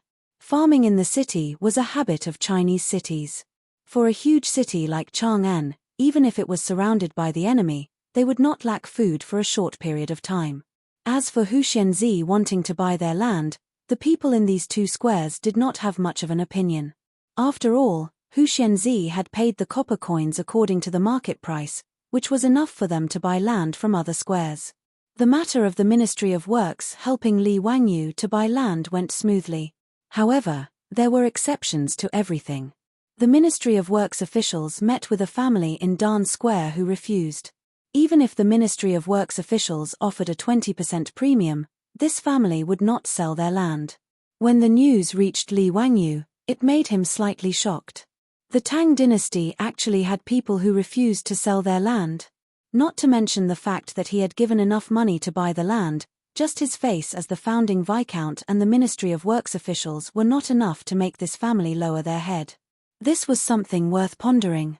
In Chang'an City, the south of the city was mostly where normal people lived. It was the poorest region in Chang'an City, and it was not an exaggeration to call it the slums. The walls here were even made of yellow dirt, and they were only half a person tall. They were really old and broken. For a family living in such a place to be able to go against the Ministry of Works and not sell their land, Li Wangyu could not help but find it weird. Seeing that the matter of buying land had been delayed, Li Wangyu was a little anxious, so he brought Niu Wu to Chang'an to personally ask the Ministry of Works. Minister Duan, who is it that is not willing to sell their land? What is their background? After Pai Lupi greeted Duan Lun, he went straight to the point. Duan Lun sighed and said, Hu Xianzi, do you have a grudge with the Ministry of Civil Affairs? His words stunned Li Wangyu, and he did not know what was going on. The Ministry of Civil Affairs, which later became the Ministry of Revenue, was in charge of finance and civil affairs, including land, marriage, money, tribute, and so on. It was divided into the Ministry of Civil Affairs, the Ministry of Revenue, the Ministry of Gold, and the Ministry of Grain. The Li Langzhong that Duan Lun mentioned was the Li Langzhong of the Ministry of Civil Affairs. He was the head of the Ministry of Civil Affairs, a secondary grade 5 official. Li Wangyu didn't know any Dr. Li, and he didn't think that he had any enmity with this person. In Noda's Ministry of Civil Affairs, he only knew Dai Ju, the Minister of Civil Affairs. He shook his head. Minister Duan, I don't know any Dr. Li. Is this related to him? Duan Lun couldn't help but be a little surprised. You don't know Dr. Li? Then why did he refuse to sell the land? That piece of land in Dian Square is the courtyard that this Dr. Li purchased. Li Wangyu was also stunned. Why would a fifth-rank official of the imperial court go to the slums to buy a courtyard? However, this was not the time to investigate this matter. He hurriedly asked, Minister Duan, did this Dr. Li say why he was unwilling to sell the land? I haven't offended this person. Duan Lun shook his head. Then it's troublesome. Dr. Li is adamant that he doesn't want to sell the land. The Ministry of Works can't do anything about it. We can't force him to sell the land. Li Wangyu frowned. Sure enough, demolition was a troublesome matter no matter when. Now, a lot of land in Zhaoxing Square and Dian Square had been bought. If he couldn't deal with this Dr. Li, then the construction of the polo field couldn't continue. After thanking Duan Lun, Li Wangyu got up and left. He planned to find someone to ask about this Dr. Li's background and why he wanted to go against him. For information, he just needed to find the foppish playboys. This group of top foppish playboys of the Tang dynasty had nothing to do every day and wandered around Chang'an. In Chang'an, there weren't many things that they didn't know. Sure enough, as Li Wangyu expected, the foppish playboys knew all about the background of this Dr. Li from the Ministry of Civil Affairs. But after knowing his background, Li Wangyu became even more depressed. This Dr. Li from the Ministry of Civil Affairs was indeed not acquainted with Li Wangyu. But he had a younger sister who was married to the Duke of Chongping, Zhongliang. Dr. Li was the elder brother of the Li clan, Zhongliang's brother-in-law, and Zhongliang's brother-in-law. This made Li Wangyu so depressed that he almost vomited blood. Did he have to be so arrogant? You're a fifth-rank official and your mansion is in the north of the city. Why did you go to the south of the city to buy land and build a villa? Li Wangyu naturally didn't know that Dr. Li had bought that land in Dian Square because he had been tricked. The elder brother of the Li clan was called Li Yu. He was a very devout Taoist monk. He was good friends with the abbot of the Taiqing Palace in Chang'an. One time, he asked the abbot about feng shui. The abbot said that his lucky star was in the south, so he should live in the south of the city. Li Yu believed this without a doubt, so he bought that land in Dian Square and built a villa there. Every rest day, Li Yu would go to his villa in Dian Square and stay there for a day. In fact, if not for the conflict between Li Wangyu and the Li clan, Li Yu would have sold the land to Li Wangyu for the sake of the Ministry of Works. After all, there were many squares in the south of the city. With Li Yu's status as a minister, he could have built a villa there. But that day, Li Yu was also in front of the Hall of Martial Virtues. He watched as his brother-in-law sullenly lost the polo match. Not only did he fail to avenge his younger sister, he also lost his Zhao Yabai. And because of this, he lost 500 taels of gold to Cheng Yarojin. This made him even more jealous of Li Wangyu. Now that Li Wangyu wanted to buy his villa to build a polo field, how could Li Yu let him have his way and sell the land to him? After figuring out what was going on, Li Wangyu could only sigh. Was he really that unlucky? If he had known, he would have bought 2 other squares and it would not have been so troublesome. It was too late to say anything now. He could only think of a way to solve this problem. He knew that he had a grudge with Zhongliang and the Li clan. If he rashly went to buy the land, he would only be suffering. He could only think of a way to find someone to help him. The first person that Li Wangyu thought of was the Ministry of Civil Affairs Dai Ju. As Li Yu's immediate superior, Li Wangyu believed that Li Yu would definitely give Dai Ju face. Li Wangyu and Dai Ju had met a few times and could be considered acquaintances. He brought gifts and a greeting card and personally went to Dai Ju's residence to ask Dai Ju to help him. As long as Li Yu was willing to sell the land to him, the price was negotiable. To this, Dai Ju naturally nodded in agreement. In his eyes, it was just a small matter. But no matter if it was Dai Ju or Li Wangyu, they did not think that Li Yu would not give any face to his immediate superior. No matter how Dai Ju tried to persuade him, Dr. Li would not sell the land. Dai Ju, who had lost face, could not do anything. He could only send someone to tell Li Wangyu that there was nothing he could do. He wanted Li Wangyu to find another way. Seeing that Dr. Li of the Ministry of Civil Affairs was so difficult to deal with, Li Wangyu was dumbfounded. For such a small matter, he could not go find Pai Lupi, right? And after Dai Ju said that the project had failed, Li Wangyu even suspected that Dr. Li would not give face to Pai Lupi. After all, even if it was Pai Lupi, he could not force his subordinate to sell the land. For a moment, Li Wangyu was at his wit's end. The land that Zhaoxing Square and Dian Square had bought was also put on hold.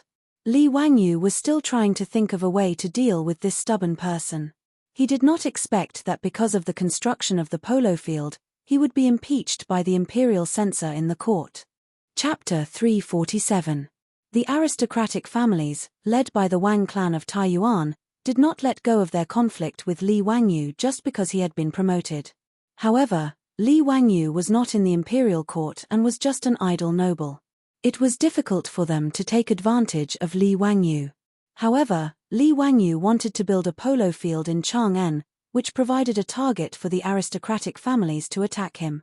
After the officials paid their respects to Pai Lupi, they were just about to sit down and begin the discussion when an imperial censor stood up and stepped forward. "Your Majesty, I have something to report." "Report it."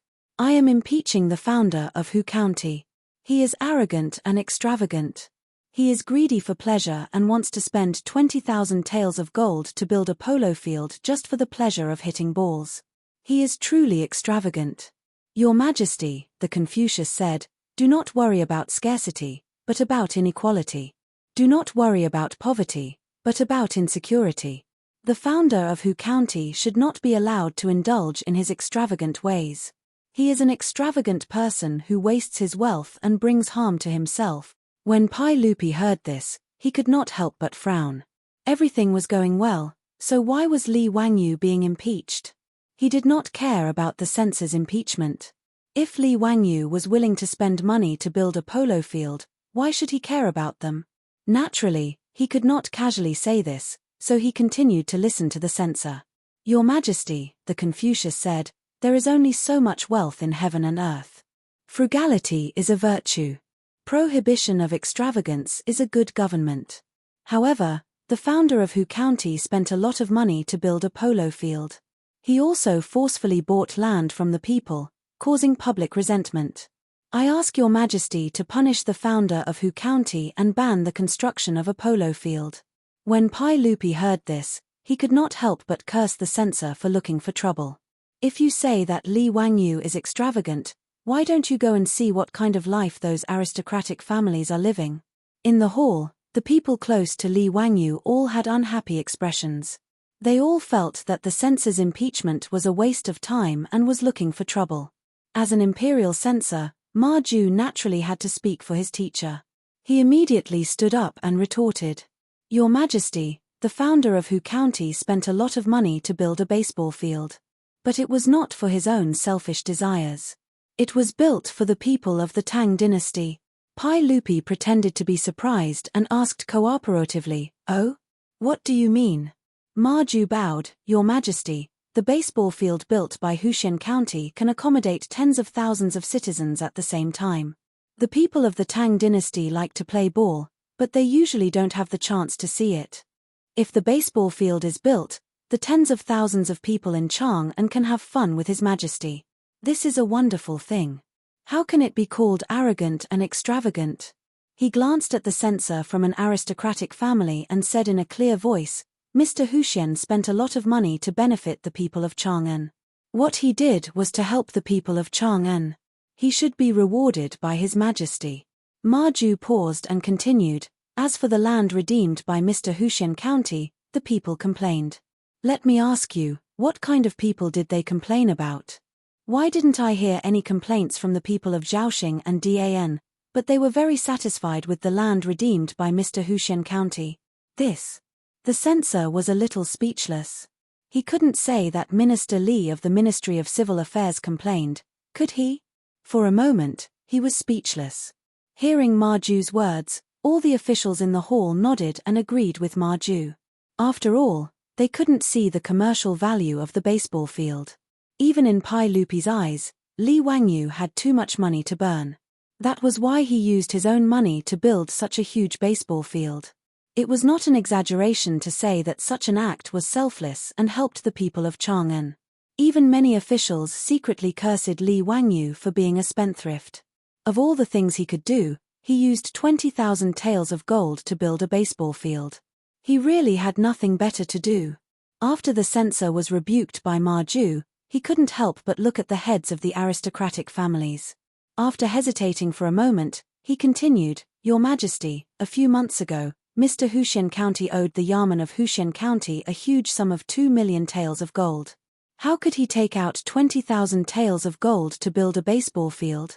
There must be something fishy about this matter. Your Majesty, Please issue an edict to investigate this matter and see if there was any corruption.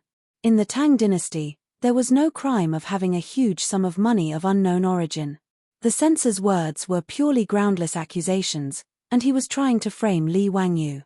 However, the censor's words almost made Pai Lupi break out in a cold sweat.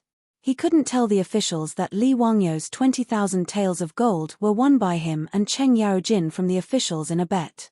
After that, they split the spoils with Li Wangyu, right?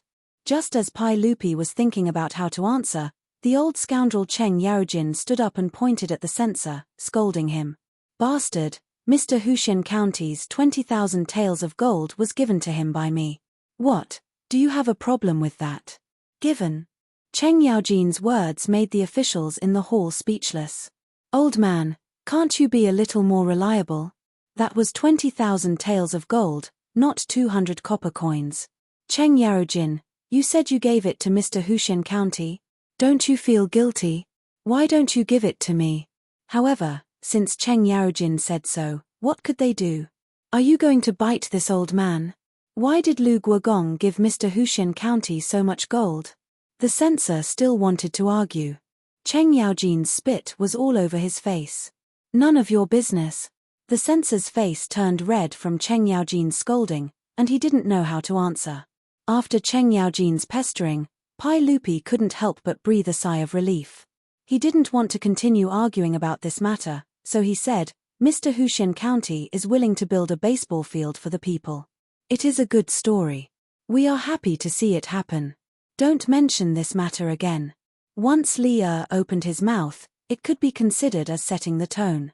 Although the aristocratic families were unwilling, there was nothing they could do. Li Yu snorted coldly in his heart, but he didn't say anything. In any case, he had made up his mind. No matter what, he wouldn't sell the land of Da and Square to Li Wangyu. The aristocratic families didn't manage to overthrow Li Wangyu in the court, but they used the same old trick again. They began to spread rumors in the streets to slander Li Wangyu. It was originally just nonsense, but they didn't expect that the rumors targeting Li Wangyu would be so fierce, causing the people of Chang'an who didn't know the truth to talk about it. Da Lang, have you heard? Zhaoxing and Da and Square in the south of the city are going to be flattened to build a baseball field. I heard that Mr. Huxian County is going to spend 20,000 taels of gold to build this baseball field. TSK, 20,000 taels of gold? How much money is that? These damn dignitaries, they have so much money, but they don't know how to share some with us. I thought that the county was a good person, but I didn't expect him to be so extravagant. Bah, how can these dignitaries be good people?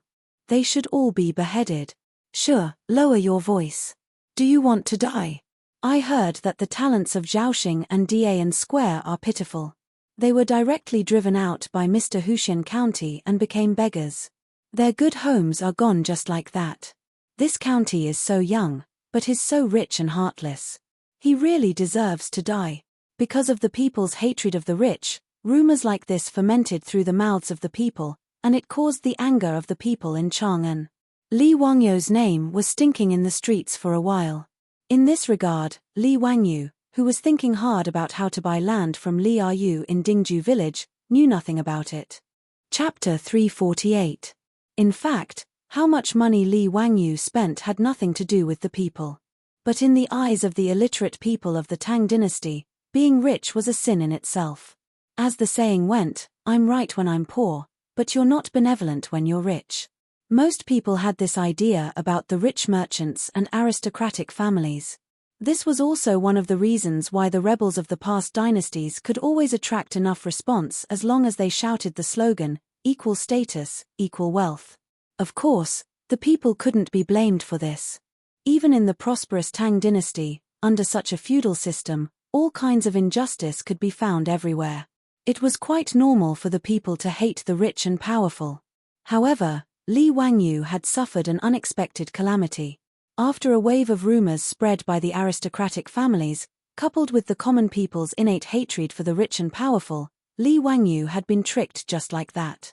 Now in Chang'an, people were either discussing how much money the county official had to spend 20,000 taels of gold to build a polo field, or cursing the rich and unbenevolent rich and powerful. For this reason, Li Wangyu sneezed a lot at home these days, thinking that he had caught a cold. On this day, Li Wangyu was still worrying about Li Yu in the mansion when he saw the old butler Li Heng hurriedly leading the old village chief in. "Old village chief, what's the matter? Why are you in such a hurry?" Li Wangyu saw the old man's nervous look and couldn't help but ask curiously. "Li Jiao Xiaolang, a lot of beggars suddenly came to the village today, a large group. Old Mi has asked the village's young men to stop them at the entrance of the village. Do you want to drive them away?" Beggars were beggars. Li Wangyu couldn't help but be stunned when he heard this. Has there been a disaster recently? Since the government ordered to eliminate the locusts, the big locusts plague of Zhengguan 2 years ago had almost been eliminated. Although this year's grain reduction was certain, there shouldn't be people fleeing and begging, right?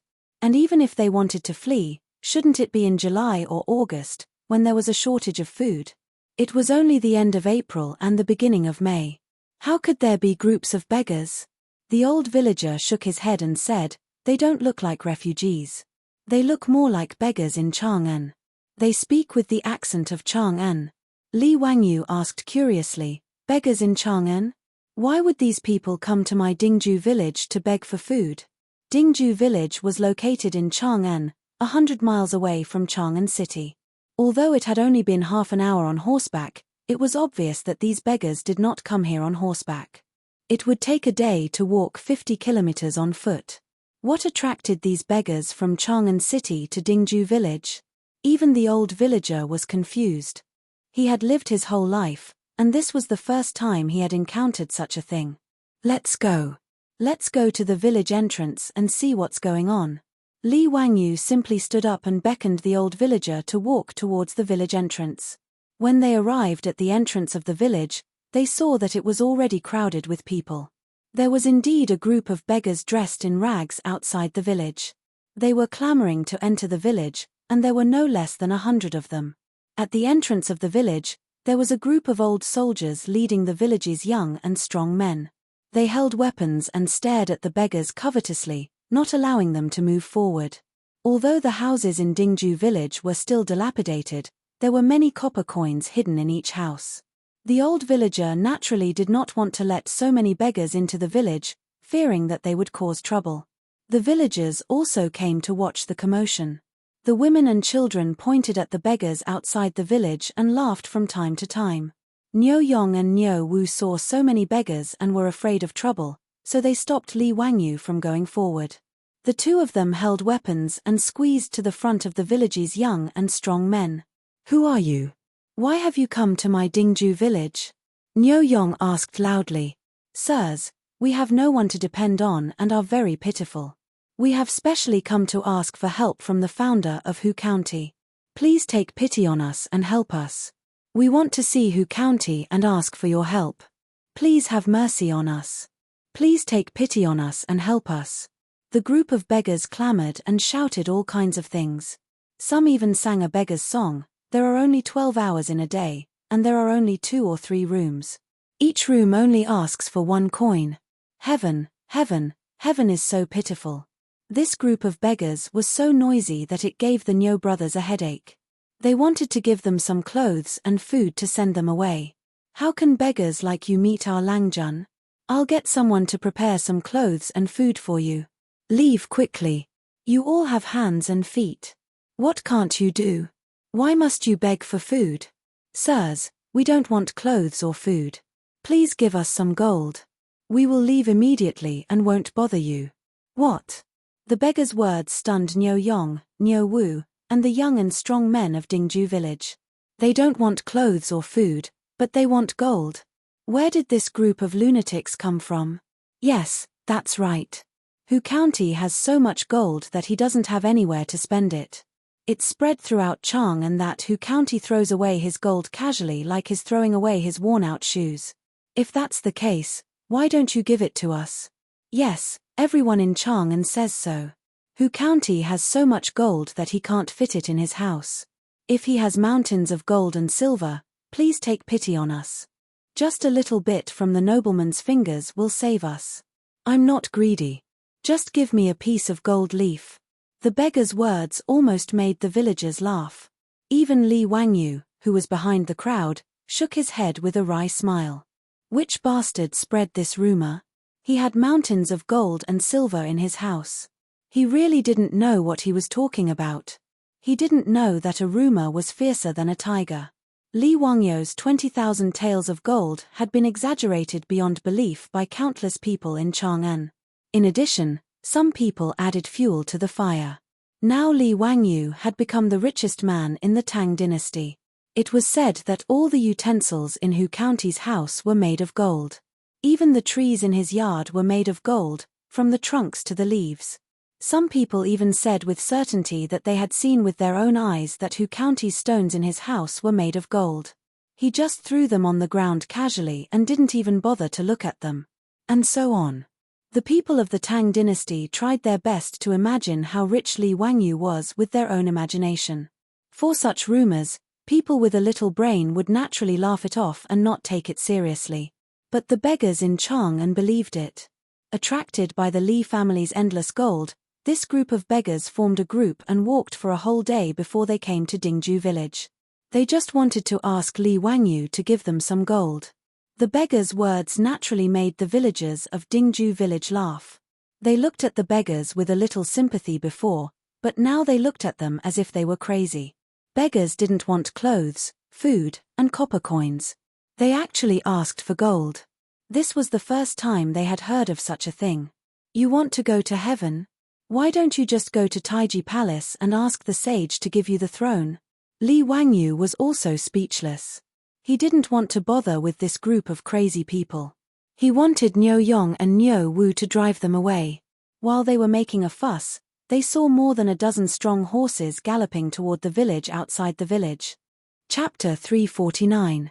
Niu Yong, Niu Wu, and the others tightened their grip on their weapons when they saw the approaching horses. When they saw who it was, they heaved a sigh of relief. It was Yang Quan, the county magistrate of Hu County. Behind him were Fang Chun and a group of bailiffs. This group of beggars came from Chang'an. If they wanted to reach Dingju village, they naturally had to pass through Hu County. At first, Yang Zwe didn't think much of it, but when his bailiffs came to report that the beggars had gone to Dingju village, he began to feel nervous. He hurriedly led County Magistrate Fang Chun and the bailiffs over. Zio, are you okay? Ming House, it's nothing. It's just a group of strange beggars. Thank you for making a trip here. I'll get the bailiffs to disperse them. These bastards only know how to enjoy life and hate work. They're really despicable for stirring up trouble. Seeing that nothing major had happened, Yang Xian heaved a sigh of relief. If something happened to Li Wangyu, the county magistrate who founded the country, it would be terrible. He couldn't help but take it seriously. Ever since Li Wangyu was conferred a title, the two of them were still close. He even wanted to call Li Wangyu County Magistrate Man or County Magistrate Son, but Li Wangyu stopped him and said that the two of them should address each other the same way. However, no matter what, Li Wangyu was now a noble of the Tang dynasty and the county magistrate who founded the country. If something really happened, he couldn't bear the responsibility as a county magistrate. After Yang Quan finished speaking, he hurriedly ordered Fang Chun to lead a group of bailiffs to disperse the beggars. However, the beggars were not afraid of the bailiffs. Not only did they refuse to leave, they also cursed, "Why are you chasing us away? What law have we broken? We want to see County Magistrate's son and ask for his mercy. Give us gold. County Magistrate's son has so much gold that he can't use it all. Why won't he give it to us? Yes, we want gold. We can just pick some gold leaves and some gold stones. Don't waste your breath on these county magistrates. Let's rush into the village. That county magistrate has countless gold for us to use. Yes, charge in and get the gold." The Yamen runners wanted to drive this group of beggars away, but they saw that the beggars suddenly became agitated. They actually wanted to break through the blockade of the young and strong villagers and rush into the village. Seeing that this group of beggars was about to cause trouble, the bailiffs did not dare to be careless. They hurriedly pulled out their knives and chains from their waists and threw them at the beggars. The youths of Dingju village were also nervous. They clenched the weapons in their hands.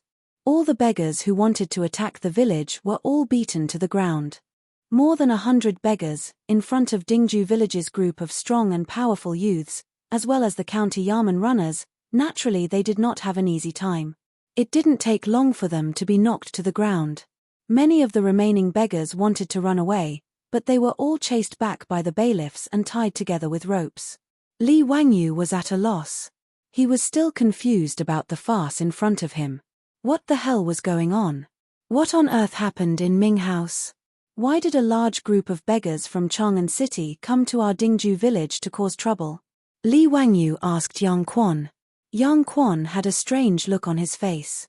Zio, don't you know? What do I know? Li Wangyu was even more puzzled. Yang Quan hesitated for a moment and told him what happened in Chang'an City. When Li Wangyu heard all the rumors about him in Chang'an City, he could not help but be dumbfounded. What the hell was this? He was planning to build a polo field. Who did he offend? How could it be said that the trees and stones in his house were all made of gold? Damn it, why didn't they say that even the shit he took was made of gold? What was more infuriating was that he, a man of ideals, morals, culture, and discipline, a man from the 21st century, was actually rumored to be a typical example of a rich man being heartless. It was really unbearable. Who the hell was this person who was disgusting him? Li Wangyu began to flip through the little black book in his heart again, preparing to find out what kind of enemies he had.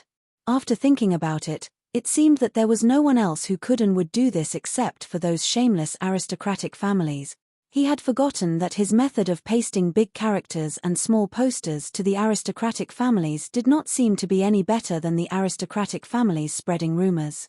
While Li Wangyu was sulking and cursing the aristocratic families in his heart, Yang Quan had already asked the county magistrate, Fang Chun, to tie up all the beggars with ropes and string them into a string, intending to escort them back to the county office. However, his county office could not hold so many people. Most likely, they would be brought back to the county office to be beaten and then driven out. Yang Quan was worried that these beggars would come back to cause trouble again, so he called the old village chief over and gave him a few instructions. He told him to be more careful and not let the rascals disturb the village and the county magistrate. In response, the old village chief nodded repeatedly. The old man was also worried. Now that the village had suddenly become rich, it would not be good if there were rascals spying on them. After consulting with Li Wangyu, the old village chief ordered the old soldiers to lead the group of young men to start setting up fences at the village entrance. He also arranged for people to start patrolling the village day and night. While Yang Quan and the old village chief were busy, Li Wangyu angrily returned to the mansion. He found his beautiful superior and poured out his grievances. When the beautiful superior heard the unreliable rumors in Chang'an City, she could not help but cover her mouth and secretly laugh. Li Wangyu angrily glared at her. What kind of person was she? Not only did she not comfort his hurt heart, she was even gloating at his misfortune. She really deserved a spanking. He unconsciously looked at the beautiful superior. Because she was kneeling on the wooden couch, her dress was stretched to the point that it looked like a tempting peach. He could not help but swallow his saliva. Where are your eyes looking at? Be careful or I'll kill you. The beautiful superior naturally noticed Li Wangyu's gaze and could not help but blush. She twisted her body, stretched out two slender fingers, and waved them in front of Li Wangyu's eyes like scissors. No, nothing. Li Wangyu hurriedly averted his gaze, not wanting to think about those annoying things. With such a beautiful woman by his side, why should he think about those bullshit rumors? Who would like to spread those nonsense? Would he lose a piece of flesh? Looking at the beautiful superior's soul-stirring face, Li Wangyu could not help but feel a fire in his heart. Hehe, Changqing, you see, since we came to the Tang dynasty, we haven't gone out together. Why don't we go sightseeing in Chang'an City today? Humph, are you asking me to go out? Su Changqing proudly raised her white slender neck, with a sly smile on her stunning face. Li Wangyu could not help but swallow his saliva again. Hehe, yes, little girl, how about accompanying me to have fun today? Sorry, I don't date children. After the beautiful superior finished speaking word by word, She giggled and ran back to her room before Li Wangyu could react. When Li Wangyu figured out the meaning of her words, he was so angry that he almost pulled out a 40-meter-long broadsword and chased after her. Damn, I was teased again. You are a child. Chongqing, you tell me clearly, who is a child? Li Wangyu turned around and chased out. After a while, Li Wangyu and the beautiful superior rode straight to Chang'an City. The beautiful woman rode a snow-white horse, which made Li Wangyu feel a bit of resentment. Without a doubt, the horse that Zhong Liang had lost to him, Zhao Yebai, had been taken by his beautiful superior. Li Wangyu, who could not be Prince Charming, could only pinch his nose and ride the date-red horse to accompany the beautiful woman. This was really the first time the two of them had a real date. Chapter 350. There were not many scenic spots in Chang'an during Zhengguan's reign that were suitable for transmigrators. At least the big Wild Goose Pagoda and Little Wild Goose Pagoda had not been built yet. The terracotta soldiers and horses were still lying quietly on the ground, accompanying Qin Shi Huang. In the Tang dynasty, there were no cinemas, bars, KTV, or nightclubs. Li Wangyu thought about it and felt that Tujiang Pool was the most worthwhile place to visit. There was a poem that said, "The brocade hall is always embroidered with curtains during the day." The pink beauty coaxed him with wine, and the young man in green followed. The jade staff gently knocked the flower petals, and the golden whip was like a willow branch. Riding 3 to 5 horses, they traveled leisurely along Tujiang Pool. This Tujiang Pool was very suitable for traveling with the pink beauty. It just so happened that his beautiful superior had not been to Tujiang Pool before. Hearing Li Wangyu's words, she was also interested. The two of them leisurely rode their horses and chatted softly in front of the pool. They were relaxed and comfortable. The only thing that made Li Wangyu dissatisfied was the big light bulb following behind them. Niu Wu insisted on following them and protecting them. Li Wangyu could not persuade him no matter how hard he tried. In the end, he could only tell Niu Wu to stay away from them while his beautiful superior snickered. Only then could he and Su Chongqing have some space to talk privately. After strolling until noon, Li Wangyu and his beautiful superior felt hungry and prepared to find a place to eat in Chang'an. Tujiang Pool was too far away from Shi City. Li Wangyu did not want to cross the city to eat in those restaurants. Suddenly, he remembered the famous Xiao's soup pancake in Chang'an. The soup pancake in the Tang dynasty was also known as wonton in the future. Yang Xiong of the Western Han dynasty's Fang Yang mentioned that pancake is called wonton. Wonton was a kind of pancake. When it was cooked with soup, it was called soup pancake. Li Wangyu had eaten this Chang and Xiao's soup pancake once out of admiration. Xiao's wonton pancake was delicious but not greasy. The seasoned soup was mellow but not bland, giving a long aftertaste. Li Wangyu ate it with great satisfaction. Listening to Li Wangyu's introduction, the greedy worm in the belly of the beautiful boss was also aroused, and she nodded repeatedly. The Xiao soup pancakes were not opened in the East and West markets, but in Jiaogua Square, not far from Tujiang Pool, outside Chongji Temple. The old couple led their son and daughter-in-law to run a restaurant in the square. The business was quite good. When Li Wangyu arrived with his beautiful boss, the restaurant was almost full of diners. The waiter was shopkeeper Xiao's son. He saw that the three of them were all riding horses, especially the beautiful boss's shining night white. It was so dazzling that it almost blinded everyone's eyes. He knew that the three of them were nobles. In the Tang dynasty, such a majestic horse was comparable to the supercars of the modern era in the eyes of the public. It attracted the attention of the passers-by, and the diners in the restaurant also whispered to each other. Shopkeeper Xiao's son didn't dare to be negligent. He attentively helped them tie up their horses and invited them to an empty table to sit down. "Give us 3 bowls of soup pancakes." "Oh, 4 bowls." Li Wangyu thought of Niu Wu's appetite and quickly added, "Okay, 4 bowls of soup pancakes. Please wait a moment." Shopkeeper Xiao's son hurriedly responded and went to the kitchen to inform his father.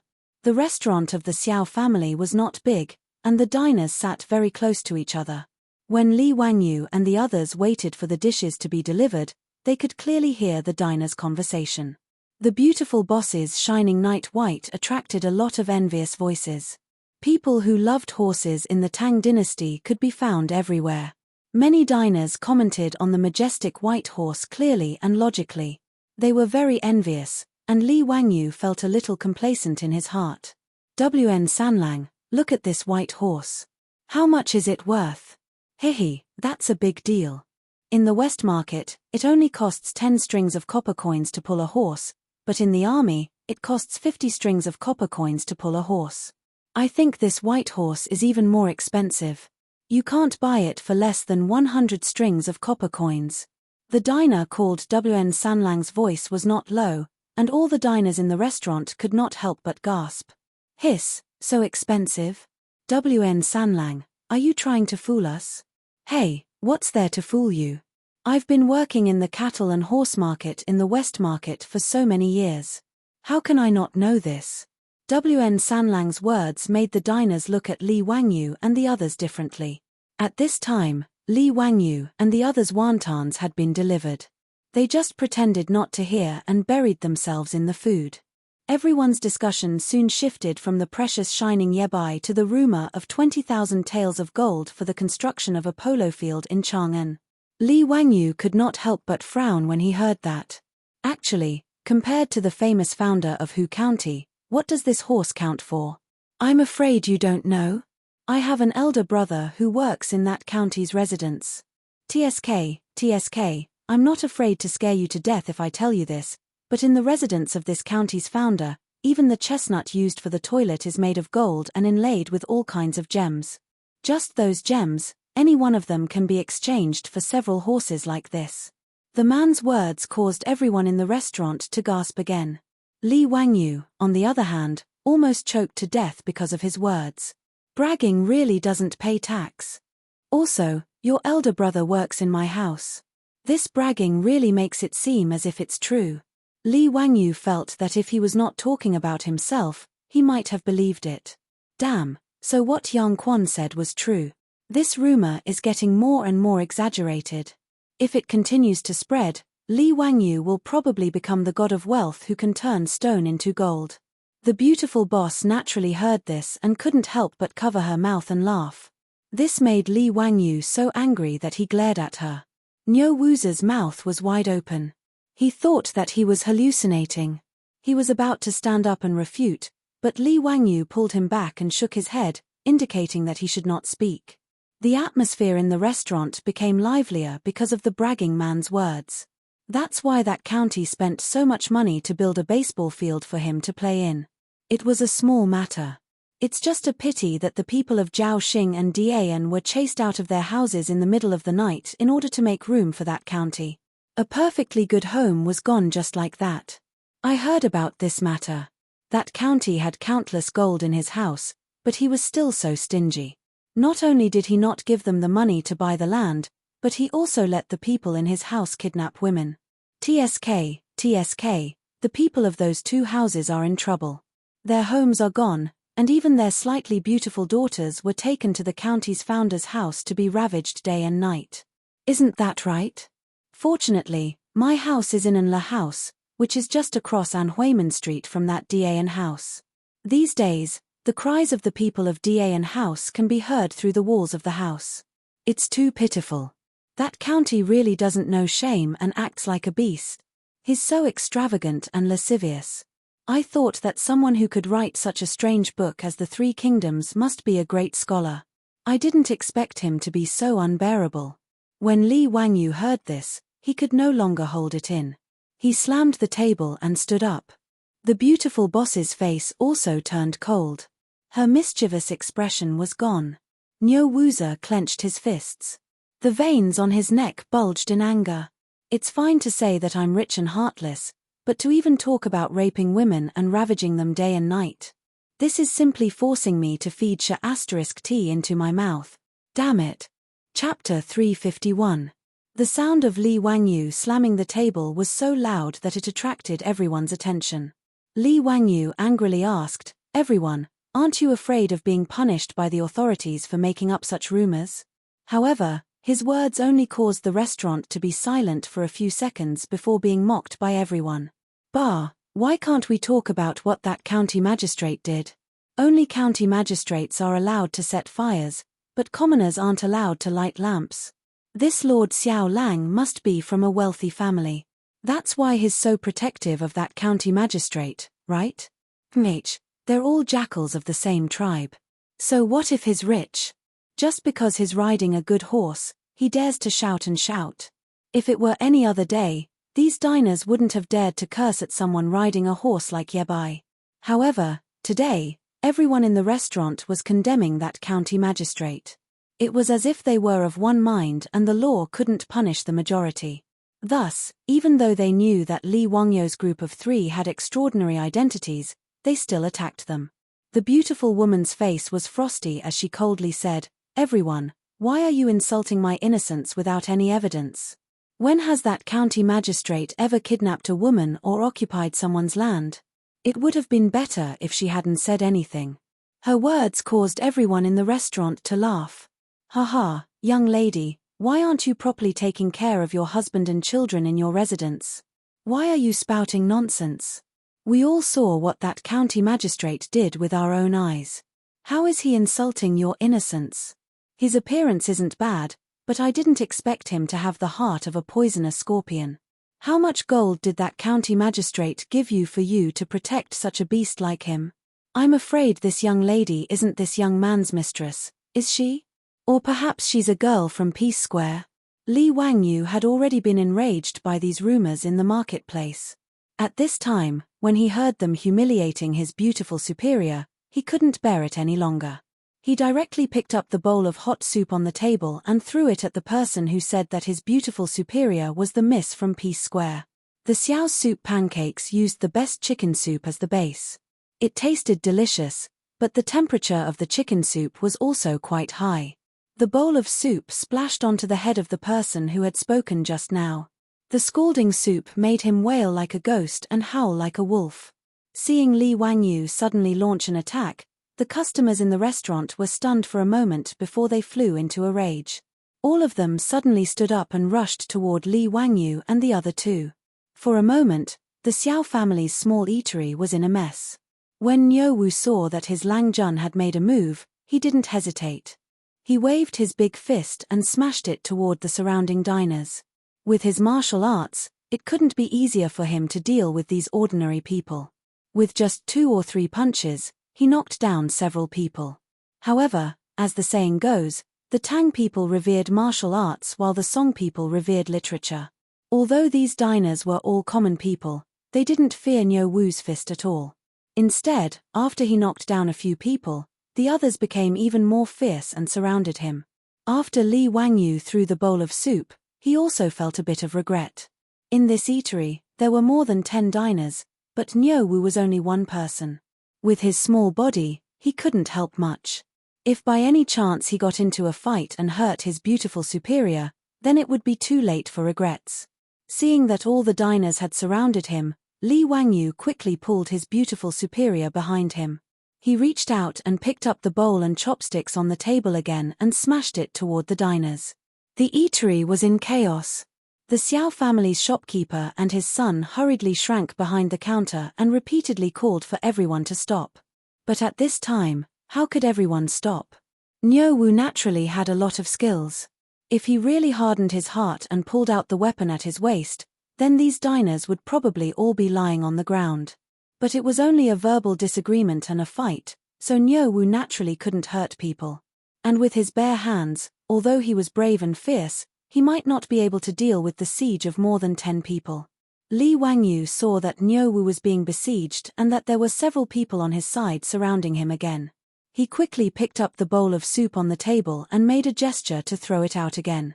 His action scared the diners who were surrounding him. They immediately dodged, afraid that the hot soup would be poured on them. The person who was poured a bowl of hot soup by Li Wangyu just now was still rolling on the ground and howling in grief. After using the hot soup to force the diners away, Li Wangyu didn't waste any words. He threw down the bowl of soup, pulled his beautiful superior, and turned to run. He didn't forget to call out, "Niu Wu, leave quickly. Don't get entangled with them. Lang Jun, you guys get on the horse first." Niu Wu blocked the entrance of the restaurant by himself. He had the aura of a man who could hold back 10,000 men. Li Wangyu untied the reins. He didn't care to avoid arousing suspicion. He stretched out his hand to hold his beautiful superior's perky buttocks and pushed her onto the horse. Then he also turned over and got on the horse. He pulled the reins of Niu Wu's horse and shouted at Niu Wu, let's go. Niu Wu kicked the person in front of him to the ground and turned around to run. He turned over and landed on the horse's back. The three of them didn't care about the ban on horses in Chang'an City. They whipped their horses and ran away. The group of diners squeezed out of the restaurant. Looking at the horses that were far away, they couldn't catch up. They could only jump and curse.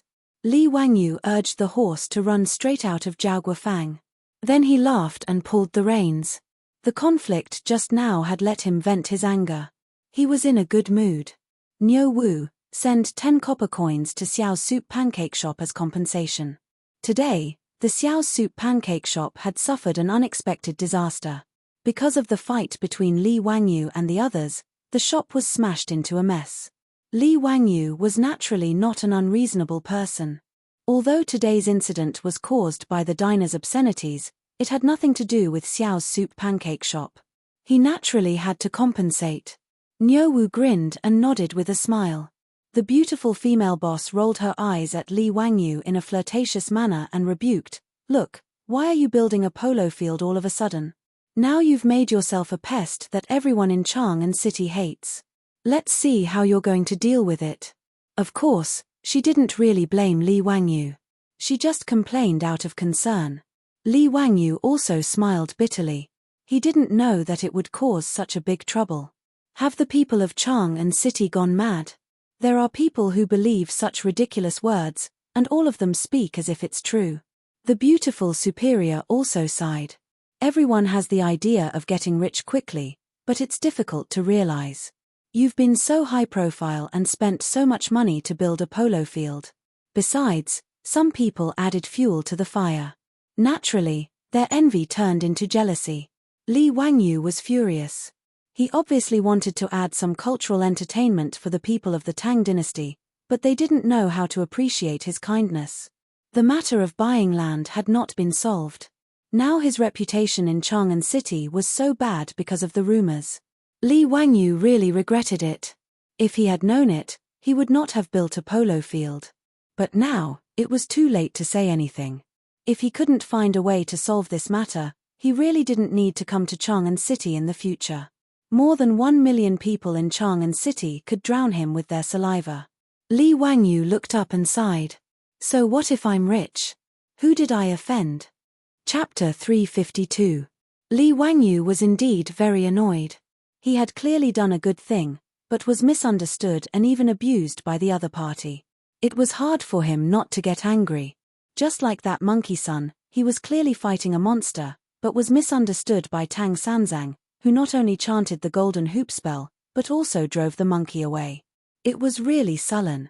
This was also the reason why he couldn't hold back and fought in the Xiao's soup pancake shop today. After being disturbed like this, he and the beautiful boss no longer had the interest to continue dating and play. They were also too lazy to find another restaurant to eat, so the three of them directly rode back to Dingju village. Back in the backyard, Li Wangyu looked around and saw that there was no one around, so he opened his arms to the beautiful boss. "Poor, weak and helpless me, please give me a loving hug." "Bah, stinky hooligan, stay away from me." The beautiful boss saw through his sinister intentions at a glance and pushed him away with a very disgusted expression. Li Wangyu's heartbroken look made the beautiful boss unable to help but laugh. "Well, seeing how pitiful you are, this miss will reward you with a hug." The beautiful boss said that she was disgusted with Li Wangyu, but still went forward to give him a gentle hug. This was the first time that a beautiful boss had taken the initiative to hug him, so Li Wangyu was instantly revived on the spot as if he had been injected with chicken blood. He was just about to reach out and wrap his arms around the beautiful boss's slender waist, but this demoness had already pushed him away with a giggle. "Hey, I'm warning you, don't push your luck. Stingy, I'm not leaving you out." "What did you say?" "Say it again." The beautiful boss put 2 fingers on Li Wangyou's waist. No, nothing. He, I said don't let me see you again, otherwise, I'll fall in love with you every time I see you. Li Wangyou's desire to live was very strong, so he immediately began to show off his vulgar words of love. The beautiful boss made a disgusted and vomiting expression. Too disgusting. You can save these vulgar words of love for Aphrodite. Amidst the laughter and banter between the two lovers, Li Wangyou's depressed mood improved a lot. For Li Wangyou's depression, the beautiful boss could understand. She comforted him, "Wangyou, don't worry. There was no way to explain this kind of thing. The more he tried to explain, the worse it would get. It was better to just let it be. Anyway, people are forgetful. After a while, everyone will forget about this matter." Although the beautiful boss's words were reasonable, Li Wangyou still felt aggrieved. Sigh, my heart was originally towards the bright moon, but the bright moon shines on the ditch. Alright, stop sighing. You can't really distribute gold to the people of Chang'an, can you? His beautiful boss didn't mean it, but Li Wangyou suddenly felt a trace of inspiration. Changqing, what did you just say? What? You can't give gold to the people of Chang'an. Before the beautiful boss could finish her words, she saw Li Wangyou fiercely hugging her and kissing her pretty face with lightning speed. Wahahaha, I have an idea. Yes, it's to give them gold. Hehe, I'll see who in Chang'an will say bad things about me. They will have to worship me as the god of wealth. Li Wangyou laughed out loud. His beautiful boss's words just now reminded him, and a flash of inspiration came to his mind. He thought of a way that was not a way, but could perfectly resolve the current situation. Wasn't it just that the people of Chang'an were jealous of his wealth?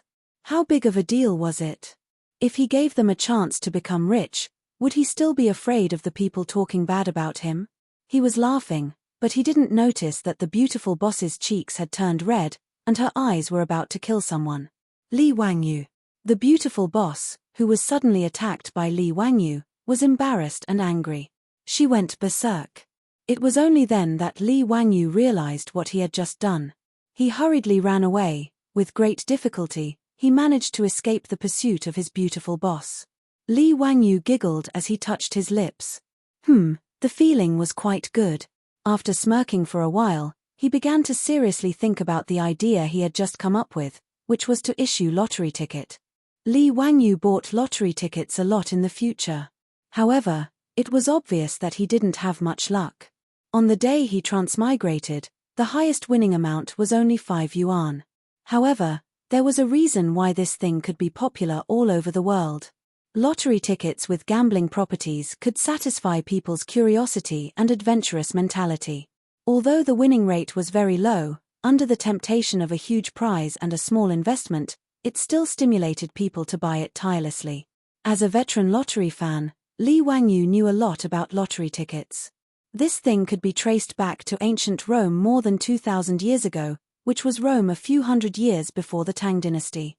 The earliest modern lottery tickets were issued in Florence in the 15th century.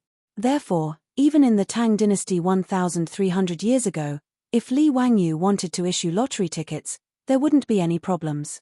At least, there wouldn't be any technical problems. The only thing he needed to consider was the anti-counterfeiting function of the lottery tickets. He thought hard for a long time and felt that he could only learn from the Ming and Qing dynasties. The anti-counterfeiting method of banknotes should be able to prevent people from forging lottery tickets.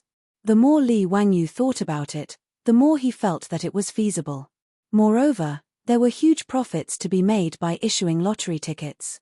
If Pai Lupi knew how much money he could make, he would be crazy with joy. Not to mention how much profit the lottery made in the future would make, Li Wangyou knew that in the 15th century, Spain first issued lottery tickets to collect a huge amount of money. The annual income was about 5 million yuan, which was one of the country's huge sources of income. In the 15th century, 5 million pesetas was an astronomical figure in Spain. With the richness of the Tang dynasty, Li Wangyou estimated that the profit he could make through lottery tickets would also be a huge number. Li Wangyou didn't dare to hold such a huge amount of wealth in his hands. That would cost him his life. Therefore, Li Wangyou thought about it and decided to report the lottery to Pai Lupi. He wasn't greedy. It would be enough if he could get a share of the profits. Li Wangyu also thought that if lottery tickets were to be found in the Tang dynasty, it would probably be under the jurisdiction of the Ministry of Civil Affairs. Maybe he could also solve the little problem of the Ministry of Civil Affairs. Li Yu. After the beautiful boss stopped chasing him, Li Wangyu immediately told her his idea. The beautiful boss gave him a thumbs up. Wangyu, the lottery is really a good idea. I'm afraid that once it's issued, it will cause a sensation in Chang'an. Of course. Don't they all want gold? I think the grand prize will be 200 taels of gold, which is worth 1,200 strings of copper. Each lottery ticket is worth 2 coins. I'm not afraid that the people of Chang'an won't go crazy. The more Li Wangyu thought about it, the more excited he became. He simply took a pen and paper and discussed the specific details of the lottery with the beautiful boss, listing them one by one on the paper. From how the lottery tickets were printed, how the prize money was distributed, how the lottery was drawn, and so on, the two wrote in detail based on their knowledge of lottery tickets in the future. Li Wangyu planned to go to Taiji Palace tomorrow morning to discuss this matter with Pai Lupi. He wanted Chang'an to go crazy for the lottery. Chapter 353. In Chang'an City, in the Legislative Hall of Taiji Palace, Pai Lupi was carefully reading Li Wangyu's proposal regarding the issuance of lottery tickets. Li Wangyu sat beside the table proudly, sipping on the fragrant tea. Ever since Pai Lupi tasted the Medicine King tea personally made by Sun Simiao at the Li family, he became interested in this method of drinking tea. After returning to the palace, Pai Lupi ordered people to pick fresh tea leaves and process them according to the old Taoists' method. The tea leaves he obtained were very delicious and he liked them very much. Most of the tea in the palace was brewed using this method of brewing tea. Whatever was good at the top, the subordinates would be even better. Pai Lupi's fondness for tea leaves was copied by many officials.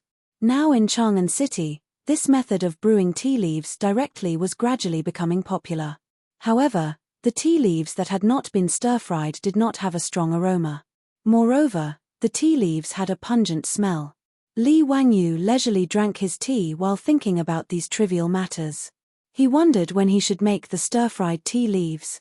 After presenting this proposal to Pai Lupi, Li Wangyu waited to see the shocked expression on Pai Lupi's face. Wahahaha, I am indeed a genius. I can even think of such a method. Li Wangyu was very proud. However, Pai Lupi on the throne frowned more and more.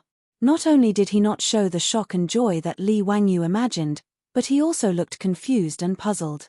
Zio, I'm afraid this lottery ticket of yours is not appropriate. I know that you have been wronged recently, but you don't have to be so prodigal as to give away the gold, right? Not to mention, you can't let the imperial court issue lottery tickets. What? Li Wangyu thought that he was hallucinating. What was Pai Lupi saying? Lottery tickets were a way to accumulate wealth, and he actually said that they were prodigal? Uncle, how is this prodigal? Lottery tickets make a lot of money. Do you think I'm stupid? 2 copper coins to buy a lottery ticket, guess 7 numbers, and win 200 taels of gold if you guess correctly. Aren't you just giving away gold? Pai Lupi shook his head. In the past few days, he had already heard all the rumors about Li Wangyu in Chang'an through the 100 Cavalry Department. However, Pai Lupi couldn't do anything about the aristocratic family's incitement of the people's hearts and spreading rumors. There was no way he could go and issue a report to the Imperial Palace to help Li Wangyu explain and clarify that there wasn't that much gold in Hu County's house, and that Li Wangyu didn't bully the market, kidnap women, or take over other people's fields. That would be too ridiculous. After reading Li Wangyu's suggestion of issuing lottery tickets, Li only thought that his nephew had been wronged and couldn't think straight. Thus, he gave away the gold that he had worked so hard to obtain. Li Wangyu was dumbfounded by Pai Lupi's answer. Damn, this illiterate person didn't even pass elementary school math, right? Pai Lupi can't even understand such simple probability. The lottery plan that Li Wangyu and his beautiful boss came up with was basically a copy of the 2 colored balls of the future. However, the 6 red balls didn't have numbers from 1 to 33, but from 1 to 20, and the blue balls had numbers from 1 to 16. A simple mathematical formula could calculate the probability of winning the grand prize. 20 times 19 times 18 times 17 times 16 times 15 times 6 times 5 times 4 times 3 times 2 times 1 times 16 times. The answer was 620160. A 1 in 620,000 chance of winning. Although this was much higher than the two colored balls of the welfare lottery, which had a 1 in 17 million chance of winning, the population of the Tang dynasty was much smaller after all. If the rules of the lucky lottery were completely copied, Li Wangyu was worried that no one would really win the prize. If 1 million people in Chang'an bought a lottery ticket, they would earn 2 million. Even if someone won the first prize, they wouldn't lose money. Moreover, it didn't mean that if 1 million people bought the lottery ticket, they would definitely win the prize. This was a matter of probability. If the lottery ticket was a loss, the lottery agencies in the future all over the world would have gone bankrupt long ago. However, Li Wangyu opened his mouth and felt that this matter couldn't be explained to Pai Lupi, who was illiterate. "Uncle, about this matter, hehe, let's ask Minister Dai to come. He will definitely understand what is going on." In Li Wangyu's opinion, Dai Ju's mathematics level was still not bad. He should be able to explain it to him clearly. Pai Lupi looked at Li Wangyu doubtfully, but still ordered the chamberlain to summon Dai Ju. The 6 government offices were all in the imperial city, so they weren't far from each other. Dai Ju was quickly led into the hall by the chamberlain. After greeting Pai Lupi handed Li Wangyu's proposal for the lottery ticket to him and asked Dai Ju to look into it and see if it was feasible.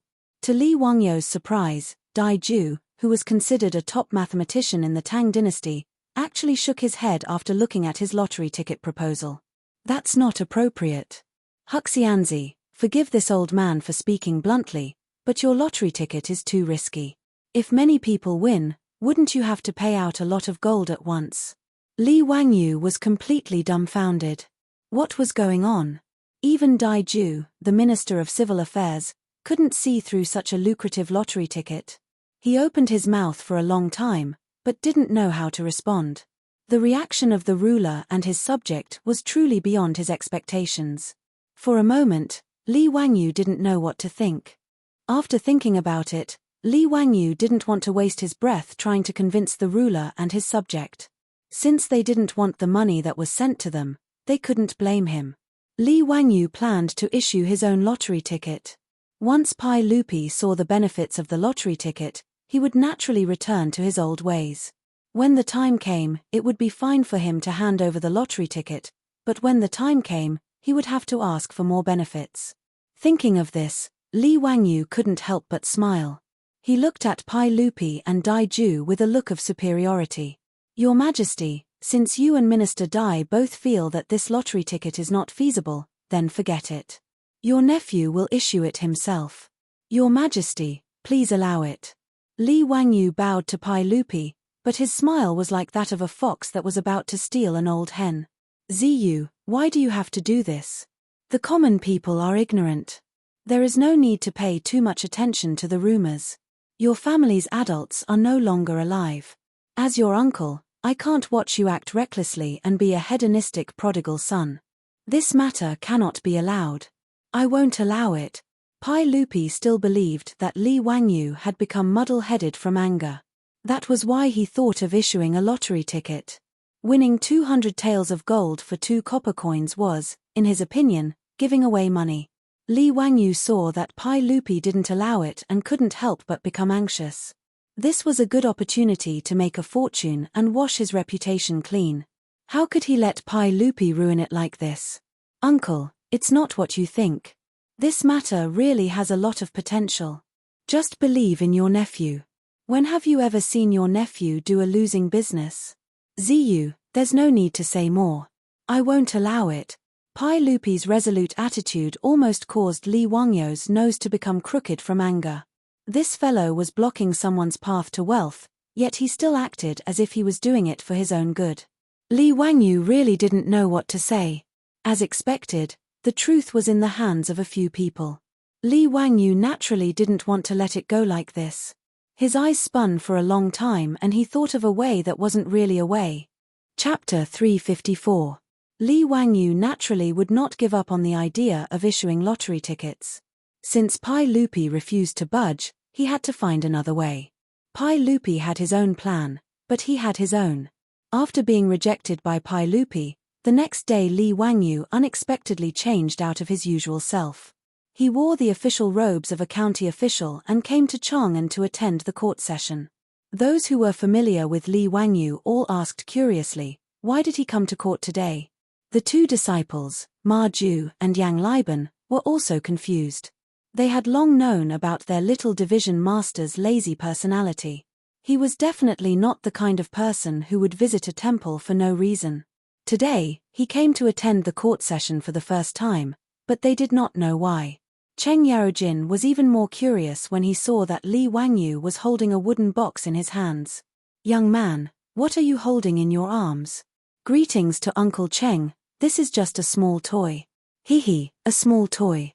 Li Wangyu hurriedly bowed to the old hooligan, but avoided answering his question. Cheng Yarojin glared at him and was about to flip out. Fortunately, Yu Shenan came to his rescue. No matter how shameless the old hooligan was, he did not dare to act rashly in front of Yu Shenan. Not to mention, the old man was old enough to be Cheng Yaojin's father. He did not dare to act presumptuously in front of Yu Shenan. Cheng Yarojin could only glare at Li Wangyu and go to chat with Qin Qiong. Yu Shenan did not care about why Li Wangyu came to court today. He was more concerned about whether Li Wangyu was troubled by the recent rumors. He pulled Li Wangyu aside and consoled him for a while. This made Li Wangyu feel very touched. This old man was really too cute. He was very much like his grandfather who had passed away in his previous life. The imperial censor called for everyone to meet the emperor. After they received their sword, which was purely for decoration, Li Wangyu insisted on bringing the wooden box into the Great Hall. Seeing Li Wangyu's insistence, the censor had no choice but to allow him to open the box and inspect it. After confirming that there were no sharp blades, he allowed him to bring it into the main hall. However, the censor was also confused about what was in Li Wangyu's wooden box. He had no idea what this county magistrate was trying to do. All the officials were seated in the main hall. Li Er sat on the throne, but when he saw Li Wangyu in the crowd, he couldn't help but be stunned. Why did this brat come to court today? Could it be because of the lottery he mentioned yesterday? Pai Lupi was dissatisfied. He made up his mind that no matter what Li Wangyu said today, he would not agree to the lottery. This was simply nonsense, a wastrel. Li Wangyu, on the other hand, acted as if nothing had happened. It was as if he had nothing better to do today and was here to listen to the court affairs. For more than 2 hours, Chang Chao didn't utter a single word. He sat obediently in his seat, as if he was listening with great interest. This made Pai Lupi suspicious, but since Li Wangyu wasn't causing any trouble, he couldn't be bothered to pay him any mind. Seeing that the morning's court discussion was over, the eunuch was about to announce the end of court when Li Wangyu stood up. "Your Majesty, this subject sees that Your Majesty and all the other officials are having a hard time discussing state affairs. This brat has a game here that would like to amuse Your Majesty and all the other officials. I hope that Your Majesty will agree." The officials in the hall were stunned, and they all looked curiously at Li Wangyu. They couldn't understand what this county magistrate was up to. Pai Lupi subconsciously wanted to refuse, but when he saw the wooden box in Li Wangyu's hands, he couldn't help but feel curious. Pai Lupi thought to himself, "I'll see what this brat wants to do. In any case, no matter what he says, that lottery ticket won't be able to get me to agree. Zio, let's hear it." "Yes, Your Majesty. Everyone, I have 20 red balls with the numbers 1 to 20 written on them, and 16 basketballs with the numbers 1 to 16 written on them." As Li Wangyu spoke, he opened the wooden box in his hands and showed it to Pai Lupi and the other officials. 2 colored balls. This was the game that Li Wangyu was going to play with Pai Lupi and the other officials. These ping-pong-sized wooden balls were all made yesterday after he was rejected by Pai Lupi. When he returned to Dingju village, he found Carpenter Liu and asked him to make them for him. The craftsmen of the Tang dynasty were truly amazing. Although there weren't any modern machines, there were already handmade spindle beds, which worked on the same principle as the beads made by modern machines. Carpenter Liu easily used the spindle bed to help Li Wangyu process 36 ping-pong-sized wooden beads. Then, he painted the red and blue balls with wood paint, and wrote the numbers on them. The Tang dynasty version of the two-colored balls was ready. Li Wangyu's idea was very simple. Since he couldn't convince Pai Lupi with numbers, then he would let him experience it for himself. He would let him know that he wasn't crazy and didn't want to use his family's gold to squander. After showing everyone the two-colored balls in the wooden box, he took out a stack of small pieces of paper that he had prepared and asked the chamberlain to distribute them to the officials in the hall. "Your Majesty, everyone, is there anyone who is willing to play with me? As long as you give me 2 copper coins, you can write a set of numbers on these pieces of paper. 6 red balls with the numbers 1 to 20, and 1 blue ball with the numbers 1 to 20. Li Wangyu then handed the wooden box to the chamberlain. "Later, I will ask your Majesty to randomly pick 6 red balls and 1 blue ball from the wooden box. If you correctly guess all the numbers of the 7 balls that your Majesty picks, I will pay you 1,000 taels of gold. I don't know if anyone is interested in playing with me." As soon as he finished speaking, the officials in the hall couldn't help but be in an uproar. Giving Hu Xianzi 2 copper coins and correctly guessing 7 numbers would be exchanged for 1,000 taels of gold. This was very interesting. There were about 400 to 500 people who could enter the Taiji Palace and participate in the daily court meetings. They were all officials of Chang'an City who were 5th rank and above, as well as those low-rank imperial censors. 1,000 taels of gold naturally didn't attract the big shots of the imperial court, but it didn't stop them from thinking that this game was very interesting. But for those ordinary officials, 1,000 taels of gold wasn't a small amount. The salary of the officials of the Tang dynasty wasn't high. It could even be said that it was very low. Compared to the Song dynasty, the salary of the officials of the Tang dynasty was no different from that of a migrant worker. They were both first-rank officials. During the Zhongguan period, the monthly salary was only 68,000 copper coins, but in the Song dynasty, it was as high as 120,000 copper coins, in addition to 150 dans of grain and other benefits. Other than the officials who were born in aristocratic families or those who had business acumen, ordinary officials of the Tang dynasty were really poor.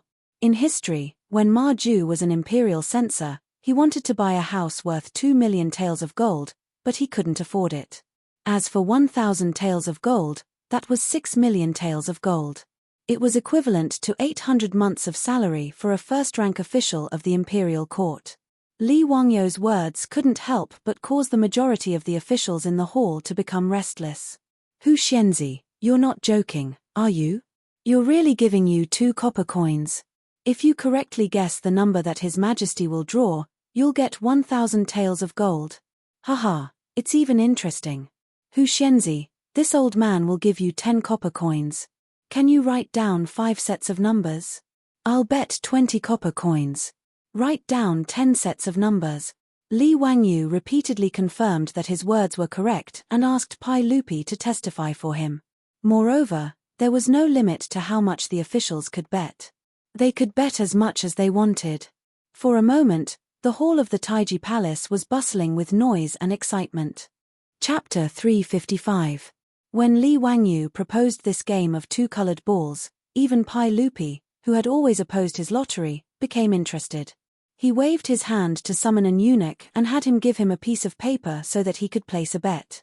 The officials in the hall began to open their pouches.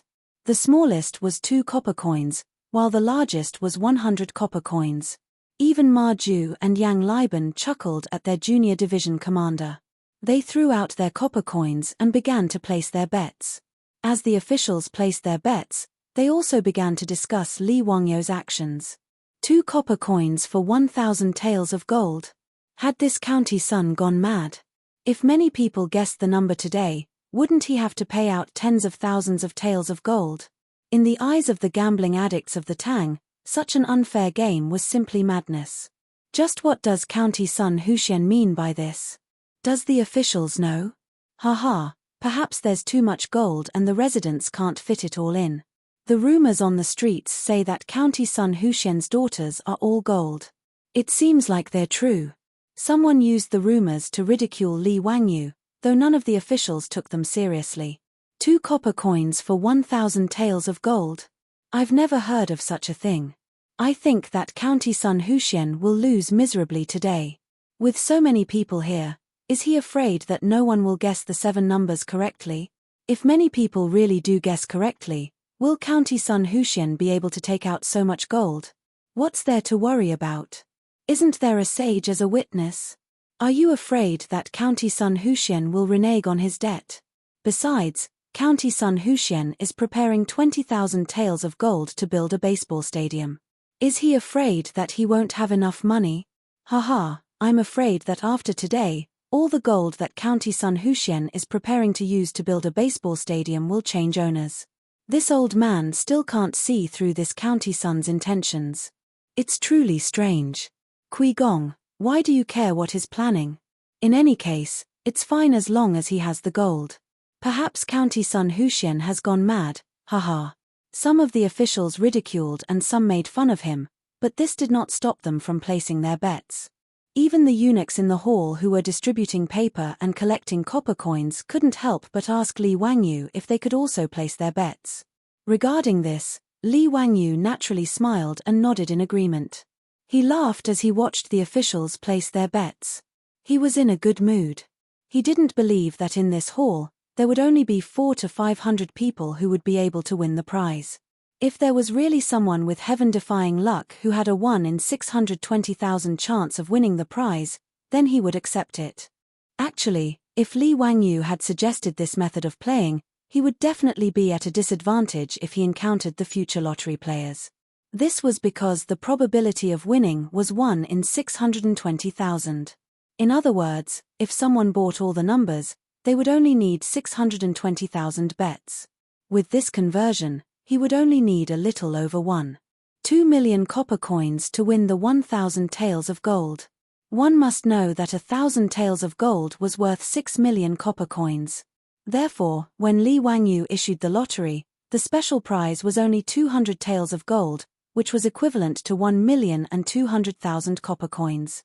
If someone really did that, they would lose a lot of copper coins. Naturally, he was not afraid that someone would do that. Today, in order to attract the attention of the officials, Li Wangyu deliberately increased the prize by 1,000 taels of gold. He was betting that the mathematics students of the Tang dynasty would not be able to calculate the probability of winning the prize. It didn't take long for the eunuch to help Li Wangyu collect all the copper coins that the officials had placed their bets on. These officials more or less had some copper coins scattered on them. After counting, there were actually more than 30,000 copper coins, which made up 30 strings of copper coins. Li Wangyu smiled and asked the eunuch to help him put away the copper coins. He held the box of 2 colored balls and walked to the front of the imperial stairs, asking Pai Lupi to personally open the prize. Pai Lupi did not refuse. Under the eager gazes of the officials, he reached into the wooden box and casually pulled out the first red wooden ball. Li Wangyu reached out and took it. He glanced at the number on it and shouted, "Number 17. After shouting twice, he handed the wooden ball to the eunuch and asked him to show it to the officials to show it to them to show fairness. After the number was read out, the officials were busy looking at the small pieces of paper in their hands. Some people found that the number they had bet on was 17. They were so excited that their eyebrows danced. They were very happy, as if the 1,000 taels of gold already belonged to them. Those who did not guess the number were depressed and helplessly threw away the pieces of paper in their hands. Today, Li Wangyu only wanted to show Pai Lupi how the lottery worked, so he did not set up the first prize, second prize, and so on. Anyone who guessed the wrong number would be invalidated. When the first red ball was drawn, half of the officials in the hall had already thrown away the small pieces of paper in their hands. Obviously, they did not guess the number 17. Pai Lupi continued to draw the red balls from the wooden box. Li Wangyu on the side constantly called out the numbers. Number 5. Number 19, number 11. Before Pai Lupi could draw the blue ball from the wooden box, he was shocked to find that the officials in the hall had all thrown away the small pieces of paper in their hands. Obviously, none of the 6 red ball numbers were correct. The officials who had just laughed at Li Wangyu were now silent. The people who were originally full of confidence and wanted to win the 1,000 taels of gold from him were now shocked to find that in the end, it was Li Wangyu who won the 30,000 taels of gold from them. Everyone could not help but feel that they had been tricked, but they did not know where the problem was. Pai Lupi was also stunned. Was this the lottery that Li Wangyu spoke of? He seemed to be able to taste something from it. He gestured to the eunuch, indicating that the court was dismissed. He then pointed at Li Wangyu, indicating that he should follow him. The eunuch called for the court to be dismissed. After the officials bowed to Pai Lupi, they discussed the game of two colored balls and walked out of the hall. Li Wangyu hurriedly followed Pai Lupi in the imperial palanquin, all the way to the legislative hall. Zio, was that the lottery that you spoke of? Pai Lupi finally became interested. As soon as he returned to the legislative hall, he could not wait to ask. Uncle, that's right. This is how the lottery is played. Using a small price to win a huge prize, in order to attract the people to buy it. The money to buy the lottery may seem small, but when sand accumulates, it will make a tower. This insignificant amount of money will accumulate into a terrifying amount of wealth. Pai Lupi nodded thoughtfully. He also saw that just now in the hall, there were 400 to 500 people, and Li Wangyu had collected 30,000 taels of gold. What if the lottery was bought by the millions of people in Chang'an? What if it was bought by the millions of people in Guanzhong Road? Seeing that Pai Lupi was tempted, Li Wangyu hurriedly struck while the iron was hot. He analyzed and calculated the possible income from the lottery for him. This time, Pai Lupi finally listened. Zio, are you really confident? Uncle, I can guarantee with my head that this lottery is absolutely feasible. In that case, I approve. Uncle is wise. Li Wangyu was overjoyed and hurriedly flattered him. Uncle is wise and virtuous. You follow the will of the heavens and the will of the people. Long live Uncle. After Pai Lupi heard his flattery, the emperor of the Tang dynasty, who was drinking tea, almost choked to death. Cough, cough. Zio, get out of here. Chapter 356. 10 days later, the rumors about Li Wangyu, the founder of Huxian County, in Chang'an City decreased significantly. No matter how bored the people of the Tang dynasty were, they wouldn't gossip about one person for so long. But when it came to Li Wangyu, most of them looked at him with disdain. But on this day, Li Wangyu became the hot topic of discussion among the people of Chang'an City. The morning drum sounded in Chang'an City, and the doors of the 108 workshops opened. The people of Chang'an City, who were busy making a living, were preparing to go out to work, but they were surprised to find that a notice had been posted on the doors of the workshops. Some people immediately thought of the erotic notice from not long ago and thought that there would be something interesting to watch, so they all gathered around. When the literate people read the notice out loud and found that it wasn't what they were looking for, they couldn't help but feel disappointed. But when they heard the news written on the notice, the commoners were in an uproar again. Brother Wen, are you sure you didn't read it wrong? What kind of double-colored lottery is this? You can really win 200 taels of gold by spending 2 copper coins? Which Huxian son did this? TSK, does he really have so much gold at home that he doesn't know where to spend it? If you really win, you'll get 200 taels of gold. That's more than 1,000,000 taels of gold. How much money is this? Dalang, quickly take a look at the notice and see if it's true. What's with the double-colored lottery? Lang Jun, please explain it to everyone. If you guess 7 numbers correctly, you can get 200 taels of gold. This isn't a joke, right? This notice is stamped with the official seal. How can it be fake? Is Huxian's son really the god of fortune? Isn't he just rushing to give away money? Similar scenes appeared in almost all of the 108 workshops in Chang'an City. Even in the wealthy district in the north of the city, this notice caused quite a stir. When the officials who were rushing to the court noticed this notice, they immediately thought of the game that Huxian's son had played with them in the Taiji Palace 10 days ago. So this was called a lottery. Many officials who were short of money were actually somewhat happy. He originally thought that he had missed the opportunity to make a fortune, but he never expected that Huxian's son would make the lottery public and make such a big fuss. Although the prize money had changed from 1,000 taels of gold to 200 taels of gold, it was still attractive enough. After all, one only needed to spend 2 copper coins to have the chance to win 1,200,000 taels of gold. Who wouldn't be willing? Many officials also noticed that the way the lottery was played this time was different from the way it was played in the main hall. Not only did they have to guess all 7 sets of numbers correctly to win the prize, but there were also small prizes such as second and third prizes. The first prize was to guess all the numbers correctly and win 200 taels of gold. The second prize was 50 taels of gold for guessing 6 red balls. The third prize was to guess any 5 red ball numbers, or 4 red balls plus a basketball number. The prize was 5 taels of gold, and so on until the 6th prize was 10 copper coins.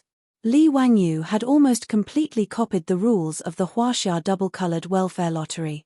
However, this simple and easy-to-understand lottery rules caused an uproar in Chang'an City. In order to promote the double-colored lottery, he didn't just put up notices in front of the gates. The four-wheeled carriage company's carriage once again played the role of a promotional vehicle. It drove all over Chang'an City and threw out a large number of advertisements. Now that there was engraving printing, it was simple to print these advertisements. The most exaggerated thing was that after Li Wangyu convinced Pai Lupi, especially after he made some calculations, Pai Lupi finally understood the huge benefits contained in the lottery. The monarch of the Tang dynasty could no longer sit still.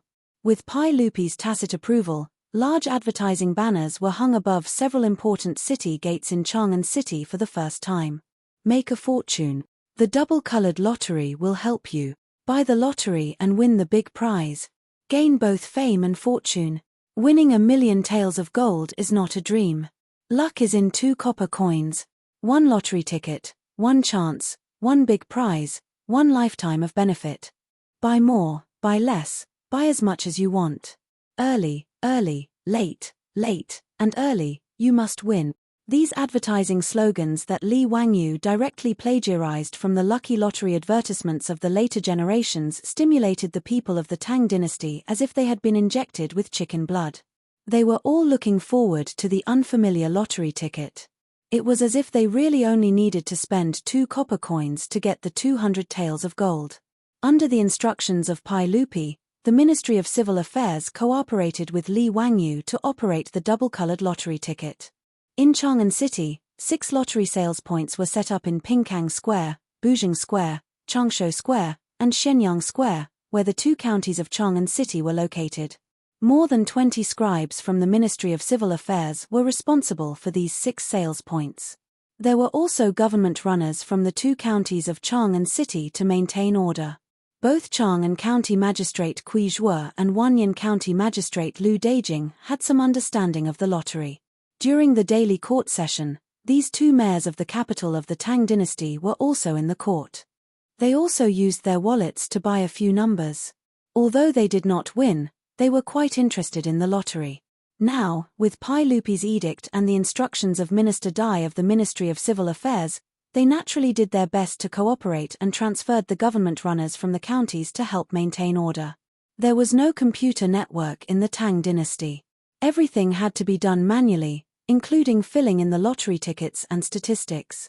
For this reason, Minister Dai Ju directly transferred more than 100 scribes from the various government offices of the Ministry of Civil Affairs to fill in the lottery tickets at these sales points.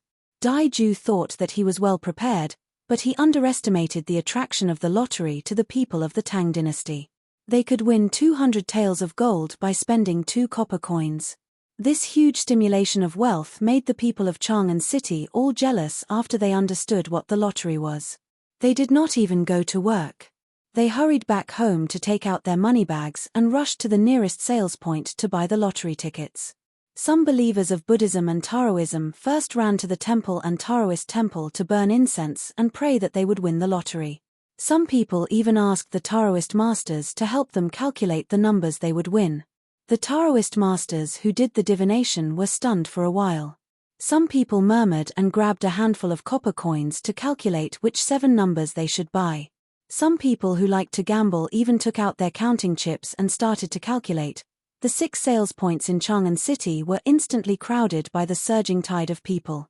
Even the Yamen runners from the 2 counties of Tang and who were in charge of maintaining order today were pushed out of sight by the crowd. Under the stimulation of the gold, the red-eyed people of Tang and had no time to care about the Yamen runners. The lottery tickets were originally scheduled to be sold at the auspicious time calculated by the Directorate of Heaven. Because there were too many people, the officials in charge of selling the lottery tickets were worried that something would happen. They did not even have time to light up the sticks and hurriedly announced the start of the sale. Seeing the government runners in front of the lottery shops disperse, the people holding the money bags in their hands immediately rushed into the shops. The Tang dynasty's 2-colored lottery tickets were officially on sale. Chapter 357. The first lottery ticket of the Tang dynasty was handwritten by a scribe from the Ministry of Civil Affairs and handed to the people who bought the lottery ticket. When the Chang'an citizen took the lottery ticket excitedly, he was shocked to find that the lottery ticket in his hand was actually colored. Those who had studied high school history knew that there was a question in the history exam that asked when the earliest color printing technology in China appeared. A. Sui and Tang dynasties. B. Tang and Song dynasties. C. Song and Yuan dynasties. D. Late Yuan and early Ming dynasties. According to the principle of choosing C if you don't know how to do the question, C was the correct answer during the Song and Yuan dynasties. Therefore, although engraving printing appeared during the Zhongguan period, color printing technology would only appear 300 or 400 years later. The 3 paintings of the Buddha Sutra from the Song and Liao dynasties were found in the Sokya Pagoda of the Buddhist Palace Temple in Shaanxi's Ying County. Historians also recognized them as the earliest color printing in China. There was no doubt that the color printing technology of the lottery ticket was invented by Li Wangyu. In fact, the principle of color printing was not complicated. Like engraving printing, the window paper would break with a poke. According to the needs, red, blue, and black engraving plates would be engraved. A piece of paper would be engraved 3 times, and the colors would be engraved on a piece of paper.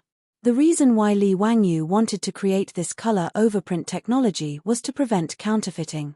Because the lottery ticket needed to be printed in large quantities, Li Wangyu even invented copper plate printing. This was not difficult. He just had to change the wood used for the engraving plates into copper coins. The advantage of using copper plate printing was that the copper plate had a long lifespan, and the patterns that needed to be printed could be carved very carefully. The printed lines were bright, and the fine patterns could be reproduced.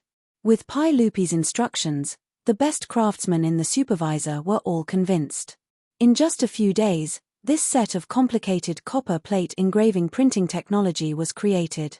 The printed lottery ticket was the size of a palm, but there were complicated and fine-colored patterns on it. These patterns were not randomly drawn. When Li Wangyu asked Yang Liban to draw the drawing, he deliberately designed a secret code to hide it. Of course, this was also to prevent counterfeiting. The same was true for the Qing dynasty banknotes. They used complicated patterns and red and blue color printing to prevent counterfeiting. Another anti-counterfeiting technology for lottery tickets was the anti-counterfeiting seal, which was also something that Li Wangyu learned from the Qing dynasty. They specially hired skilled craftsmen to carve the seal using the microcarving technique and stamp it on the lottery ticket. It was not a big seal, but it was actually engraved with 300 to 400 words of preface to the Orchid Pavilion. Moreover, it was deliberately engraved with a few wrong words as an anti-counterfeiting mark. There were even words printed on the lottery ticket: counterfeiters will be executed. First report will be rewarded with 10 taels of gold. It serves as a warning to those who attempt to take risks. There were color overprints, copperplate printing, dark lines, and anti-counterfeiting seals. If the lottery could be forged, Li Wangyu could only accept it. These lottery tickets were filled in by the scribes of the Ministry of Civil Affairs using tiny Chinese characters. A lottery ticket could contain up to 10 sets of numbers. As for the income from the lottery tickets, the Ministry of Civil Affairs would record it and record it. The imperial censorate would send an imperial censor to supervise it. In order to prevent the officials of the Ministry of Civil Affairs from cheating, Pai Lupi even sent people from the 100 Cavalry Department. The 6 lottery sales points in Chang'an City were all supervised by people from the 100 Cavalry Department. Every blank lottery ticket was strictly recorded. The Ministry of Civil Affairs even had special personnel to record the lottery numbers sold so that people could check it after they won the first prize. It could be said that with the experience of Li Wangyu and his beautiful boss in the future, the Tang dynasty's unprecedented lottery was not chaotic at all. Everything was in order. The only thing that needed to be criticized was the need to manually fill in the lottery numbers. Even though there were more than 20 scribes at each lottery sales point, it was still inadequate in the face of the flood of people in Chang'an City. Filling in the lottery numbers manually could not be sloppy. Even if the scribes were tired to the point that their wrists were sore and their foreheads were covered with layers of sweat, the crowd outside the lottery sales points did not decrease. Instead, it increased. Even the 100-meter wide streets outside the East and West markets and Ping Kangfang were blocked by the crowd. It was as if all the people in Chang'an City had crowded here today. When Pai Lupi was still in the court, he was informed by the chamberlain that the lottery sales were booming. This made Pai Lupi feel incredible. He did not care that the court was still in session and directly announced the adjournment of the court. After that, he changed into casual clothes and went out of the palace with a few guards. Pai Lupi was still worried if he did not see the lottery sales with his own eyes. Li Wangyu naturally came to Chang'an City early today. He led Niu Wu to inspect the 6 lottery sales points and was ready to make up for the loopholes. Behind him, Cheng Chumo and a group of foppish people were still complaining that Li Wangyu did not ask them to join in such a fun thing. It was not good enough. Fang Yi also shamelessly asked Li Wangyu what the winning numbers were. He also wanted to buy a lottery ticket. Regarding Fang Yi's shameless words, the foppish people actually followed suit and clamored for Li Wangyu to give them the winning numbers of the first prize. In this regard, Li Wangyu could only silently roll his eyes and give them the middle finger. This group of bastards was really infuriating. Li Wangyu was too lazy to pay attention to the foppish people who were bored. After looking at the 6 lottery sales points, he was also a little anxious. He did not expect that the people of Chang'an City would be so enthusiastic about the lottery. The more than 100 scribes prepared by the Ministry of Civil Affairs were just a drop in the bucket.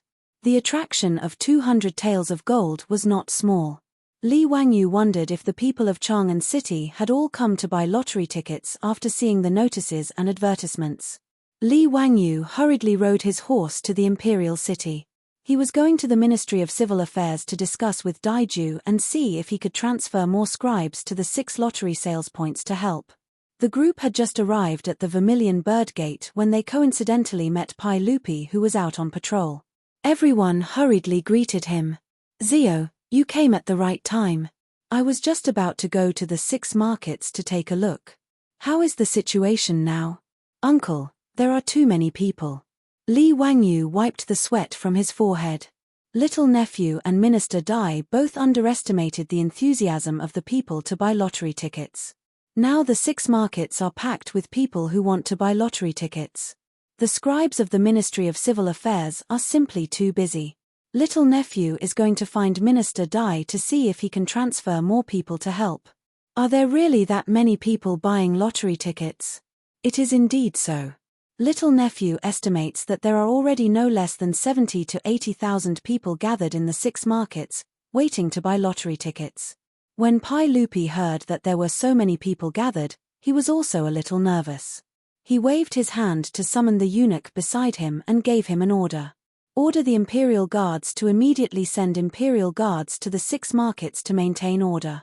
Then have Minister Dai mobilize scribes to the 6 markets to help sell lottery tickets. "Zio, come with me to take a look." The last sentence was directed to Li Wangyu.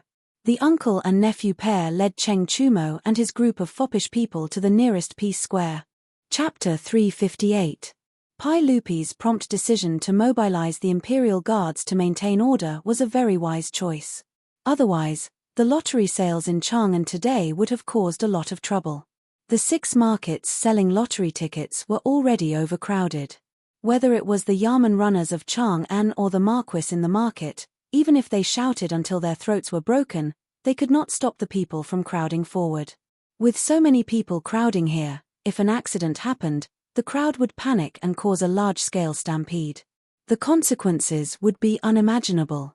If that really happened, Li Wangyu would not be able to feel at ease for the rest of his life and would feel guilty for the rest of his life. When the fully armed Imperial Guards of Golden entered the market to maintain order, the surging crowd in the 6 markets was finally contained. No matter how great the temptation of gold was, it could not resist the threat of the shining weapons of the Imperial Guards of Golden. The people of Chang'an who were anxious to buy lottery tickets finally calmed down a little and did not force their way into the 6 markets. Even so, Li Wangyu, Pai Lupi, and the others, under the protection of the palace guards, spent a lot of effort before they finally squeezed into the lottery sales in Pingkang Square. These lottery sales were all equipped with long wooden counters, behind which sat a row of clerks from the Ministry of Civil Affairs. All of them were extremely busy. In front of the lottery sales counter, it was so chaotic that one could not look straight at it. Even with the Yamen runners, Marquis, and Imperial Guards of Golden to maintain order, the front of the counter was still a mess. The people who were in a hurry to buy the lottery tickets almost pushed over the wooden counter, making Li Wangyu worried for a while. It seemed that the people of the Tang dynasty urgently needed to spread the awareness of queuing. However, when he thought about the time when Li Wangyu transmigrated to the future, the country was still vigorously promoting the concept of queuing and cultivating the awareness of queuing. Li Wangyu felt relieved. It seemed unrealistic to expect the Tang people of 1,300 years ago to have the awareness of queuing. Understanding was one thing, but with such chaos, it was easy to cause trouble and affect the efficiency of buying lottery tickets. Pai Lupi also frowned. Zio, with so many people, it's easy to cause trouble. Should I let the Imperial Guards of Golden disperse the crowd? Li Wangyu quickly shook his head. This lottery ticket was something new. Now, the commoners were only here because they were stimulated by the gold. If the Golden Guards were to disperse the citizens, it would affect the lottery sales. However, Pai Lupi's worries were not without reason. With so many people crowding around, it was indeed inappropriate. He had to think of a way to satisfy both parties. Looking at the crowd in front of the counter, Li Wangyu suddenly patted his head in annoyance. How could he forget about the line railing and the 1-meter line? He hurriedly waved his hand to summon the Imperial Guards and ordered them to immediately transport a batch of bamboo. Then, he ordered them to find a group of carpenters from the work supervisor to come here. Pai Lupi didn't understand, but he didn't stop him. It didn't take long for the bamboo and the craftsmen to arrive. Under Li Wangyu's orders, the Imperial Army of the Chamberlain of Chamberlain cleared out all of the commoners in the lottery shop and allowed the craftsmen to enter. Li Wangyu took a pen and paper and drew a simple diagram. Then, he ordered the craftsmen to use bamboo to make a path for the queue. The path for the queue was very simple. They just had to saw the bamboo into bamboo poles of suitable length and tie them up with hemp rope. For the craftsmen, this was a simple matter. Li Wangyu only had to explain a little to them to understand. In less than an incense stick's worth of time, there were more than 20 bamboo paths in the lottery shop. At this time, Daiju also rushed over with a group of scribes. After he received Pai Lupi's orders, he urgently mobilized more than 100 scribes from the various departments of the Ministry of Civil Affairs and sent them to 6 lottery shops to provide support. After a period of bustle, the lottery shops were once again opened. With the Imperial Army of the Chamberlain of Insignia maintaining order at the scene and the bamboo queues separating the commoners, the chaotic situation from before didn't appear again. In addition, with the help of the new scribes, the speed of the lottery sales increased by a lot. Seeing that this method was effective, Li Wangyu hurriedly ordered the craftsmen to go to the other 5 shops and modify them according to this method to ensure that the lottery sales would proceed smoothly.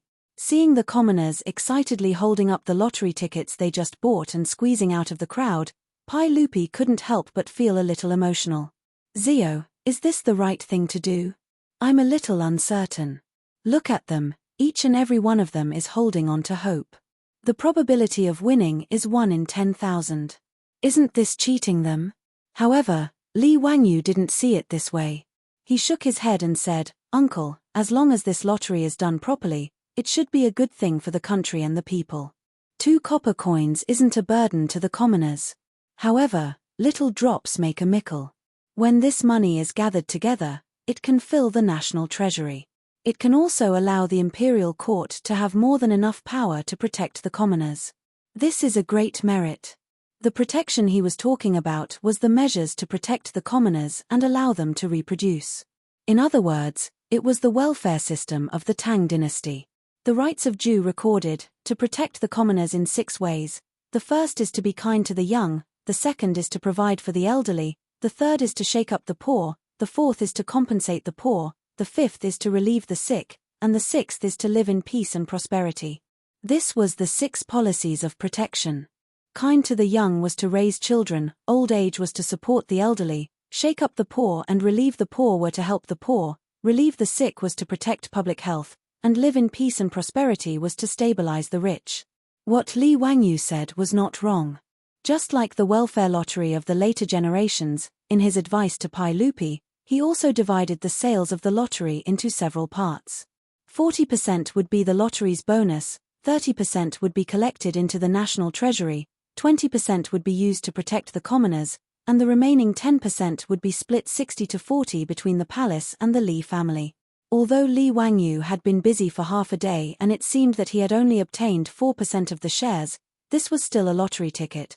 In the future, if the results of the pilot test in Chang'an were good, it would be pushed to Guanzhong Road and even the entire Tang dynasty. Under the rough calculations of Li Wangyu and his beautiful boss, even 4% of the lottery's earnings was still a suffocatingly large number. Li Wangyu's words made Pai Lupi ponder for a while before nodding his head. Zio, what you said is very true. You are experienced in scheming for the country.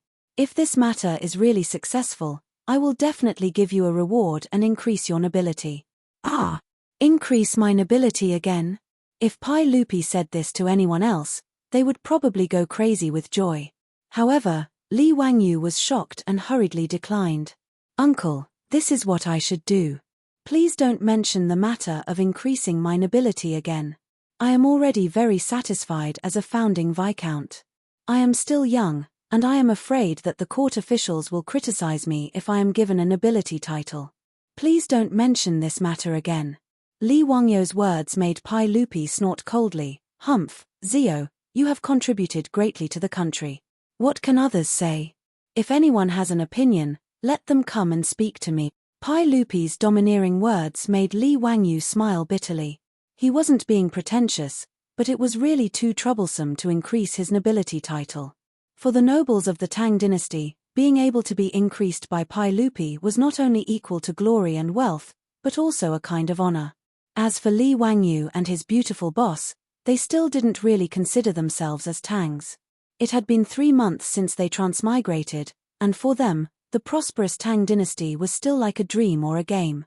It was so unreal. In Li Wangyu's view, whether it was founding viscount or founding viscount, they were just protective talismans. Now, based on his closeness with Pai Lupi, these nobility titles didn't have much meaning. However, since Pai Lupi said so, Li Wangyu couldn't embarrass him. He could only vaguely say, "Hey, this nephew thanks uncle. How many lottery tickets will be sold today?" Chapter 359. Li Wangyu's words were just to change the topic, but it also aroused Pai Lupi's interest. He roughly estimated the number of people who came to Ping Kang Fang to buy the lottery today and said with uncertainty, "I estimate that there will be at least 80,000 to 90,000 people buying the lottery today. After today, I'm afraid there will be more than 1,000,000 yuan." Li Wangyu, however, chuckled. "Uncle, I think there might be 1.5 million. Oh, Ziyu, you have such confidence." "I have confidence in uncle." It was uncle's literary and martial arts skills that built the prosperous Tang dynasty. Now that the chaos is over at the end of the Sui dynasty, the people are recuperating and living in peace and contentment. That's why they have the spare money to buy the lottery. Speaking of which, this is all uncle's credit. Li Wangyu's flattery was quite on point. Pai Lupi was very pleased and couldn't help but raise his head and laugh.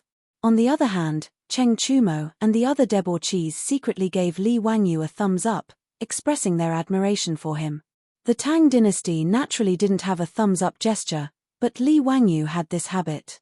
After interacting with him for a long time, the playboys naturally learned it. Even when Li Wangyu gave them the middle finger, this group of playboys was naturally not stupid. They already knew that they were fooled by Li Wangyou's sign language for elder brother. It was hard to learn, but they only learned for a minute. Now that the playboys knew the true meaning of the middle finger, they all enjoyed it.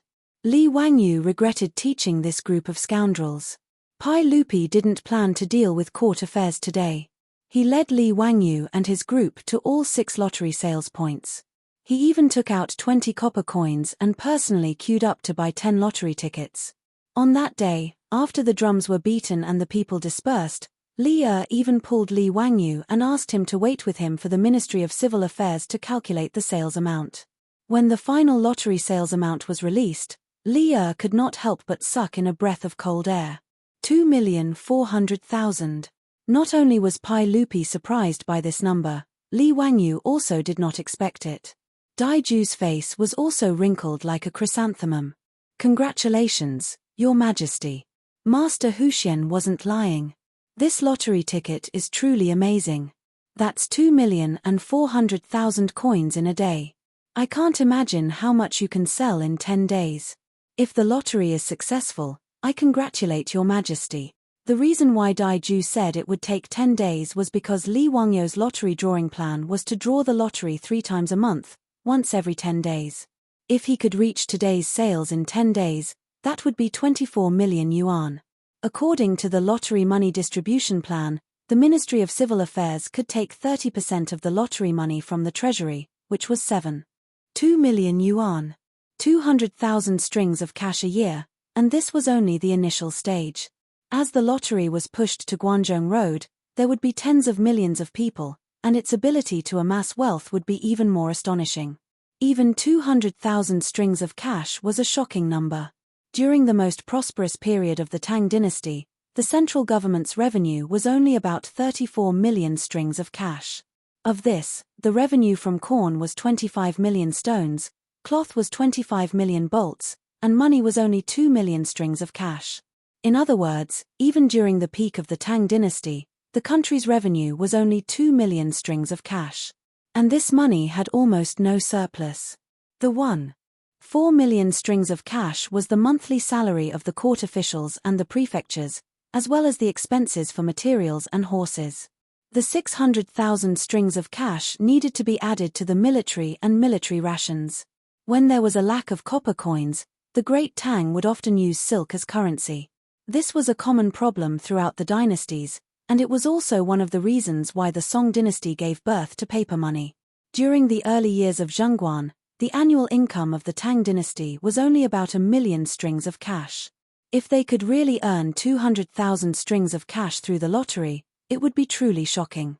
This was why Daiju, the Minister of Civil Affairs, was smiling so brightly. Haha, Zio is indeed a talent, and he is one of my trusted aides. Once the effects of the lottery show, I will give Zio a title. Pai Lupi laughed and once again brought up the matter of giving Li Wangyou a title. If the lottery sales could continue to be so good, Pai Lupi would indeed give Li Wangyou a title. To not reward someone for their contributions was not the way of a ruler. When Daiju heard this, he was secretly shocked. This Huxianzi was only 16 this year, and he had already been given 2 titles in just a month. Now that the saint wanted to give him more titles, this favor was truly in the emperor's heart, and no one could compare to it. However, when Daiju thought about it, he felt that it made sense. Huxianzi had given him water wheels, 4-wheeled carriages, mirage mud, horseshoes, and many other things. All of them were good tools for the country and people, and their importance was no less than that of opening up new territory. Thinking about it like this, Daiju even felt that Pai Lupi was being too stingy. Just the title of Huxianzi was not enough to reward Li Wangyou for his contributions. When Li Wangyou learned that the lottery had sold for 2.4 million on the first day, he was so happy that he could not close his mouth. Based on his 4% share, he could earn 30,000 strings of cash a year. This was a shocking amount of wealth, and Li Heng would probably have a headache. He had too much gold and copper coins at home, and he had nowhere to store them. It seemed that he really needed to urge the Ministry of Works to take out some more copper coins to reward the craftsman and see if he could speed up the construction of his manor. Not to mention how excited Pai Lupi and the others were. As the lottery went on sale, the first thing that people in Chang'an would say when they saw each other was, "Have you bought it?" If anyone had not bought a lottery ticket, their neighbors would immediately enthusiastically explain to them what the lottery was, how to play it, how to choose the numbers, and when to draw the prizes. Even the illiterate commoners could almost memorize everything about the lottery, including how to play it, how to draw the prizes, and when to draw them. Those who didn't care about the lottery were treated like heretics and were treated with disdain. The attraction of gold was so great that it made the commoners of Chang'an feel as if they had been possessed. No one mentioned the rumors about Li Wangyu in the past. The government's notice clearly stated that the lottery ticket had been created by Hu Xianzi. The fickle commoners of Chang'an no longer said that the founder of Hu Xianzi was heartless and took advantage of the commoners. Instead, they saw him as the god of wealth. Some people even secretly worshipped Li Wangyu as the god of wealth in their homes. They burned incense and kowtowed to Li Wangyu every day, hoping that Li Wangyu would bless them with the lottery and give them 200 taels of gold. Every day, the lottery sales in the 6 markets were filled with people. As the clerks of the Ministry of Civil Affairs became more familiar with the lottery sales process, more and more tickets were sold every day. Even the officials in the imperial court sent their families and servants to line up at the lottery sales to buy tickets. This palm-sized lottery ticket had suddenly become the most expensive paper in Luoyang, and everyone was scrambling for it. 10 days passed in the blink of an eye, and it was time for the first lottery of the Tang dynasty to be drawn. For a moment, the streets of Chang'an were empty. Everyone ran to Vermilion Bird Avenue and waited for the lottery to be drawn. Chapter 360. In order to make the people of Chang'an feel at ease, Li Wangyu decided to place the lottery on Vermilion Bird Avenue above the Vermilion Bird City Gate after obtaining Pai Lupi's approval. In order to allow everyone to directly witness the lottery, Li Wangyu had already ordered the craftsman to build a giant lottery machine and placed it on top of the Vermilion Bird City's gate tower. It looked like the roller used by hamsters in the future, except that this roller was very large, about 3 meters in diameter. Standing on the city gate, the people on Vermilion Bird Avenue could see it at a glance. The roller used for the lottery was made of thick iron wire and hollow, so the situation inside could be seen clearly. As for the balls used for the lottery, Li Wangyu asked the craftsman to replace them with kuju balls and paint them with numbers. In the Tang dynasty, kuju balls were filled with air using animal bladders and wrapped in 8 pieces of leather. The balls were light and round. Li Wangyu asked the craftsman to prepare 30 red balls and 16 blue balls for today's lottery. The time of the lottery was already announced to the public, and it was even held at the palace gate for the first time.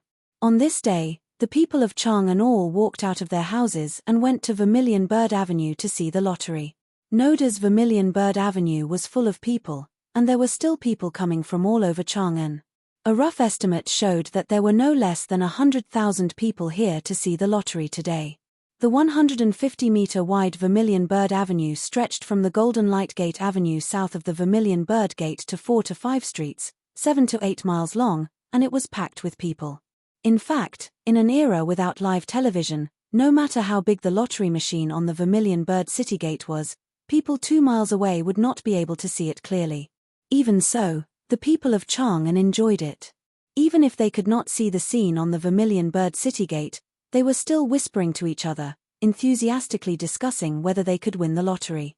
Such a turbulent crowd made the imperial guards in charge of the safety of the Vermilion Bird Avenue clench their weapons and be on full alert, afraid that an accident would happen. At 9 in the morning, after the court session ended, Pai Lupi also went up the Vermilion Bird City Gate Tower.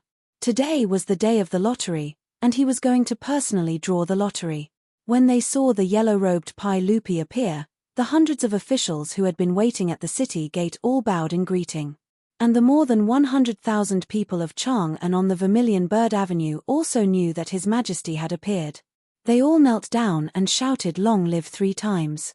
Pai Lupi had a bright smile on his face. He waved his hand, indicating that he was ready to draw a prize. Indeed, he could not help but feel happy. Within 10 days, the lottery in Chang'an City had sold nearly 30 million yuan. Pai Lupi couldn't wait to give the order to promote the lottery to the entire Guangzhou Road. In the end, it was Li Wangyu and Dai Ju who managed to persuade the emperor, who had been blinded by the copious amount of copper coins. After all, the lottery was a new thing. It would be better for it to operate in Chang'an for a few more days before making further plans. Fortunately, Pai Lupi was an emperor who was willing to listen to advice. After a moment of impulse, he didn't mention this matter again. Seeing Pai Lupi give the order, the group of imperial guards on the Vermilion Bird Gate shouted in unison, "Draw the prize." Immediately, there was an earth-shattering cheer from below the Vermilion Bird Gate. The sound was so loud that the birds in the sky of Chang'an scattered in panic. The officials from the Ministry of Civil Affairs held 30 red balls and threw them into the roller one by one. Pai Lupi rolled up the sleeves of his yellow robe and stepped forward to shake the handle of the roller. This roller was 3 meters in diameter and made of thick iron wire. Naturally, it was very heavy. Originally, Li Wangyu wanted to let the imperial guards with strong bodies shake it. However, how could Li who cared about his reputation, be willing to give his first chance to someone else? After rejecting the request for help, Pai Lupi's face turned red. He used all his strength and finally shook the huge roller. As the roller started to turn, the originally noisy crowd on the Vermilion Bird Avenue all held their breaths and stared at the roller that was spinning faster and faster. In the roller, the 30 red balls were constantly colliding and rolling. Seeing this, Li Wangyu quickly had someone remove a plate from the bottom of the roller, revealing a hole for the balls to come out. The 30 red balls were continuously turned by the roller that Pai Lupi was shaking. Finally, a red ball fell through the hole in the roller. The official from the Ministry of Civil Affairs immediately stepped forward and picked up the red ball. He raised it with both hands and showed it to the crowd below. At the same time, the imperial guards on the city gate shouted in unison, "Number 3, number 3." The shout of the first number was also transmitted to the rear by the imperial guards on both sides of the Vermilion Bird Avenue. In a moment, the entire crowd on the Vermilion Bird Avenue heard it clearly. When the first number was shaken, the previously quiet Vermilion Bird Avenue once again exploded with a huge wave of sound. The people who were anxiously waiting with their hands on the lottery tickets that they had bought let out cheers and screams. Some let out dejected sighs. Number 29. Number 29.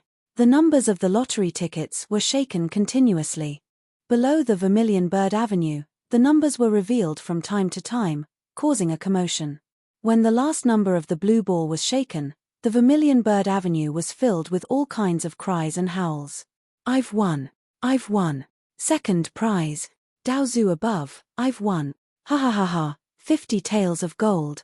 Congratulations, Dalang, you have to treat us. Today's Peace Square, I'll treat everyone. We're not going home until we're drunk. Ha ha, I've won too. Third prize, not bad. 5 taels of gold. What about the first prize? Did anyone win the first prize? That's 200 taels of gold." However, some people were crying tears of joy, some people were shouting, but no one admitted that they had won the grand prize. Pai Lupi and Li Wangyu stood on the city gate and looked at the crowd below. Suddenly, they asked, "Zio, will no one win the first prize? If no one wins, won't the people think that the lottery is a scam?" When he said that, Li Wangyu also scratched his head. That day in the Taiji Palace, when he demonstrated the lottery with Pai Lupi, there were only 20 red balls, and the probability of winning was 1 in 600,000. However, when he returned to Dingju village, he was mercilessly laughed at by his beautiful boss. His beautiful boss just asked him to do a simple calculation. If there were 10 million lottery tickets, how many people would win the first prize?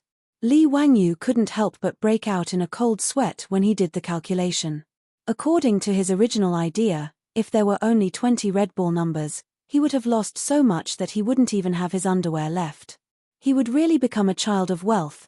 Therefore, when the lottery tickets were officially released, Li Wangyu changed the 20 red ball numbers into 30 red ball numbers from 1 to 30.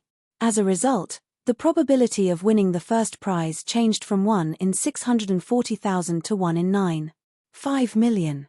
He replied uncertainly, "Uncle, it shouldn't be that bad, right? The lottery tickets sold a total of 14 million tickets, and the probability of winning is 1 in 9 million.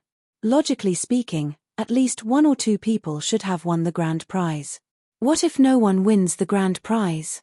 Pai Lupi calculated in his heart and still felt that it was very likely that no one would win the prize. Li Wangyu chuckled, Hehe, uncle, I've already asked Minister Dai to prepare a lottery ticket. The number is the number you just rolled. What if? Before he finished speaking, Pai Lupi already understood what he meant and couldn't help but glare at him. This bastard was planning to cheat and get a fake first prize to fool the people. Chapter 361. Pai Lupi naturally understood Li Wangyu's actions. This was also a precaution. After all, this was the first time the lottery was held. Pai Lupi also planned to publicize it with great fanfare so that the lottery could continue to grow. If no one really won the grand prize, it would indeed cause the people to have a sense of distrust toward the lottery. Therefore, Li Wangyu's actions could not be considered cheating. It could only be considered false advertising. Li Wangyu set the rules for the lottery in the Tang dynasty. Just like in the future, within a month, the winner had to bring the lottery ticket to the Ministry of Civil Affairs to receive the prize. After discussing with Dai Ju, he decided to wait and see. If no one came to receive the prize in 5 days, then he would arrange for someone to bring the fake lottery ticket to receive the prize. When the time came, the palace would publicize it to ensure that the lottery sales would not be affected. Of course, it was best not to cheat. After all, a fake lottery ticket was a fake. It could be hidden for a while, but it could not be hidden forever. The second, third, fourth, and sixth prizes of the lottery ticket could be redeemed directly at the lottery sales in the 6 markets. Ever since Pai Lupi publicly announced the lottery at the Vermilion Bird City Gate, there had been an endless stream of people going to the 6 markets to redeem their prizes. Among them, there were as many as 7 or 8 people who won the second prize of 50 taels of gold. As for the other small prizes, there were even more. The people who received their prizes not only beamed with joy, but also turned and went straight to the lottery sales counter to continue to buy the next lottery ticket. These people who came to receive their prizes attracted the envy of the surrounding people. The people who were originally just watching could not help but walk into the lottery sales counter and spend a few copper coins to buy a few lottery tickets. However, after 2 or 3 days, there was still no first prize winner. It inevitably caused the people in Chang and who bought the lottery ticket to discuss it. There were those who doubted it, and there were those who suspected that the officials were cheating. The chain reaction was that in the days after the lottery was held, the lottery sales in the 6 markets showed varying degrees of decline. During the peak period, the lottery sales in the 6 markets could sell more than 2 million taels of gold. In the past 2 days, it had dropped to more than 1 million taels of gold. This made Dai Ju very anxious. Let's not talk about how Dai Ju, the Minister of Civil Affairs, was so anxious that he couldn't immediately send the fake winner to receive the prize. On the east side of Shi City, in Yanshou Square, there was an uproar. Because Yangshou Fang was close to Shi City, most of the rich merchants lived here. The price of the house here was only lower than the Li Fang where the noble officials lived in the north of the city. Outside a residential building on the north side of the East Street, there were a lot of people who were banging on the door and shouting non-stop. "Open the door! Open the door quickly! Shopkeeper Ren, we know you're at home. Open the door quickly! You have to pay up today, or else I'll go to the Yamen of Chang'an County to complain. Yes. Shopkeeper Ren, we've already given you 3 days to collect the payment for the goods. Why are you hiding from us now? Come out and talk." This group of people was obviously here to collect debts. There were also a few people in mourning clothes gathered outside the house. They were also wailing and banging on the door. "Shopkeeper Ren, give me back my dalang. My son died so miserably. Don't think that you'll be fine if you hide at home. If you don't give me an explanation today, I'll go to the county Yamen to report it. You with the surname Ren, come out and give me back my brother's life. My brother worked so hard for you and now he's lost his life in the sea of fire. How can you just give us 10 copper coins and send us away? Don't even think about it." The noise outside the door of the Ren family had already attracted the neighbors to come out and see what was going on. "Lady Lu, what's wrong with the Ren family? Why is it so noisy? Hey, isn't it because shopkeeper Ren has bad luck? His shop caught fire a few days ago and all the goods were burned. Now, the owner of the goods and the creditor are here to collect debts. Shopkeeper Ren is really unlucky. He's such a good person and has never been angry with anyone. He's also honest when doing business. How could he suffer from such an unexpected disaster? Shopkeeper Ren's craftsmanship in making saddles is passed down from his ancestors. Even the nobles in Chang'an City would ask Shopkeeper Ren to customize saddles. This business is also not small.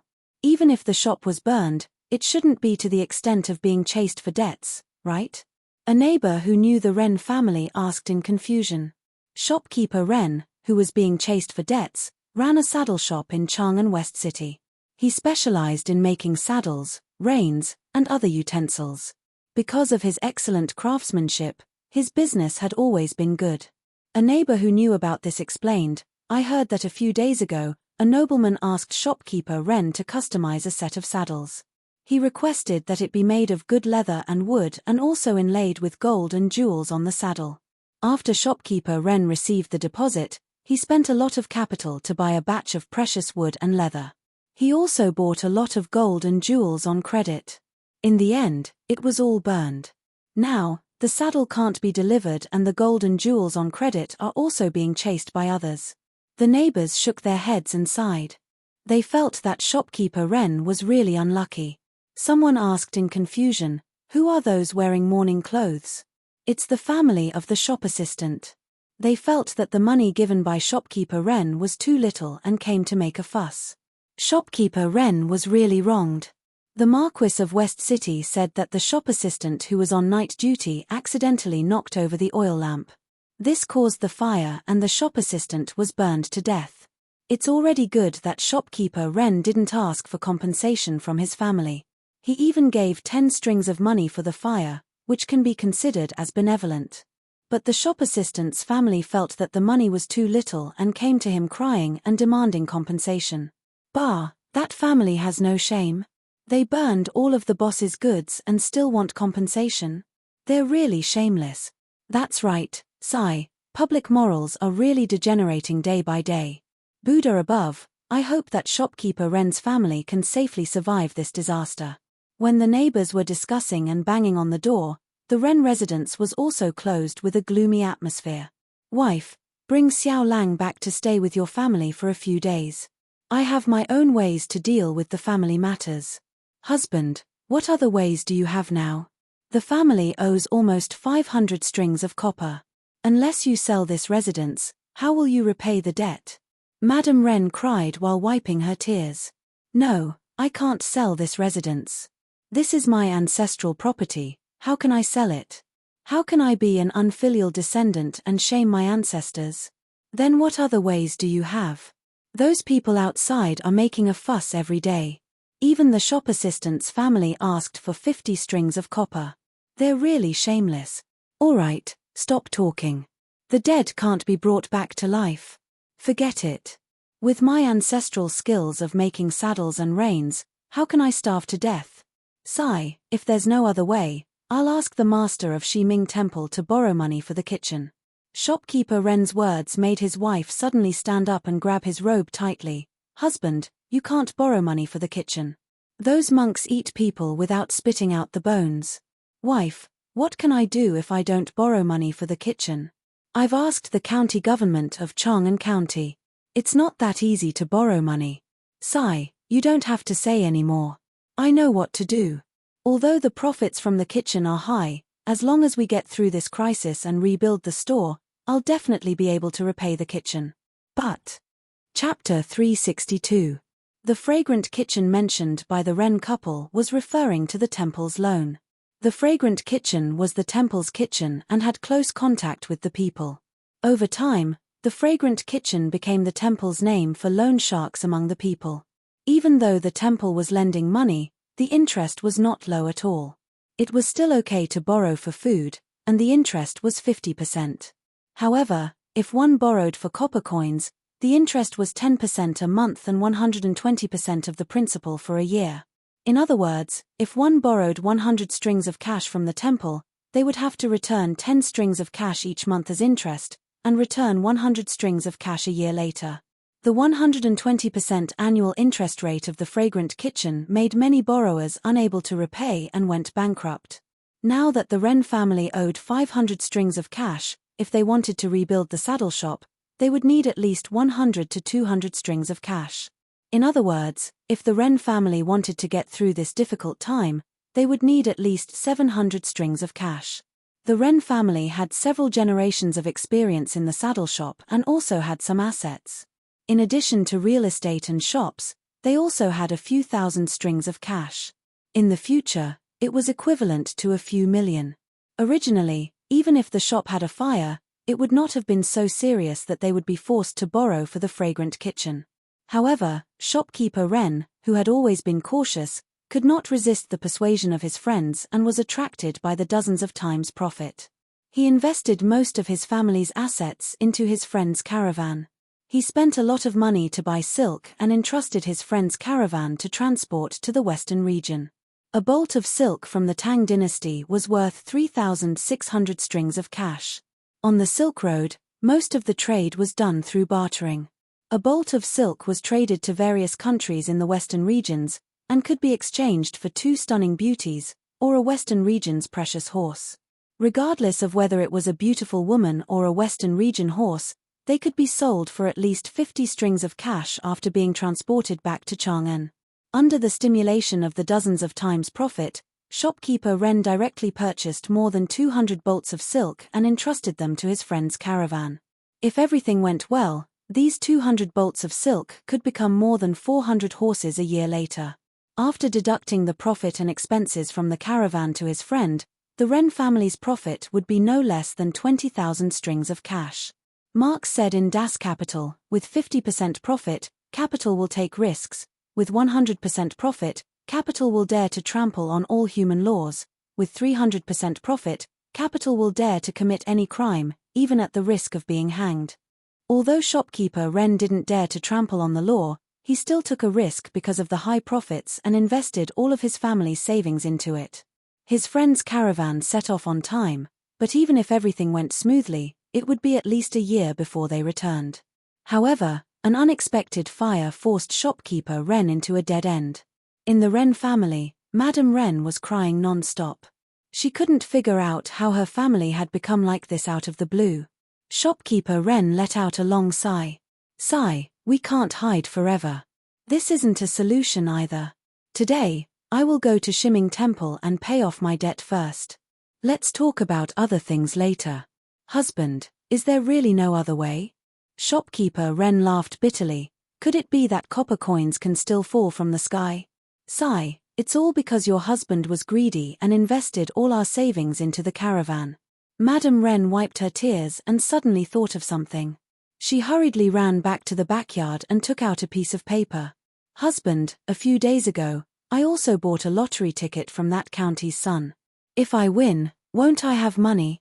It's 200 taels of gold. Shopkeeper Wren's face became even more bitter. Wife, you don't understand mathematics and don't understand the mystery of this lottery ticket. Your husband has roughly calculated before. Although I didn't calculate the probability of winning the lottery, I know that it's really a daydream to expect to win the lottery. I don't know about probability, but you can win the lottery as long as you guess 7 numbers, right? Who knows, maybe this concubine will win the lottery. Husband, I heard that a few days ago, the sage had already won the lottery at the Vermilion Bird Gate. Because something happened at home, I didn't go to see the winning number. Why don't you go and take a look? What if you really win the lottery? Ari, wife, you're really turning to any doctor in a desperate situation. Don't mess around. Your husband won't talk to you anymore. I will go and send away the creditors outside and then go to Shimming Temple to borrow money. Shopkeeper Wren turned to leave, but Madame Wren stuffed the lottery ticket into his hand. Husband, go and take a look. What if you win the lottery? Shopkeeper Wren shook his head and smiled bitterly. He couldn't persuade his wife, so he could only put the lottery ticket into his sleeve and turn to walk out of the door. As soon as he opened the door, the crowd outside the door surrounded Shopkeeper Wren and clamored for him to return the money. Shopkeeper Lin, Shopkeeper Ma, I will go to Shimming Temple to borrow the fragrance of the kitchen now. Tomorrow, I will definitely return the debt tomorrow. Is that okay? We have been partners for many years. Can you give me face and extend the deadline for one day? Shopkeeper Ren repeatedly bowed with his hands clasped in front of him. His words made the few shopkeepers around him hesitate for a moment. Shopkeeper Ren, it's not that we are forcing you, but we are also a small business and can't afford to default. Sigh, since you have said so, then tomorrow. We will come again tomorrow. You must not avoid us. Yes, please rest assured. I will go to borrow the fragrance of the kitchen today and will definitely pay the debt tomorrow. I have been running the saddle and rein shop in Chang'an for many years. When have you seen me not keeping my promise? Hearing shopkeeper Ren's words, the shopkeepers who were anxious to collect the debt couldn't say anything more. They could only agree to come again tomorrow. As for the waiter's family, they began to cry and make a fuss again. Shopkeeper Ren had a headache. In the end, he could only promise to give them 30 strings of copper coins tomorrow to settle the matter. Only then did he send these people away. After the crowd dispersed, shopkeeper Ren smiled bitterly. He cupped his hands to the surrounding neighbors and walked out of the shop. Sigh, if the Ren family borrows the fragrance of the kitchen, how will they live in the future? What a good family. They also take care of the neighbors in the shop. Isn't this something that can't be helped? Sigh, everyone, let's go back. I hope shopkeeper Ren is a good man and can get through this difficulty. The neighbors shook their heads and returned to their homes. Since the Ren family owed so much money, the neighbors couldn't help even if they wanted to. Shopkeeper Ren walked out of the shop and let out a long sigh.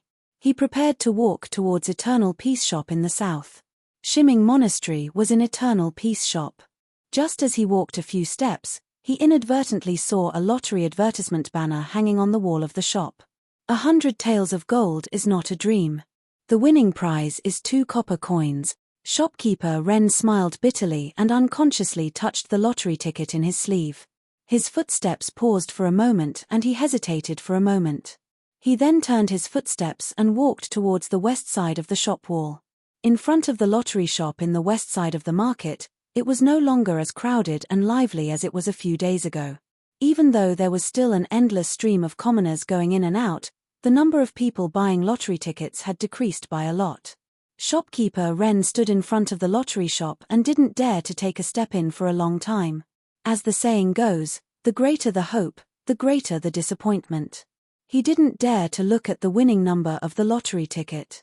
Just as he was hesitating, he heard the 2 people beside him talking softly. Ziyu, why don't we arrange for someone to go to the Ministry of Civil today? Elder Dai, let's wait for another 2 days. Maybe someone didn't see it. How is that possible? He's not an idiot. He doesn't even know if he won the lottery or not. Ziyu, don't lie to yourself. Is there anyone in Chang'an who doesn't know the winning number of the lottery ticket? Is there anyone who doesn't know? The people who spoke were Daiju and Li Wangyu. Today, the lottery ticket sales kept dropping and Daiju was anxious. He pulled Li Wangyu to the lottery shop in the west side of the market to discuss with him if they should arrange for someone to receive the prize as soon as possible. Li Wangyu shrugged his shoulders. Just as he was about to answer, he heard a voice beside him. 2 Langjuns, may I trouble you to ask what the winning number of the lottery ticket is? Chapter 363. Li Wangyu and Daiju couldn't help but turn their heads in astonishment. Just now, Daiju was talking about the lottery numbers that everyone in Chang'an knew. Now, someone immediately asked about it. This made Daiju a little angry.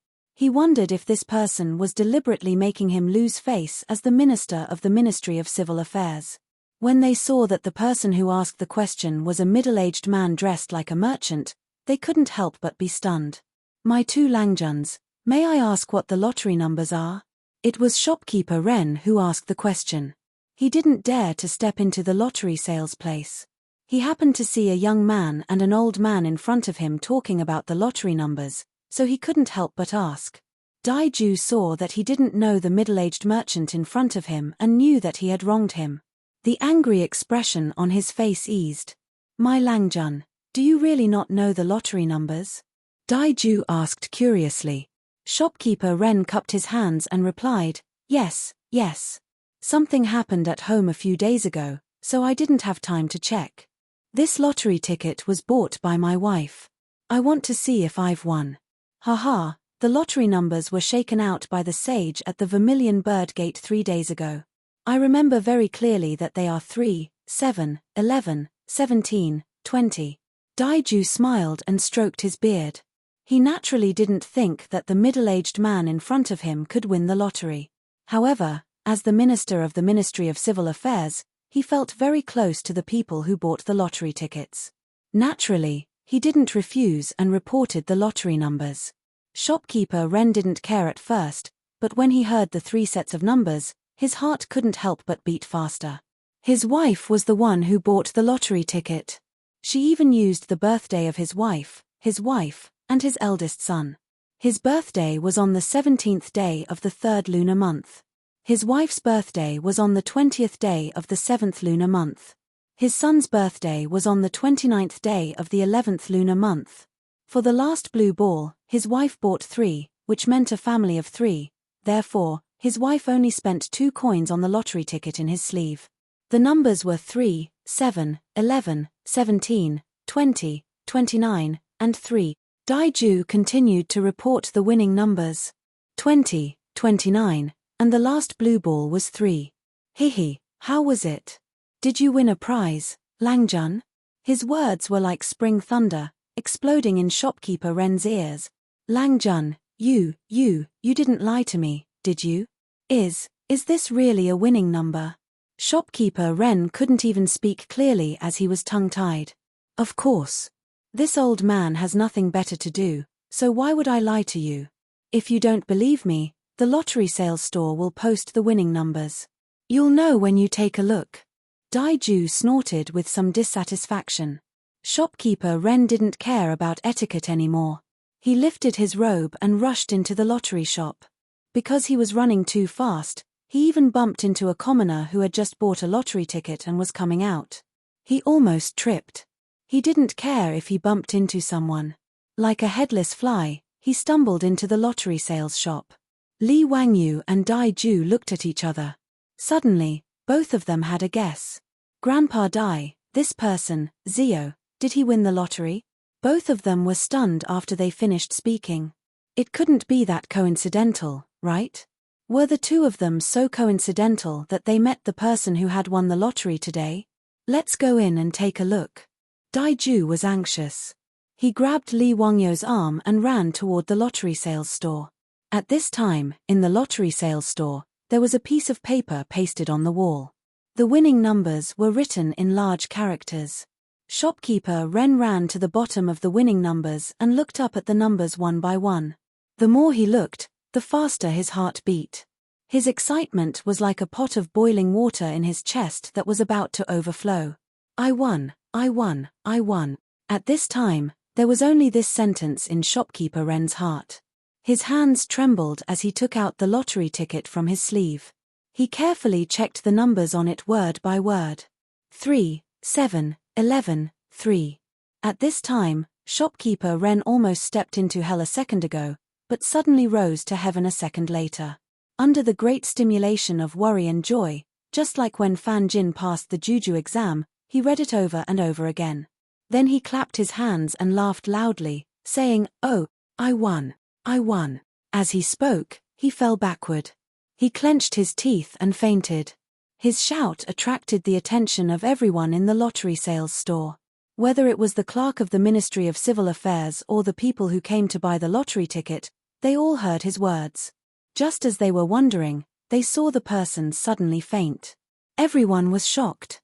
When Shopkeeper Ren fainted, he happened to fall into the eyes of Daiju and Li Wangyu, who had just rushed in. The two of them were also shocked. They hurriedly called the clerk of the Ministry of Civil Affairs to fetch water and quickly woke the middle-aged merchant. Daiju gently pried open the man's fingers and picked up the lottery ticket that he was holding tightly in his hand. "Oh, Zio, this person actually won. Haha, I was worried that no one would win, but I didn't expect to see such a scene." Daiju looked at the number of the lottery ticket and couldn't help but clap his hands and laugh. Li Wangyu also took the lottery ticket and carefully checked the various anti-counterfeiting measures on the lottery ticket. He was sure that this was a real lottery ticket. It was the first prize-winning lottery ticket. Haha, Grandpa Dai, you see, I said that maybe people didn't know that they won the lottery. It's true, right? Dai Ju shook his head helplessly. I didn't expect such a thing to happen. You were right. In the sales store, everyone was busy. Finally, shopkeeper Ren, who had fainted due to excessive excitement, woke up. His eyelids trembled a few times and he slowly woke up. What's wrong? Yes, I won. Where did my lottery ticket go? My lottery ticket. Seeing that he was about to get excited again, Li Wangyu hurriedly went forward and handed the lottery ticket back to him. Don't worry, your lottery ticket is here. Congratulations, you really won the lottery. The first prize is 200 taels of gold.